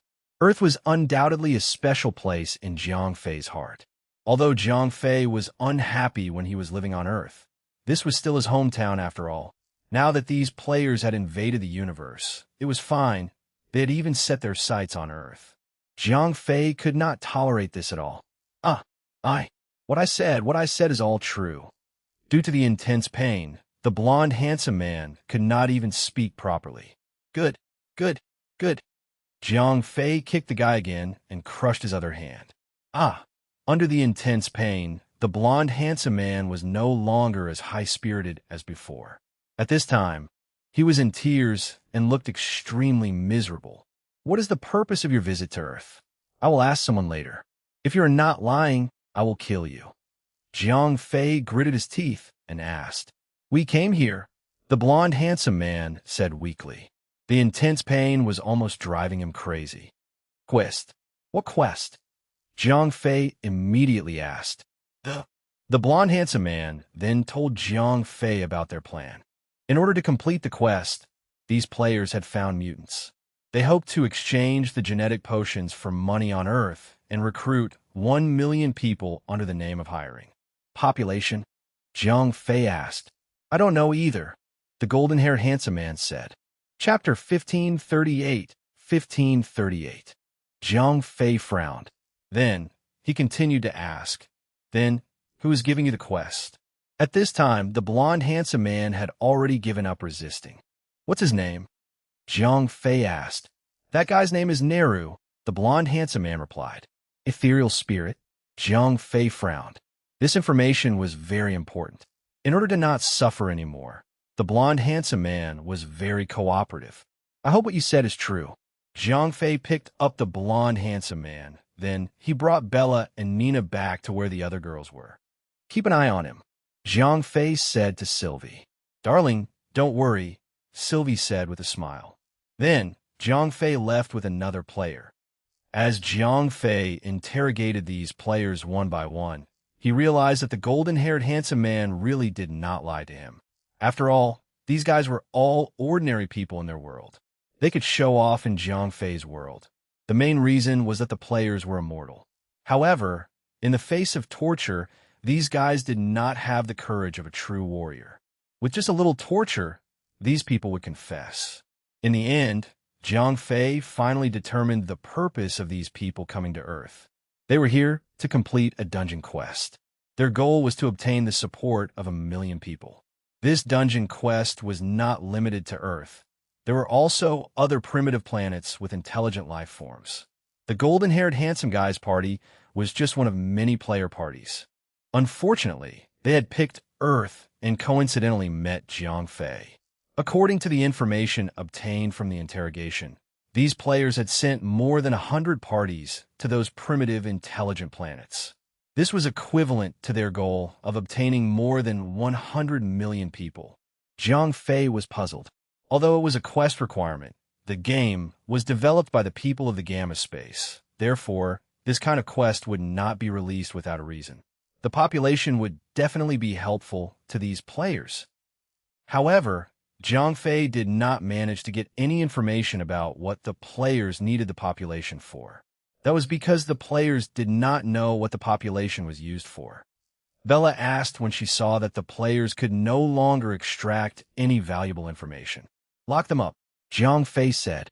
During the interrogation process, he already knew that these players could not exit the game while interacting with the NPCs. In other words, as long as Jiang Fei's people in this world interacted with them, they could not leave the game. If Jiang Fei killed these players, it would actually help them. Not only would they be able to resurrect soon, but they would also be able to pass on the information about Jiang Fei and the others on Earth. However, if he only imprisoned these players, they would not be able to pass on everything they encountered to others. This would give Jiang Fei precious time. Jiang Fei gave Han Tianyu a call. Jiang Fei did not have the time to look after these players. The only thing he needed to do was to cripple them. He would then hand them over to Han Tianyu to deal with. Jiang Fei was quite at ease with Han Tianyu. Moreover, this guy was very capable. He believed that letting him look after these players would not go wrong. Who are you holding? Han Tianyu asked curiously. Brother Yu, don't ask anymore. Jiang Fei sighed. He did not want to tell Han Tianyu about the Gamma space. After all, he was too weak. After knowing the truth, there was nothing he could do but to add to his troubles. Instead of doing that, he might as well let Han Tianyu live happily for the rest of his life. All right, there are plenty of empty islands in the winter Hawaiian Islands. Han Tianyu was a smart person. He did not ask any more questions after Jiang Fei said that. Jiang Fei nodded and prepared to bring the players to the winter Hawaiian Islands. However, before he left, Jiang Fei had one more thing to do. He had to cripple these players first. Jiang Fei was not worried about Han Tianyu's ability to do things. However, he was still too weak. Most of his subordinates were soldiers made up of ordinary people. Therefore, if he did not cripple these players, Han Tianyu would not be able to suppress them at all. It was too easy for Jiang Fei to cripple these players. The biological potions on planet Merak were definitely top-notch. Not only could the genetic potions increase a person's strength, it was also not difficult to seal the strength of others. Therefore, Jiang Fei let Nina bring him directly back to Dawnbreak. 0541, who was interrupted in the rhythm of picking up girls, was not happy. However, Jiang Fei's needs were still the highest priority for him as a support system. Soon, Jiang Fei returned to Earth with 7 bottles of potions. Under the effects of the potions, the 7 players instantly lost their powers and became useless. Subsequently, Ariel activated the teleportation and brought Jiang Fei and the others, as well as the captives, to the Winterway Islands. At this time, Han Tianyu was already prepared. Brother Yu, arrange for some reliable people to take turns to monitor these guys. Not only do you have to keep a close watch on them, you also have to keep in touch with them at all times. You must not let anyone ignore you for more than 10 minutes, Jiang Fei instructed. Han Tianyu was stunned. Although he was curious, he knew that there were some things that he should not ask. The identities of these guys were more complicated. Firstly, they must not die. Secondly, Brother Yu, you had better arrange for some people who could not communicate with them to watch over them. Otherwise, they would be bewitched by these people, Jiang Fei said. That's easy to do. Didn't you leave behind a lot of robot soldiers? Han Tianyu likit. Jiang Fei had left behind tens of thousands of robot soldiers a long time ago. These robot soldiers were not even artificial intelligence. It could be said that they did not have any intelligence. They could only follow the established procedures and were the best candidates to watch over them. Zhang Fei's eyes lit up. If these robots were to be the guards, they would carry out the orders with absolute loyalty. They would not slack off in the slightest. Therefore, there was no possibility of them being bewitched. Although the robots might have been interfered with by someone and betrayed them, these players not only lost all their powers because of Zhang Fei's potion, but their bones were also crushed. Therefore, it was impossible for them to do anything to the robots. Chapter 1539. After handing all the captives over to Han Tianyu, Zhang Fei had a meeting with the girls around him. Ariel asked, "Yes, although we have captured the players who came to Earth, the players who went to other planets should not have encountered any resistance. I think they will be able to successfully obtain the population very soon," Nina analyzed. Although the combat power of these players' projections in this universe wasn't too terrifying, only around 200,000 to 300,000, they were still invincible existences to primitive planets like Earth. Although the players' mission requirements said that they weren't allowed to use force, this at least gave them an undefeatable guarantee. Next, as long as they used their technological advantages, they could easily bribe those primitive planets. After all, the technological knowledge that could be obtained easily in space was a dream treasure for primitive planets. And for primitive planets, population was often the most worthless resource because they had not entered the era of space travel and could only live in their home planet. The more people there were, the greater the consumption. Therefore, sometimes population was not a resource for primitive planets, but a burden. At this time, if someone proposed to use technology that was far beyond their knowledge to exchange for some population, these primitive planets would probably wake up laughing in their dreams. It was all beneficial to them without any harm. Zhang Fei said with a frown. His biggest task was to delay the players leveling up.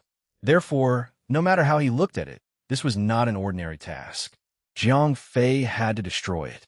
However, there was another problem in front of Zhang Fei. He did not know that the players had gone to those primitive planets. In the vast universe, there were countless primitive planets. Moreover, each primitive planet was hundreds or even hundreds of millions of light years away from each other. It was absolutely impossible for Zhang Fei to investigate them one by one. There's no need for us to look for them one by one.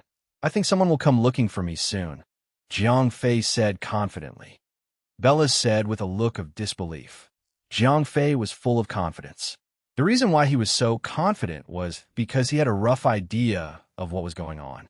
When Zhang Fei was interrogating the golden-haired handsome man, he had received a piece of information. The person who gave the player a quest was actually an ethereal. Zhang Fei was not unfamiliar with this kind of creature. It was because an ethereal called Vinylin had interacted with him many times. Zhang Fei might have died during the first wave of Vizari army's invasion of Earth. It was because of this reminder from Vinlon that Zhang Fei was able to get through many difficult times. He even obtained a super battleship like the Aurora. Sylvie asked, "Find a place with many people." Zhang Fei laughed. The girls naturally trusted Zhang Fei unconditionally. Therefore, they did not go far. The Winter Hawaiian Islands was not an uninhabited area under Han Tianyu's rule. They simply found a city's pedestrian street. Zhang Fei and the rest began to wander around. As expected, in less than half an hour, a tall black man came straight to Zhang Fei. The black man spoke Chinese quite fluently. Zhang Fei smiled. He had waited for so long. Was it not for him? After following the black man to a quiet corner, Zhang Fei smiled and said, "Vinylin, it's been a long time." The black man was indeed the carrier of Vinylin's descent. Why? Zhang Fei asked with a smile.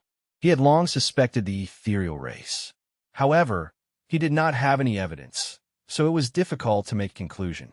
This time, after contacting the confessions of the players, Zhang Fei could finally confirm that these ethereals were not naturally born in his universe. These guys were definitely created directly by the god of the gamma space. People in high-dimensional space were like gods to people in the low-dimensional space. This was just like how humans in the three-dimensional world treated the two-dimensional world on paper. Although humans could not directly enter the two-dimensional world on paper, they could use a pen to modify that world at will, including creation and destruction. These specters, who called themselves observers, were created by the people in the gamma space to monitor the entire universe. Otherwise, how could they have the privilege of transcending everything? They could even descend on other creatures to communicate with humans. These specters were clearly designed by the Gamma Dimensions game development team. Their purpose of existence was to issue quests to the players. However, there seemed to be something wrong with Vinolin. He had actually abandoned his creator and chose to help Jiang Fei, who was trying to break free from the control of the god. Vinolin smiled. However, he did not seem to be embarrassed that his identity had been exposed. Jiang Fei said with a smile that was not a smile. Vinolin nodded. Jiang Fei suddenly became serious.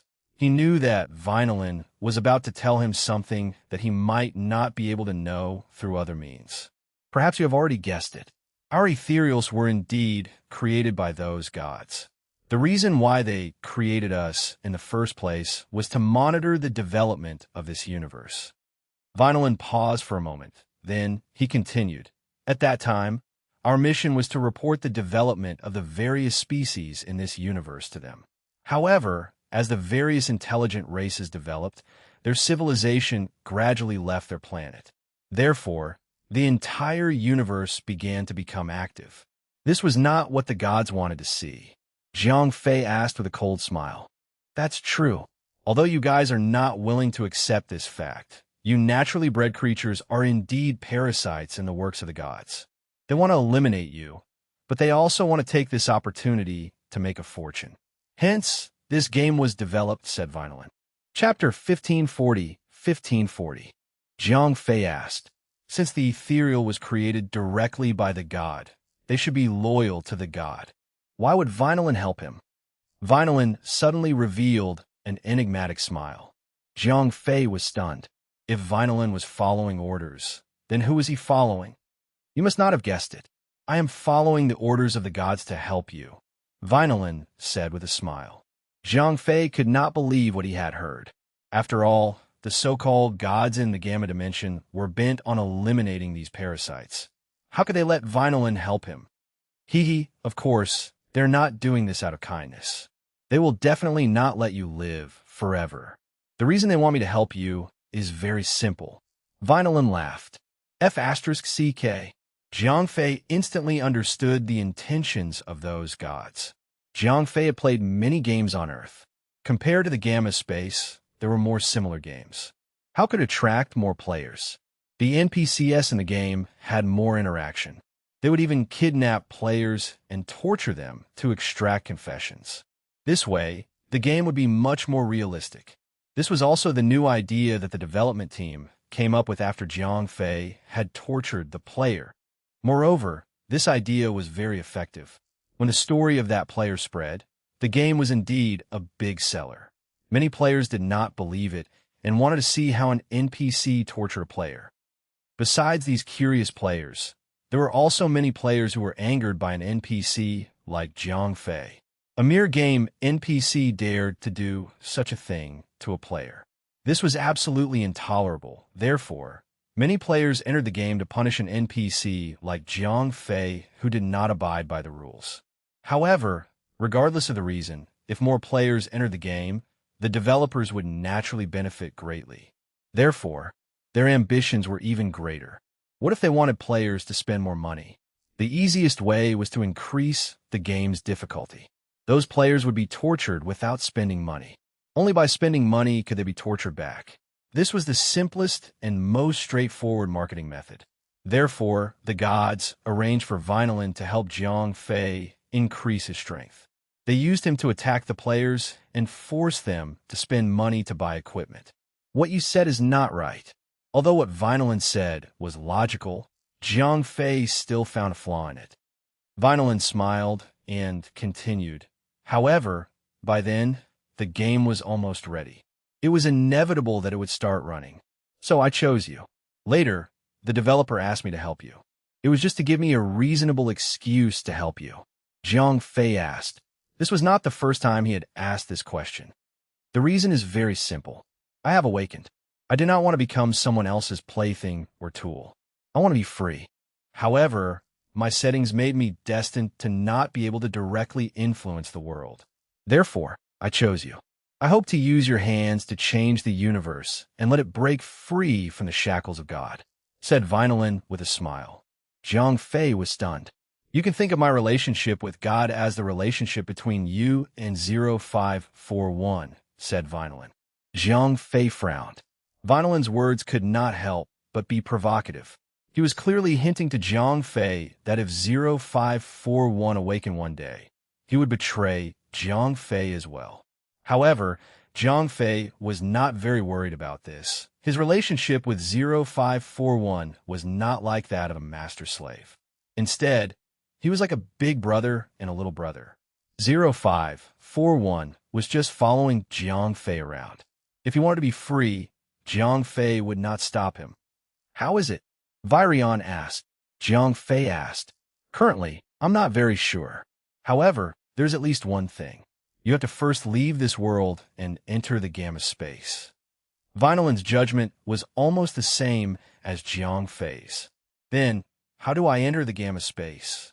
Zhang Fei asked again. There are two ways to enter the gamma space. First, just like how you captured Bella and the others, you will be extracted and resurrected by the people in the gamma space. However, in that case, all of your power will disappear.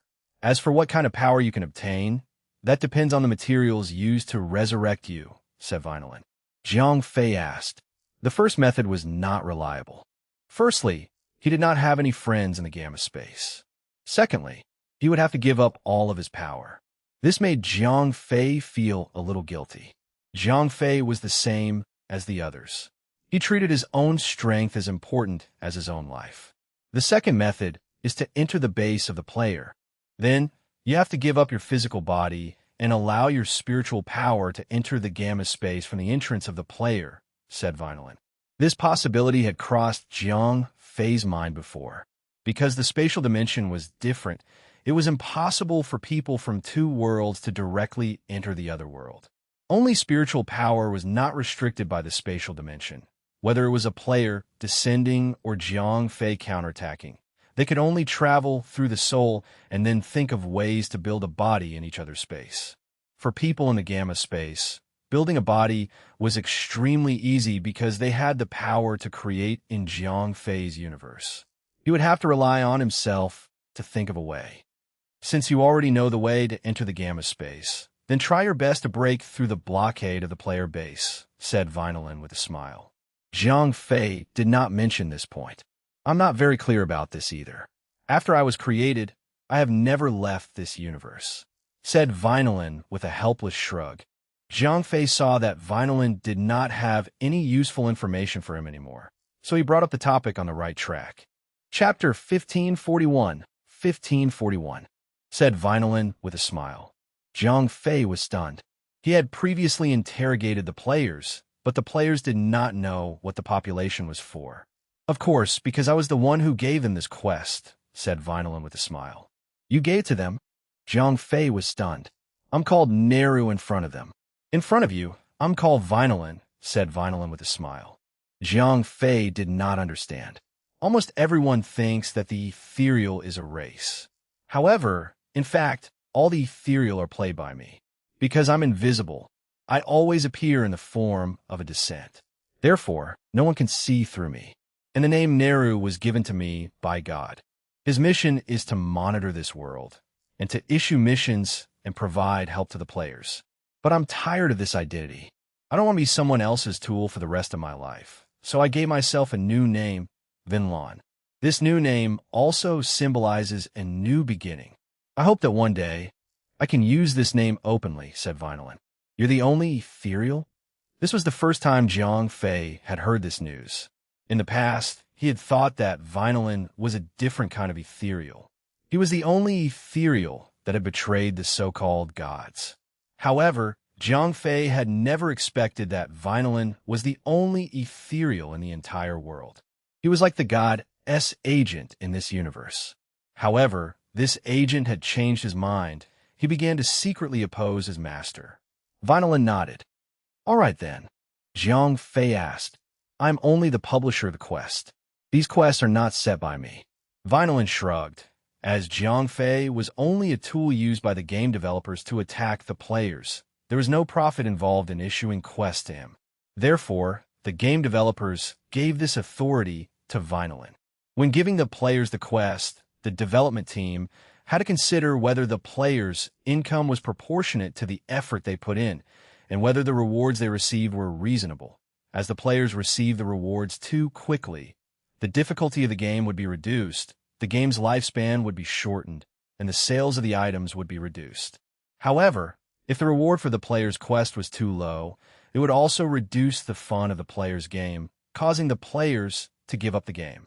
Therefore, these quests needed to be carefully designed. All these tasks were carried out by the development team. Vinolin was just an executor. All right, tell me. Jiang Fei had a bad feeling in his heart. Vinolin had tried his best to distance himself from the quest. He was afraid that Jiang Fei would not be happy with him because of this quest. Because more game accounts have been sold, a large number of players are about to enter the game. Vinolin said, Carriers? Jiang Fei raised his eyebrows. Yes and no. They did enter this world through the carrier, through their minds. However, my descent is temporary. Their descent is permanent. Regardless of whether they are dead or offline, as long as they give up control of the carrier will die. It will not be like me. After leaving the carrier will return to its original life trajectory, Vinolin said. Jiang Fei muttered to himself. Although the arrival of players was equivalent to forcefully possessing and destroying the person's original soul, Jiang Fei was already used to life and death.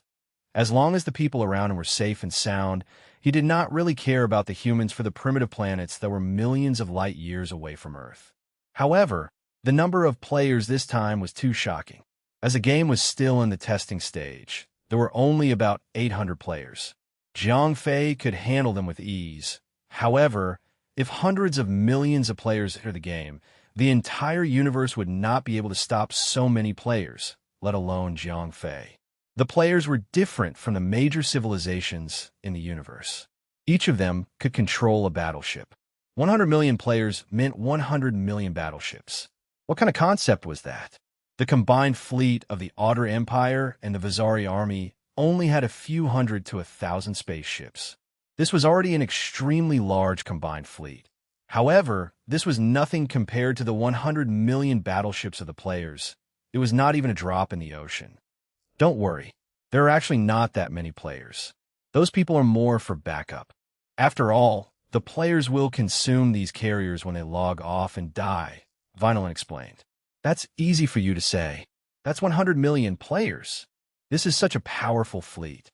Jiang Fei said as he rubbed his head. According to God's plan, about 1 million players would enter the game. However, most of them would leave after a short experience. In the end, only about 100,000-foot players would be able to stay in the game, said Vinolin as he briefly explained the data he knew. Then he continued. According to the rules of the game, each player's account must be equipped with 100 carriers. Therefore, there would not be 100,000,000-foot players and 100 million battleships. Even if it's 1%, there will still be 1 million players at the beginning. Jiang Fei said gloomily. When the game started, the players would be scattered in different star regions. Because the game did not provide long-distance warp engines at the beginning of the game, they would not gather together for a short period of time. By the end of the game, the number of players would be greatly reduced. After all, not every player who experiences the game will eventually stay. Vinolin comforted him. Jiang Fei asked, to delay the speed of players gaining population. Vinolin reminded Jiang Fei. As the game account had already been sold by the development team, these 1 million people were bound to enter the game. If Jiang Fei went too far, it would attract the attention of the development team. It was to make the game more difficult and fun. However, if Jiang Fei was in their way, they would definitely eliminate Jiang Fei directly. Then, they would let Vinolin support a new mini-boss. Chapter 1542, 1542. All right, I'll delay it then. Jiang Fei took a deep breath and said, Since Vinolin was the NPC who issued the quest, he would do as he was told. Anyway, this guy had the same goal as Jiang Fei. There was no reason for him to cheat Jiang Fei. You have basically settled the matter on Earth. Although I do not agree with your method, it's still good. Vinolin looked at Jiang Fei meaningfully. Then he continued, Next, I will give you 2 days to visit your family on Earth. After that, you will set off for planet Air.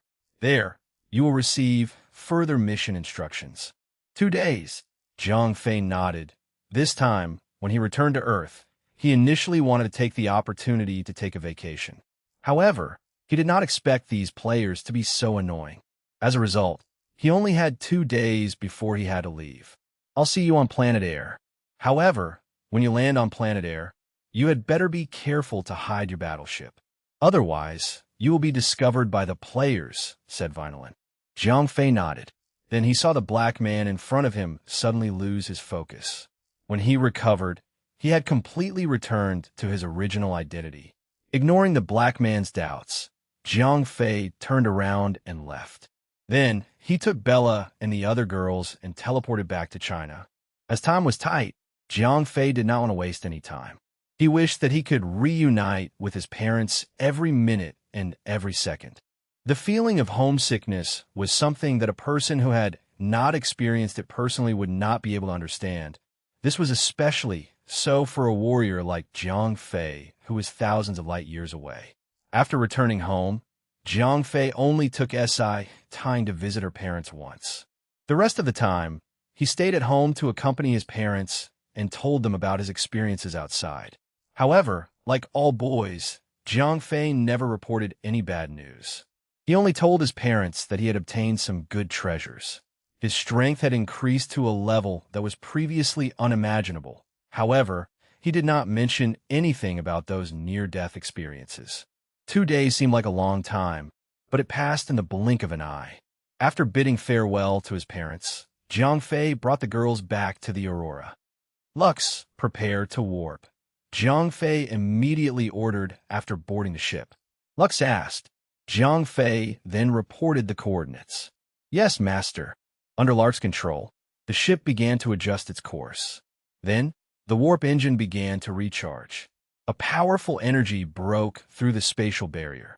The ship jumped into the dimensional space. Jiang Fei asked, AIUR is 3 galaxies away from Earth. It will take about 2 days, Larks replied. Jiang Fei nodded. Then, he told the girls to rest as soon as possible. After arriving at L, they would begin the quest. Actually, Jiang Fei was not too worried about the quest. After all, the players were extremely weak. They were not as strong as Jiang Fei. It was easy for Jiang Fei to torture them. 2 days later, the ship of Dawn arrived at the star system where planet Air was located. In order not to expose the huge ship of Dawn, Larks activated the invisibility system and parked the ship at the outer orbit of planet Air.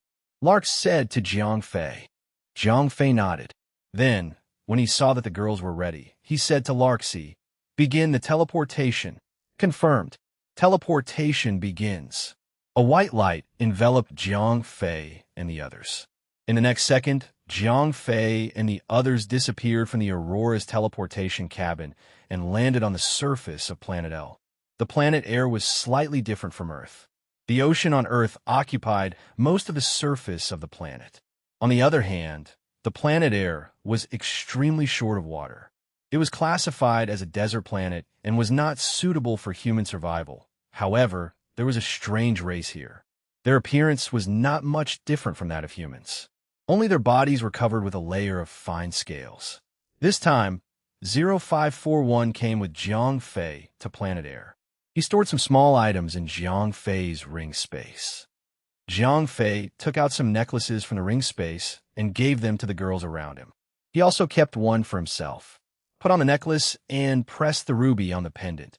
0541 replied. Jiang Fei immediately tested it out. Sure enough, after putting on the necklace and pressing the ruby, a dim light enveloped Jiang Fei. The dim light only lasted for a moment. Jiang Fei's basic appearance did not change. However, the surface of his body was covered with a layer of delicate scales. He looked no different from the Aborigines here. Jiang Fei asked, "This is the technology of the Aurora. I did not have it before. Moreover, this thing is just a small trick. At most, it can fool the Aborigines here and the players who have just entered the game." 0541 replied. Jiang Fei nodded. "With this thing, it will be much more convenient for them to move around on planet L. After all, there were no aliens on this primitive planet. The appearance of Jiang Fei and the other Earthlings was too eye-catching here."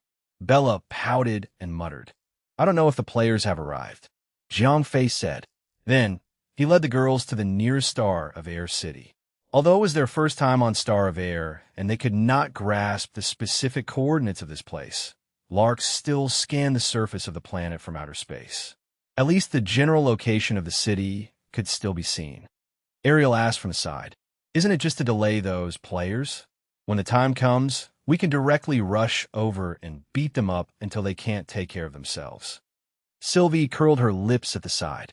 "I don't think it's that simple. Otherwise, Vinolin would not be so mysterious," Nina analyzed. "See." Jiang Fei took a deep breath and said, Chapter 1543, 1543. After a few hours, Jiang Fei and the rest finally arrived at the entrance of a desert city. The planet Erlarn was very unique. Due to the harsh environment, humans and animals lived all year round to avoid the scorching sun on the surface. Therefore, the cities of the Erlarn people were built at the bottom of the desert. The entrance looked like a huge sand dune from afar. After arriving at the entrance of the desert city, Jiang Fei and the others did not encounter any checkpoints or toll booths. It seemed that the planet had been peaceful for a long time, and there was no war. Therefore, their vigilance was not very high. Jiang Fei was the first to enter the sand dune. Bella and the other girls followed closely behind. After entering the sand dune, there was a long corridor. At the end of the corridor was a large elevator. This elevator was very large. It could even carry large vehicles. Jiang Fei and the others did not wait too long at the entrance of the elevator. The door of the elevator opened, and a few people came out. There were also a few cars. The shape of these cars was very unique. It was obvious that they were specially designed to drive in the desert. These desert humans all had fine scales. Because Jiang Fei and the others had disguised themselves as such, the people did not care about them. They got in the cars and left. After Jiang Fei and the others got into the elevator did not immediately start. It was probably similar to a bus or subway. They all started on time. Just as Jiang Fei and the others waited patiently, another group of people came up the elevator. These people just nodded at Jiang Fei and the rest with good intentions. However, they did not say anything. About 20 minutes later, the elevator started. It carried Jiang Fei and the rest down slowly. Soon, the elevator descended to the depths of the underground. This place was isolated from the high temperature outside. Although the temperature was nothing to Jiang Fei and the rest of the powerhouses, it was still unbearable for ordinary people. At that moment, one of the people who had just entered the elevator with Jiang Fei and the others patted Jiang Fei's shoulder. Jiang Fei turned his head. That person spoke in a strange language. It should be the local language on planet L. However, Jiang Fei and the others had a translator on them, so the unknown language could not stop them. Jiang Fei nodded and followed the person slowly away. "What's going on?" One of the people asked Bella and the others when they saw Jiang Fei and the others leaving alone. "I'm not sure." Bella shrugged. Through the translator, they could communicate with the local people without any obstacles. Although the locals did not understand Jiang Fei's departure, Bella and the other girls knew very well that Vinlon must have come. "All right, it's very quiet here." Jiang Fei stopped after following the desert human for some distance. "Jiang Fei, you're very efficient." Vinlon smiled. Jiang Fei was not in the mood to chat with Vinlon, so he asked directly. Vinlon nodded. Then he lowered his voice and said, 2 weeks before you arrived on planet Air, the players had already arrived here and gained the trust of the Tsar Nicholas. They will soon be able to obtain the required population. I hope that you can destroy their relationship with the Tsar. Of course, the prerequisite is that you do not use any individual power that is above level 5. Jiang Fei was stunned. Yes. Vinolin clarified the restrictions. Jiang Fei asked. That's right. Only if you use the same restrictions as players in the quest. The game development team will not punish you for this, Vinolin said. Although the game development team knew about the existence of Jiang Fei, in their eyes, Jiang Fei was under their control. Using Jiang Fei could increase the fun and uncertainty of the game. However, if he always used his strength that far exceeded the strength of the player to crush the player, then the player would not be able to continue playing. If the player did not play, who would earn the money of the development team? After all, cutting off one's income was akin to killing one's parents. If that was the case, would the development team still be able to tolerate Jiang Fei? Therefore, Vinolin insisted that Jiang Fei compete with the players under the same conditions. In that case, even if the players lost, it would only be a slight defeat. They would conclude their own shortcomings and make a comeback. They would not give up the game after one failure. Jiang Fei nodded. He knew that Vinolin was doing this for his own good. Moreover, Jiang Fei did not want to be targeted by the development team. However, these guys did have the ability to change the world. If they were really desperate to kill Jiang Fei would not even have a place to hide. Then, I wish you good luck, Vinolin said and was about to leave. Jiang Fei pulled Vinolin back. Vinolin was stunned. Players will be rewarded for completing the quest. Jiang Fei rolled his eyes and said, Hee. Of course, under my authority, I can also give you rewards that match the difficulty of the quest, said Vinolin with a smile. Naturally, they would not mind if he supported Jiang Fei under reasonable circumstances. After all, only when Jiang Fei became stronger would the players feel the pressure. Only then would they spend money to buy equipment. Jiang Fei asked, You will know when the time comes. Vinolin actually kept Jiang Fei in suspense. Jiang Fei curled his lips. He wanted to say something more, but this time, Vinolin left directly, leaving the desert human to recover his consciousness. Who are you? The desert human looked confused. I don't know. You call me here. I thought we had met before, Jiang Fei said with a shrug. The man frowned. However, he had no recollection of his previous actions. After that, Jiang Fei and the girl returned to the entrance of the elevator. Jiang Fei and the girls gathered together. The man and his companion also gathered together and began to discuss. Jiang Fei did not care about what the Aborigines would say. He directly led the girls away from the elevator. From his previous conversation with Vinolin, he knew that these desert cities were connected by underground railways. He wanted to destroy the relationship between the players and the Tsar. First, he had to go to the capital of Planet L. Chapter 1544. Although this desert planet called L was also a primitive planet, it was more advanced than Earth's technology. Moreover, the public transportation here was excellent. All of them did not require payment or identity verification. They just took whatever they wanted and left as soon as they got on the car. However, this also made it a lot easier for Jiang Fei and the rest.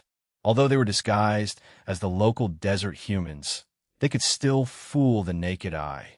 Once they encountered professional equipment, they would most likely be exposed. Moreover, although Jiang Fei and the rest were disguised, they did not have any identity proof. Therefore, if they were to buy tickets with their real names like on Earth, Jiang Fei and the rest would have to go through a lot of trouble. The desert city that Jiang Fei and the others were in was not close to the capital. Therefore, it took them almost 2 days to reach the capital of El Star, Sarkiris. Husband, is this the capital of the desert humans? Adil Sigid.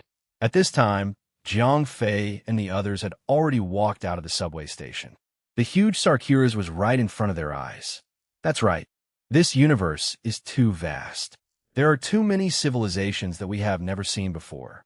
Their technology may not be as advanced as the mainstream forces in the universe, but that's only because they started late. Every civilization has their unique wisdom. They have their own right to survive. Jiang Fei sighed. He seemed to be talking about Planet L, but he was also referring to the universe itself. Then they could not let these so-called gods make up their own destinies. After sighing, Jiang Fei led the girls to tour the desert city. The exotic scenery fascinated Jiang, Fei, and the others. This was a very grand underground city. Although it was built underground, its scale was not inferior to any of the major cities on Earth. The architectural style here was completely different from that on Earth. It was the same as the surface of the planet. All the buildings were the original color of the sand. The style was simple and generous. However, every building was incomparably grand. Their buildings were as tall as temples. The location of the Imperial Palace was not difficult to find. It was right in the center of the city.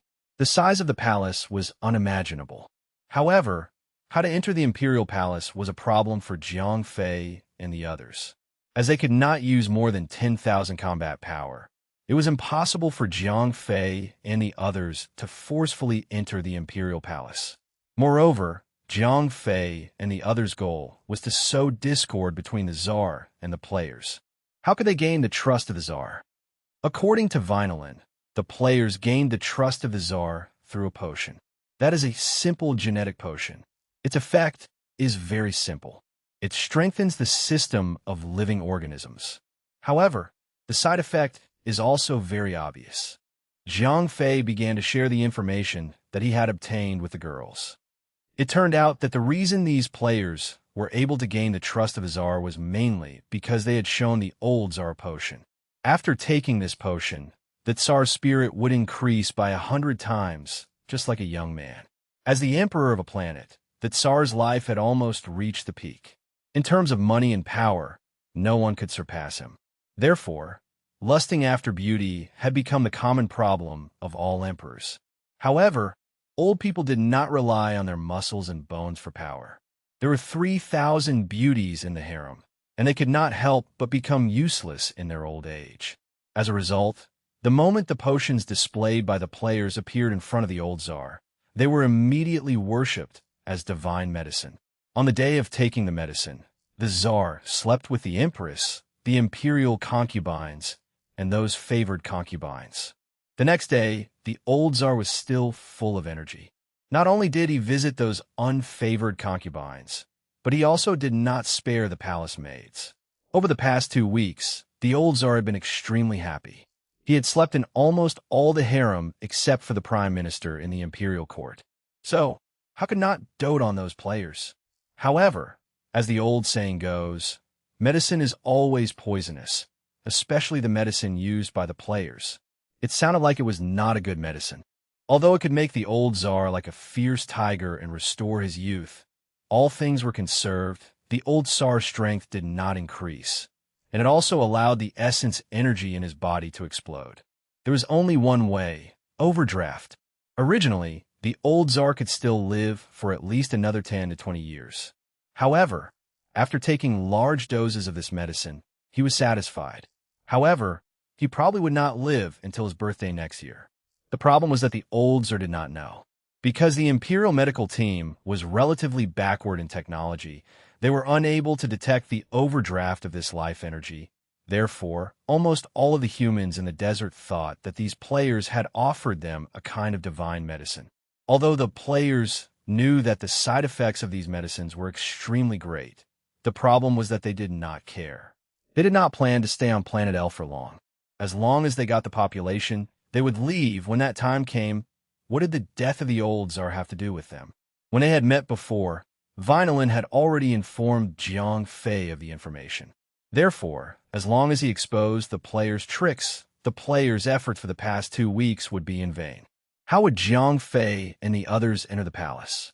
How could they gain the trust of the Tsar? Our first problem is to meet the Tsar.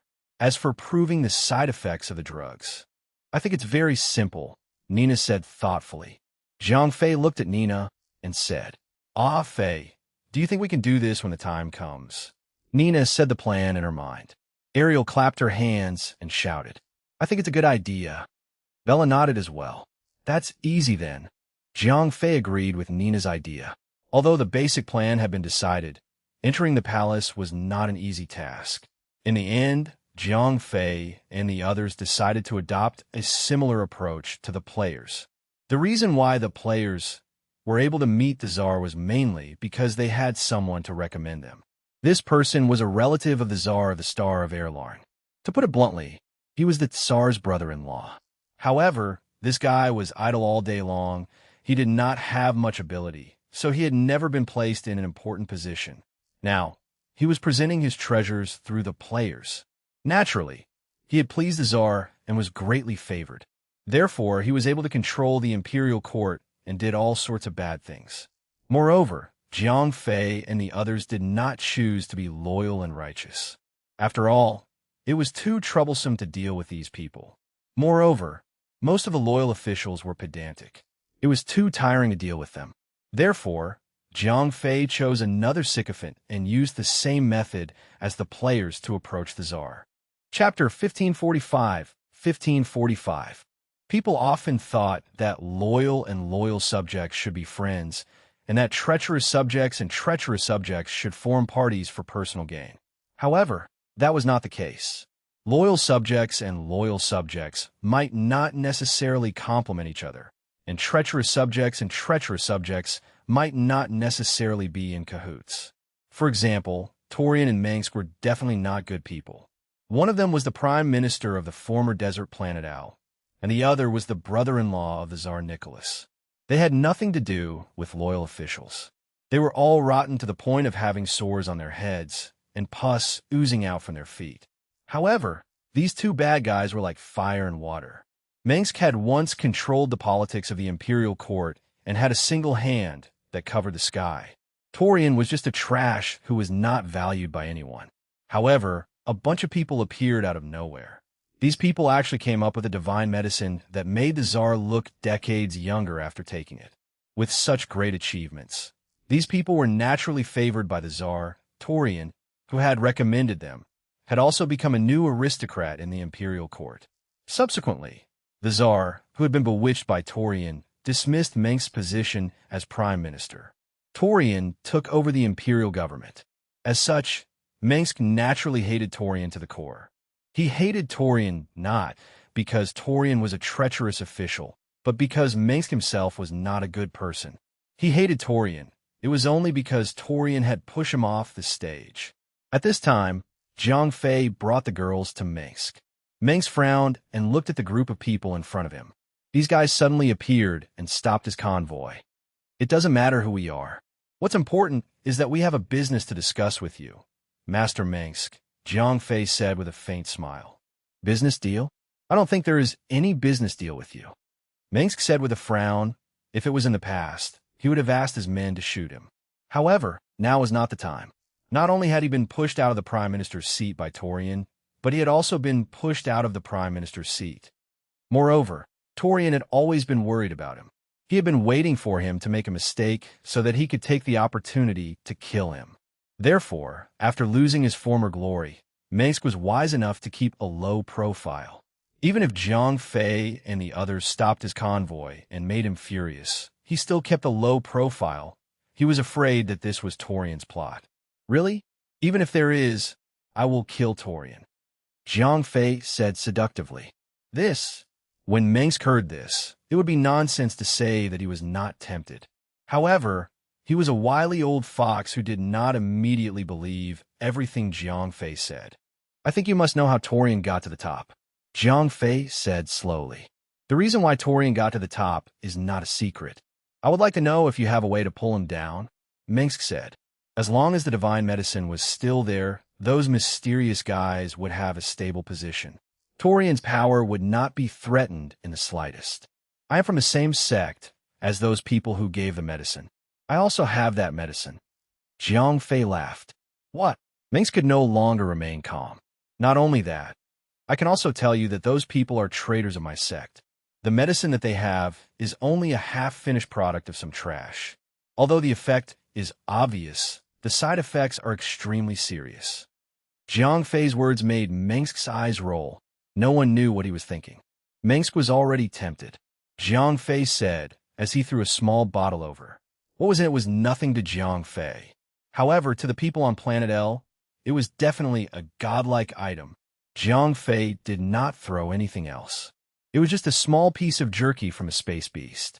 Although the porcelain bottle was very exquisite, the jerky inside was only the size of a baby's little fingernail. As for why Jiang Fei did not give more, he did not lack this thing. The main reason was that the people of the primitive planet were also weak.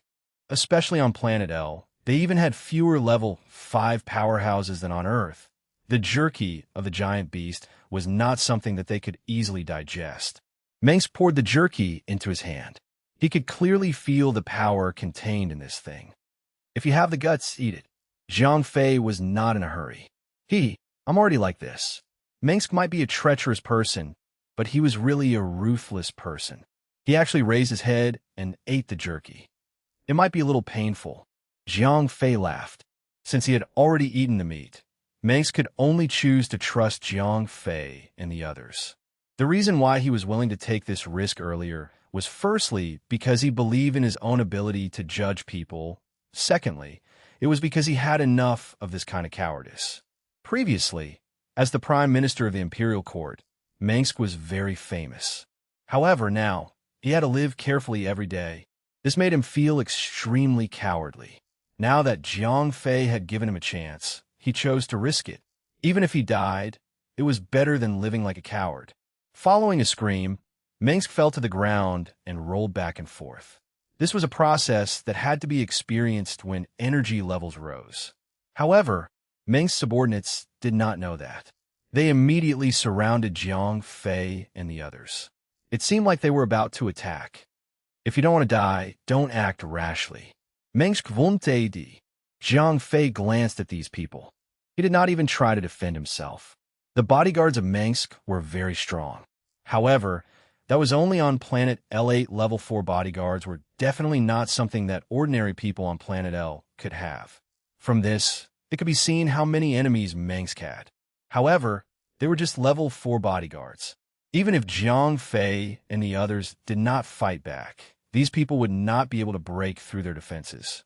Therefore, Jiang Fei and the others did not even need to put up a defensive stance. This was because the people in front of them were really too weak. The bodyguards looked at each other. The people in front of them were not simple at first glance. At this moment, the Lord had fallen to the ground. If he died, they would not have to continue to risk their lives. Then there was no need for them to fight to the death with these mysterious people. When the time came, they would just listen to Mengsk's orders. Therefore, after weighing the pros and cons, the bodyguards only surrounded Jiang Fei and the others. As for whether they should attack or not, they would have to wait for Mengsk's side to come to a conclusion. Chapter 1546. After about 20 minutes, Mengsk stopped rolling on the ground. He crawled up from the ground with a trembling body. His face was filled with joy. He did not even bother to wipe the dust off his body. He ran to Jiang Fei and the others excitedly.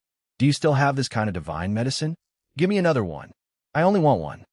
Mengsk said excitedly.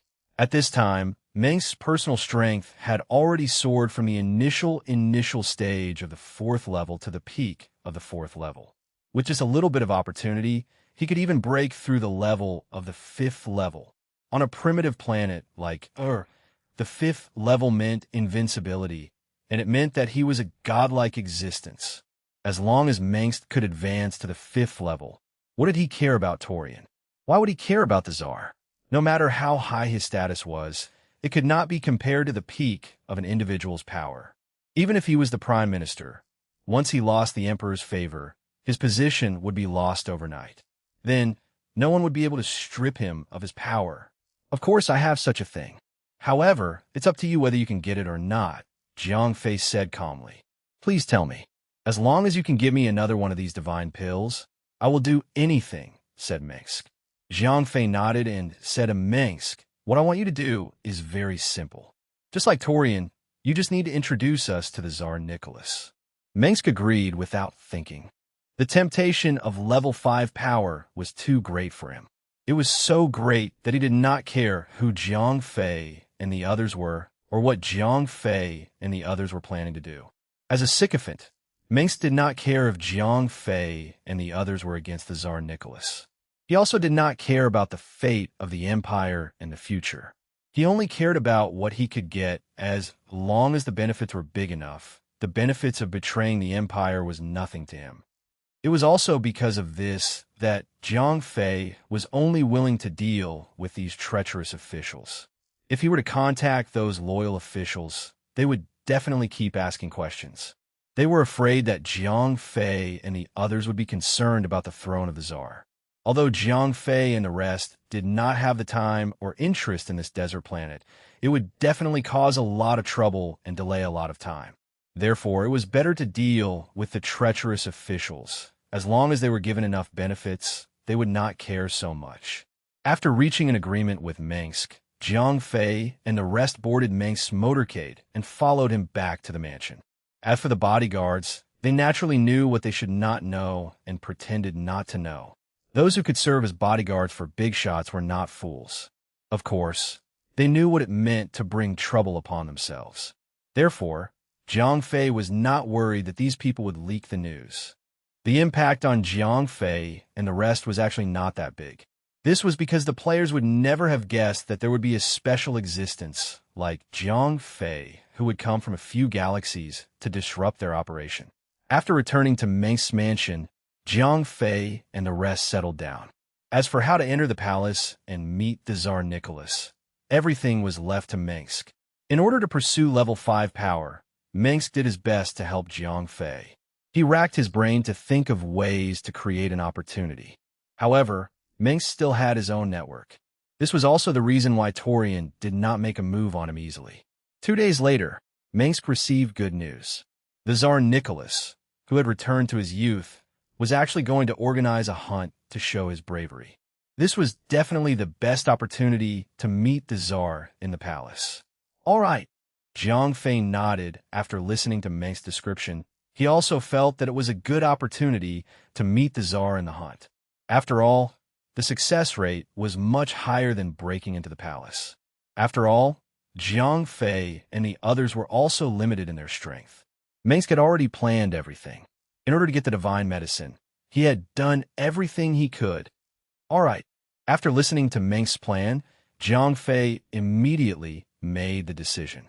This old man was indeed cunning. His plan was extremely feasible.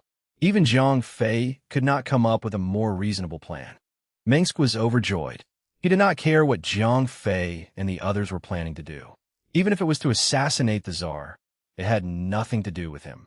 So what if everyone in the world knew that he had participated in the regicide retrograde? When that time came, Mengsk, who had level 5 power, would already be immortal. No one in the entire air would be able to defeat him. At that time, he would really be able to do whatever he wanted. Due to his planet's level, Mengsk was the same as Jiang Fei back then. He thought that level 5 power was invincible. Unfortunately, in the mainstream universe, level 5 power was just the beginning. 10,000 combat power was not even qualified to join the army. In the blink of an eye, 3 days had passed. According to Mengsk's message, it seemed that Tsar Nicholas had prepared 1 million people and was ready to give them to the players after the hunt. We must take the opportunity of the hunt to ruin this reward. Jiang Fei made up his mind. Soon, the day of the hunt arrived. The entire capital of the empire, Sarkulas, was a sea of joy. The streets were very lively, especially the streets outside the palace. Countless people were waiting on both sides of the street to admire the Tsar's dragon face. Even more profit-seeking vendors took this opportunity to sell their products among the crowd. Sigh, Jiang Fei shrugged. Then, he took Bella and the others and left Sarkula ahead of time. They left the city through the elevator and entered the vast sea of sand on the surface. If the Tsar wanted a hunt, there was nothing in the city that could be hunted. Only by going to the desert on the surface could they hunt the animals that were unique to the desert planet. A few hours later, the parade ended. The royal guards protected the Tsar Nicholas, and a large number of royal members and ministers escorted him out of Sarkulas and into the desert on the surface. A 5 or 6-year-old boy called out in Nicholas' arms. This was Nicholas' favorite grandson, Stepman. Chapter 1547. 1547. Nicholas smiled dotingly at Stepman. Yes. Little Stepman pointed at the armored beast sitting beside a servant and said seriously, "Little guy, you're still young." Nicholas smiled. This armored beast was not an ordinary mount. It was a type of desert giant lizard. Not only was it huge, but its running speed was also very shocking. Combined with its 30 tons of weight and armor, the impact of this thing was no less than that of a tank. I don't want it, little Stedman insisted. Nicholas could not dissuade this little guy. In the end, he had a compromise. Although he was the Tsar, but at his age, the love he had for the people of his generation could not be described with words. Yes. After receiving Nicholas' order, the attendant immediately turned over and got off the mount. Although he had promised little Stedman to ride on the armored beast, it was impossible for a 5- or 6-year-old child like him to ride on the armored beast alone. The Tsar Nicholas was worried about others, so he personally turned over and sat on the armored beast. Then, he protected little Stedman in front of him. After riding on the armored beast, little Stedman was extremely happy. Kulme. Seeing his little grandson, he was extremely happy. Tsar Nicholas was also extremely happy. Moreover, after riding on the armored beast, he felt as if he had returned to his youth. Back then, Tsar Nicholas was also an emperor on horseback. He was still in existence at the peak of level 4. However, as he grew older, Tsar Nicholas' strength had already begun to regress. Currently, he was only at the initial stage of level 4. Riding on the armored beast today, he felt as if he had really returned to his youth. Following Nicholas' orders, the large group of people continued to move forward. Naturally, there wouldn't be any prey near the desert city. They had to go deep into the desert before they could truly start hunting. Your Majesty, look. After walking for more than an hour, a servant suddenly shouted loudly. Nicholas immediately asked, Your Majesty. The group of servants immediately extended their hands and pointed into the distance, but no one took the initiative to draw their bows and hunt. Although this round of hunting was said to be a jackpot, and the people who hunted the most would be rewarded, this trip was mainly to accompany the Tsar to relax. Therefore, before the Tsar Nicholas opened his shop, who else would dare to be the first to harvest the prey? Good. Nicholas took the bow from the armored beast, then bent the bow and knocked the arrow. Energy poured into the body of the arrow, and then he aimed at the sand rabbit in the distance. The long arrow left the bowstring and shot toward the position of the sand rabbit at lightning speed. The sand rabbit in the distance was extremely agile and vigilant.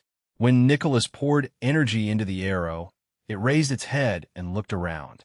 When Nicholas' arrow left the bowstring, the sand rabbit immediately began to run away. Therefore, Nicola's arrow missed without any surprise. Sigh. Nicola shrugged his shoulders. He did not really care. After all, he had not touched a bow and arrow for decades. It was inevitable that he would lose his prediction and accuracy. Grandpa, the sand rabbit has run away. However, little Stedman did not want to do it. He immediately urged Nicola to chase after it. Okay, how could Nicholas bear to spoil his grandson's mood? Thus, he urged his armored beast to chase after the sand rabbit. Your Majesty, slow down. Quick, quick, quick. Hurry up and follow it. Your Majesty, wait for us. The Tsar Nicholas chased after the sand rabbit. The ministers and guards behind him were panicking. If anything happened to the Tsar, their entire family would be buried with him. Just like that, Nicholas led his grandson on the armored beast and chased after the sand rabbit. The officials and guards behind him chased after them again. In the vast desert, the group of people formed a long line and chased after them. Initially, there was no problem with this. However, although the armored beast was heavy, it was not something that an ordinary mount could catch up to when it sped up. Soon, Nicholas left the guards and officials behind him. Grandfather, quickly chase after it. Little Stedman was extremely excited and kept urging Nicholas. Be careful, don't fall down. Nicholas protected little Stedman with one hand to prevent him from falling off the back of the armored beast. With the other hand, he held the reins and sped up desperately. He had forgotten about the guards and officials behind him. The main reason why Nicholas was so careless was that every time he said that he was hunting under natural conditions, it was actually a lie made by his subordinates.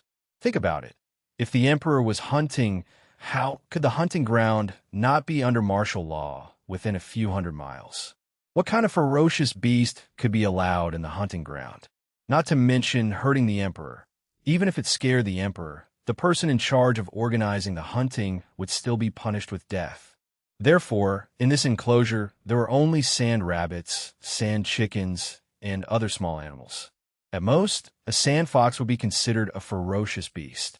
However, this thing's combat strength was not even at level 2, even if the Oldzar was already old and weak. However, with his level 4 strength, wouldn't he be able to kill it with a flick of his hand?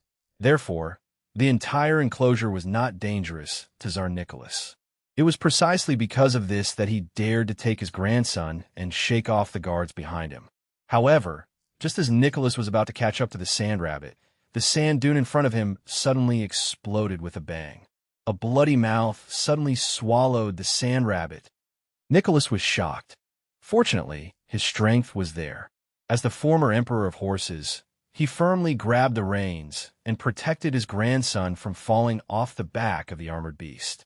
The yellow sand that exploded scattered, revealing the true appearance of the giant beast. Damn it! Why is there the tooth of the death god here? Nikolai was shocked. The tooth of the death god was a kind of desert python.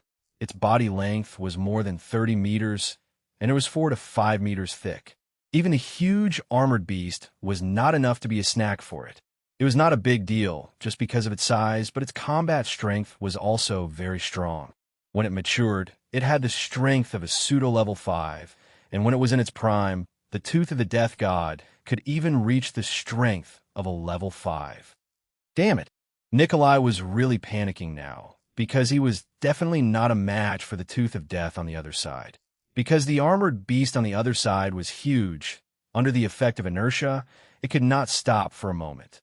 It charged straight towards the huge mouth of the tooth of death. At the critical moment, Nikolai made a prompt decision. He grabbed his little grandson and jumped up from the back of the armored beast. He immediately abandoned the armored beast and rolled to the side. The huge armored beast was bitten off by the tooth of death, and the desert python was now staring at Nikolai and his grandson. Chapter 1548. Little Stedman let out a scream. No matter how outstanding his royal education was, he was still a 5- or 6-year-old child after all. When faced with such a situation, he could do nothing but scream and cry. Stedman, you are a man. Don't be afraid. Nikolai flipped over and protected little Stedman behind him. At this moment, he was no longer the emperor of the Desert Empire, nor was he the ruler of the people. He was only Stedman's grandfather. He would definitely not allow his precious grandson to be harmed in the slightest. The sword at Nicholas' waist had already been pulled out. This sharp sword had once followed him on his expeditions, but because it had been peaceful for a long time, this sword had not been unsheathed for a long time. The tooth of death kept spitting out its tongue, letting out a hair-raising hiss. Its huge body was already arched, clearly ready to attack. The tooth of death, which had bent its body into a bow, suddenly stretched its body, and its huge head suddenly rushed towards Nicola's position. Nicola poured all of his strength into the sharp sword in his hand, and then his entire body also rushed forward. Boom! In a head-on clash, Nikolai's heavy sword slashed at the mouth of the death god's tooth. However, due to the difference in strength, his attack did not have much effect. Although the body of the death god's tooth was huge, it was not slow at all. At the same time that its mouth was attacked by Nikolai, its snake tail swept over and sent Nikolai flying on the spot. Nicholas spat out a mouthful of blood after being hit by the heavy blow. Although he had tried his best, the difference in strength between the two sides was too great. There was still no chance of him defeating the tooth of death. Little Stedman screamed and then pounced on Nicholas. Nicholas wiped the blood from the corner of his mouth and forced a smile to his grandson. Stedman cried and couldn't speak. Later, you run towards Sarculus. Nicholas stood up again and said to Stedman with a gentle face. Little Stedman asked worriedly, Grandpa's fine. I was just careless. You can start running now. I'll kill this big snake in 20 and then chase after you with the snake skin, Nicholas said with a smile. Oh, then you have to hurry up, Grandpa. Stedman was still young after all. He soon believed Nikolai's words. After all, in his heart, his grandfather was the almighty god of war. No one could defeat his grandfather. And I'm starting to count. Nikolai took a deep breath and counted loudly. 1. Little Stepman turned around and ran in the direction of Sarkuris. However, he didn't see the determined look on Nikolai's face when he turned around and ran away. Come on. Nikola held his sword with both hands and looked straight at the Tooth of Death. The Tooth of Death looked at little Stedman, who was running away, its eyes full of disdain. This kind of giant desert python already possessed considerable wisdom. It was actually not interested in little Stedman. The level for Nikola's flesh and blood were filled with energy. This was the best lunch.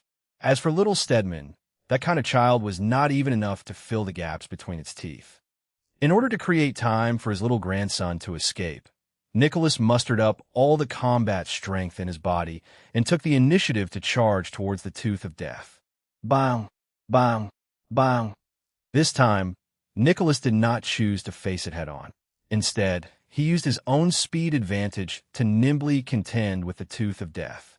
Because he had taken the potion provided by the players, Nicholas' body speed had increased a lot compared to before. Although it was at the cost of overdrawing his lifespan, it had at least helped him gain a lot of advantages in battle. If he was still the same old and weak appearance as before, he would have been swallowed by the Tooth of Death by now. Damn it! Nicholas' strength was somewhat exhausted. No matter what, his strength was inferior to the Tooth of Death. Although he had regained his youth these past few days, he still lingered in bed all day long. The strength that he had just recovered was also depleted by alcohol and sex. Therefore, after the intense battle, his strength was quickly depleted. However, little Stepman did not run far. After all, how fast could a 5- or 6-year-old child run? 2 minutes was not enough for him to run to a safe place. No, I have to hold on a little longer. Nikolai gritted his teeth. At this moment, he was already trying his best to hold on. At the top of a sand dune in the distance, Ariel could not stand it anymore. She was the kind of girl next door who was the most soft-hearted. Yes, Nina nodded as well. All right, Jiang Fei nodded. Then he exerted strength with his feet and shot out like a bolt of lightning. Evil creature. Just when Nikolai was completely unable to hold on anymore, a loud shout came from the sky. After the shout, a sword light descended from the sky.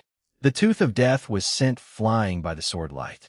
Its snake-like mouth left a huge wound that was large enough to see the bones. Jiang Fei held the sword in one hand and gently landed in front of Nikola. After the slash, Jiang Fei's right hand formed a sword pattern. He carried the Chengying sword behind his back and pressed his left hand forward in the shape of a sword finger.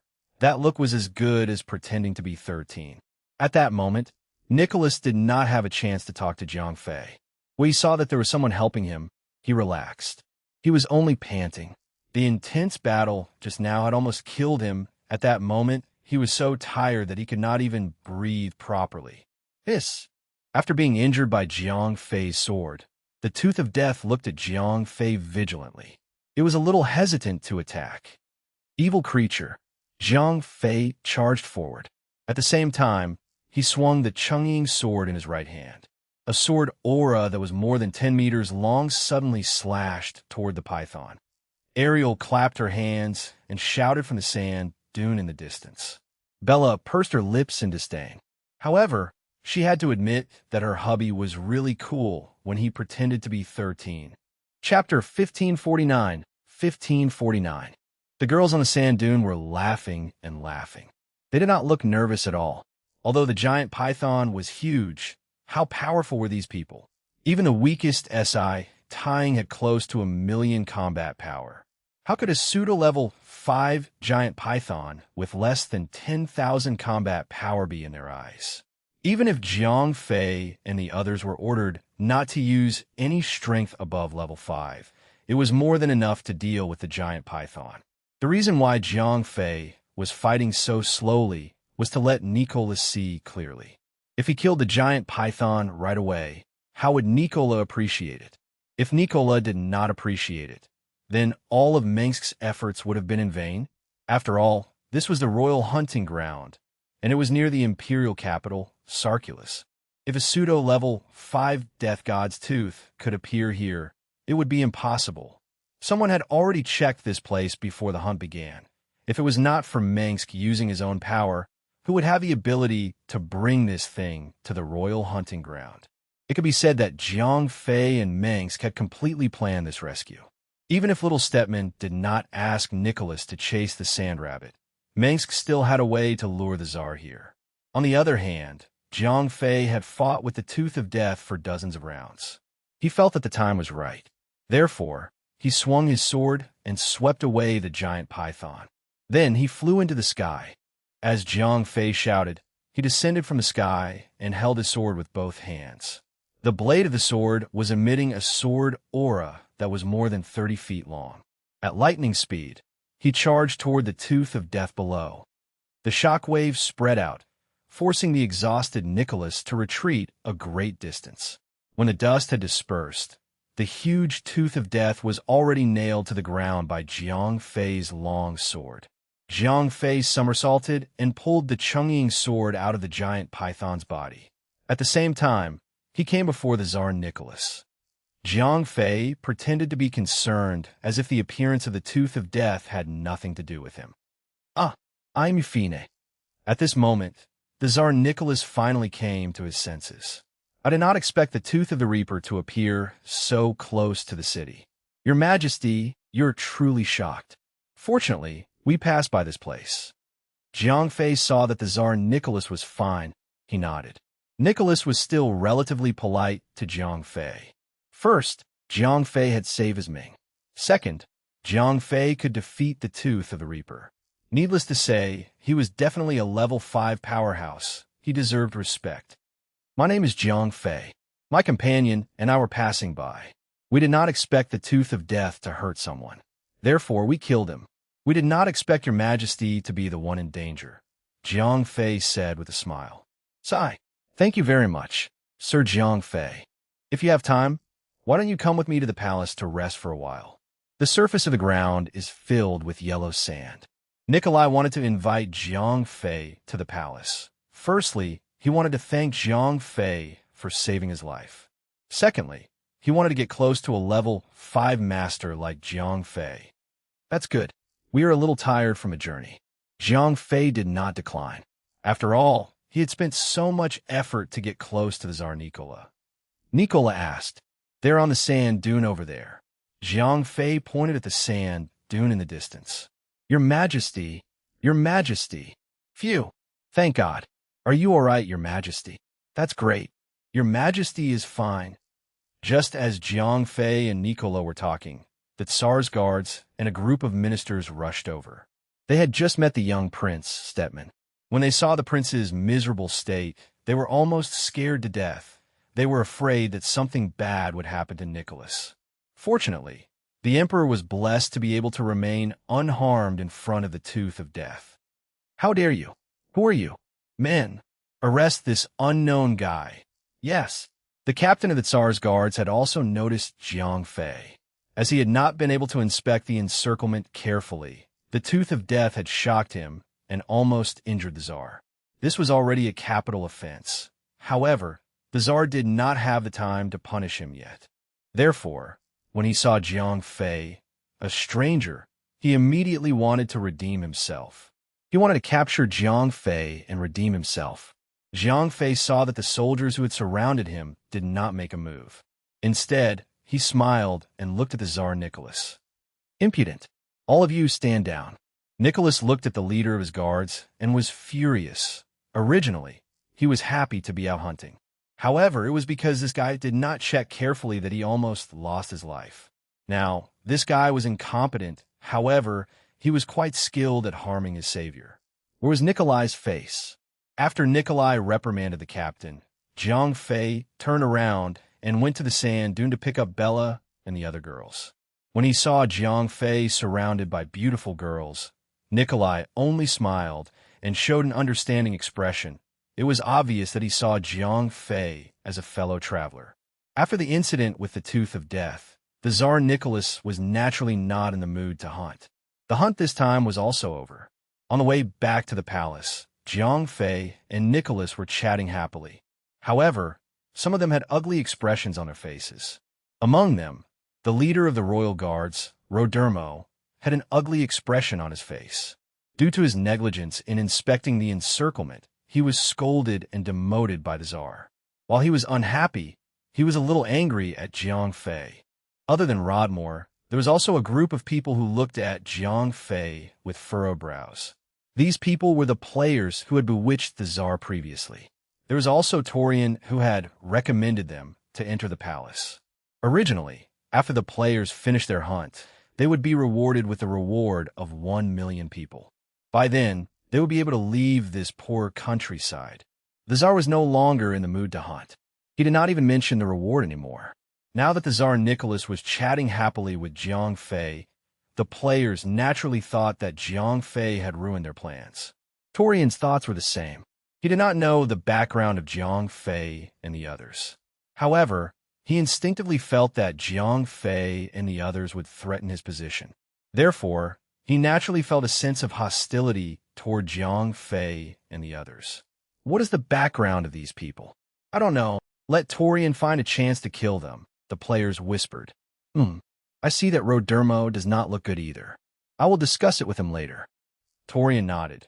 However, he didn't know that the crimes that he had casually fabricated were surprisingly similar to the truth of the matter. Chapter 1550. After making up his mind, Torian squeezed to the front from the back of the team. He quietly came to the side of the captain of the guards, Rodermo, and pulled Rodermo's sleeve. Rodermo understood, and the two of them quietly came to the outside of the team. How is it? Torian laughed. Prime Minister, please forgive me. This is indeed a failure of my duty. It is only right to be reprimanded, Rodermo said. Hee, brother, don't talk to me about this nonsense.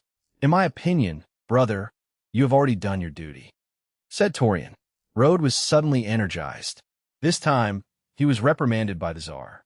He felt extremely wronged. After all, he had personally inspected this hunting area more than 5 times. Not to mention the Tooth of Death, there wasn't even a slightly bigger beast. Of course, brother, I know your ability to do things. If you missed a desert ash wolf or something, it would be fine. But how could a big fellow like the Tooth of Death not notice it? Torian said confidently. I think so too. Rodermo frowned and said, That's simple. In my opinion, this group of people in front of me colluded with Minsk. This group of people is very powerful. It's not a big deal to capture a Tooth of Death. And although Minsk has fallen from power, the remaining party is still there. But what he said was almost the same as the truth. That makes sense. Rodermo nodded. He didn't care about the truth at all. What he needed was a reasonable excuse. As long as this excuse was valid, he could shirk the responsibility. If it was Minsk who colluded with these mysterious people to get the Tooth of Death into the paddock, then he could take off the hat of neglecting his duty. Brother, how is it? Torian took the initiative to join forces. Good. Rodermo was also a person who knew how to adapt to the situation. He knew that it was Torian who had offered him an olive branch, and Rodermo himself was also happy to climb onto the high branch of Torian. It could be said that Torian was superior to tens of thousands of people on planet Ire. After the two of them discussed, they returned to the group and walked all the way to the front of the Tsar Nicholas carriage. Your Majesty, Rodermo spoke first according to the plan that the two of them had agreed upon. At this moment, the Tsar Nicholas was extremely displeased with Rodermo. After all, it was because of this kid's negligence that his grandfather and grandson almost died. Nicholas wanted to chop off his head. Your Majesty, I just received a report from my subordinate. It says that someone saw Lord Minsk, and these lords appear near the paddock yesterday. Rodermo was making up nonsense to frame them. He and Torian had only deduced that there was such a possibility before, but now he was speaking with absolute certainty. What? The Tsar was shocked. Your Majesty, I am wronged.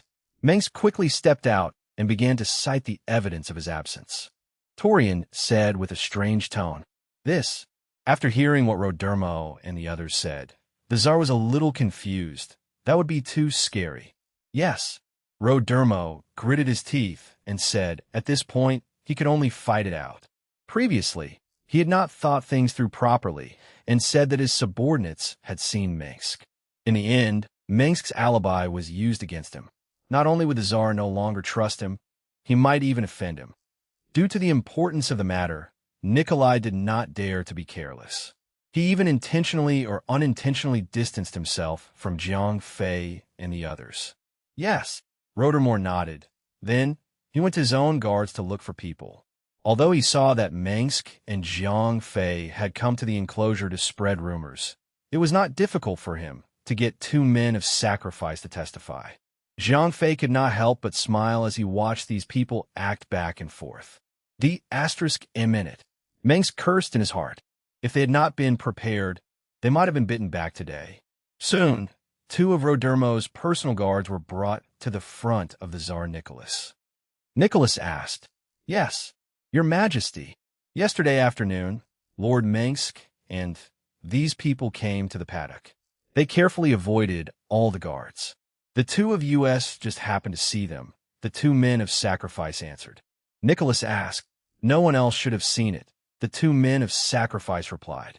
An official from a Minsk faction called out, "We only saw it with our own eyes and didn't leave any evidence." The 2 men immediately cut their throats after saying that this was also something that Rode had arranged in advance. After all, this was something that he had made up. Although he had asked the 2 of them to come out and bear false witness, the more he said, the more mistakes he would make. Once the 2 of them died, there was a saying that there was no evidence to prove their loyalty. Moreover, as the saying went, when a person was about to die, his words were also kind. No one would suspect that the 2 of them would lie before they died. Seeing that the 2 soldiers were willing to die to prove their loyalty, the Tsar Nicholas was a little tempted. This was because what the 2 of them said was not impossible. With Jiang Fei's level 5 strength, it would not be difficult for him to capture a Tooth of Death. With Minsk's power in the imperial court, it was not impossible for him to arrange for people to transport the Tooth of the Death God into the encirclement. This lord is really capable.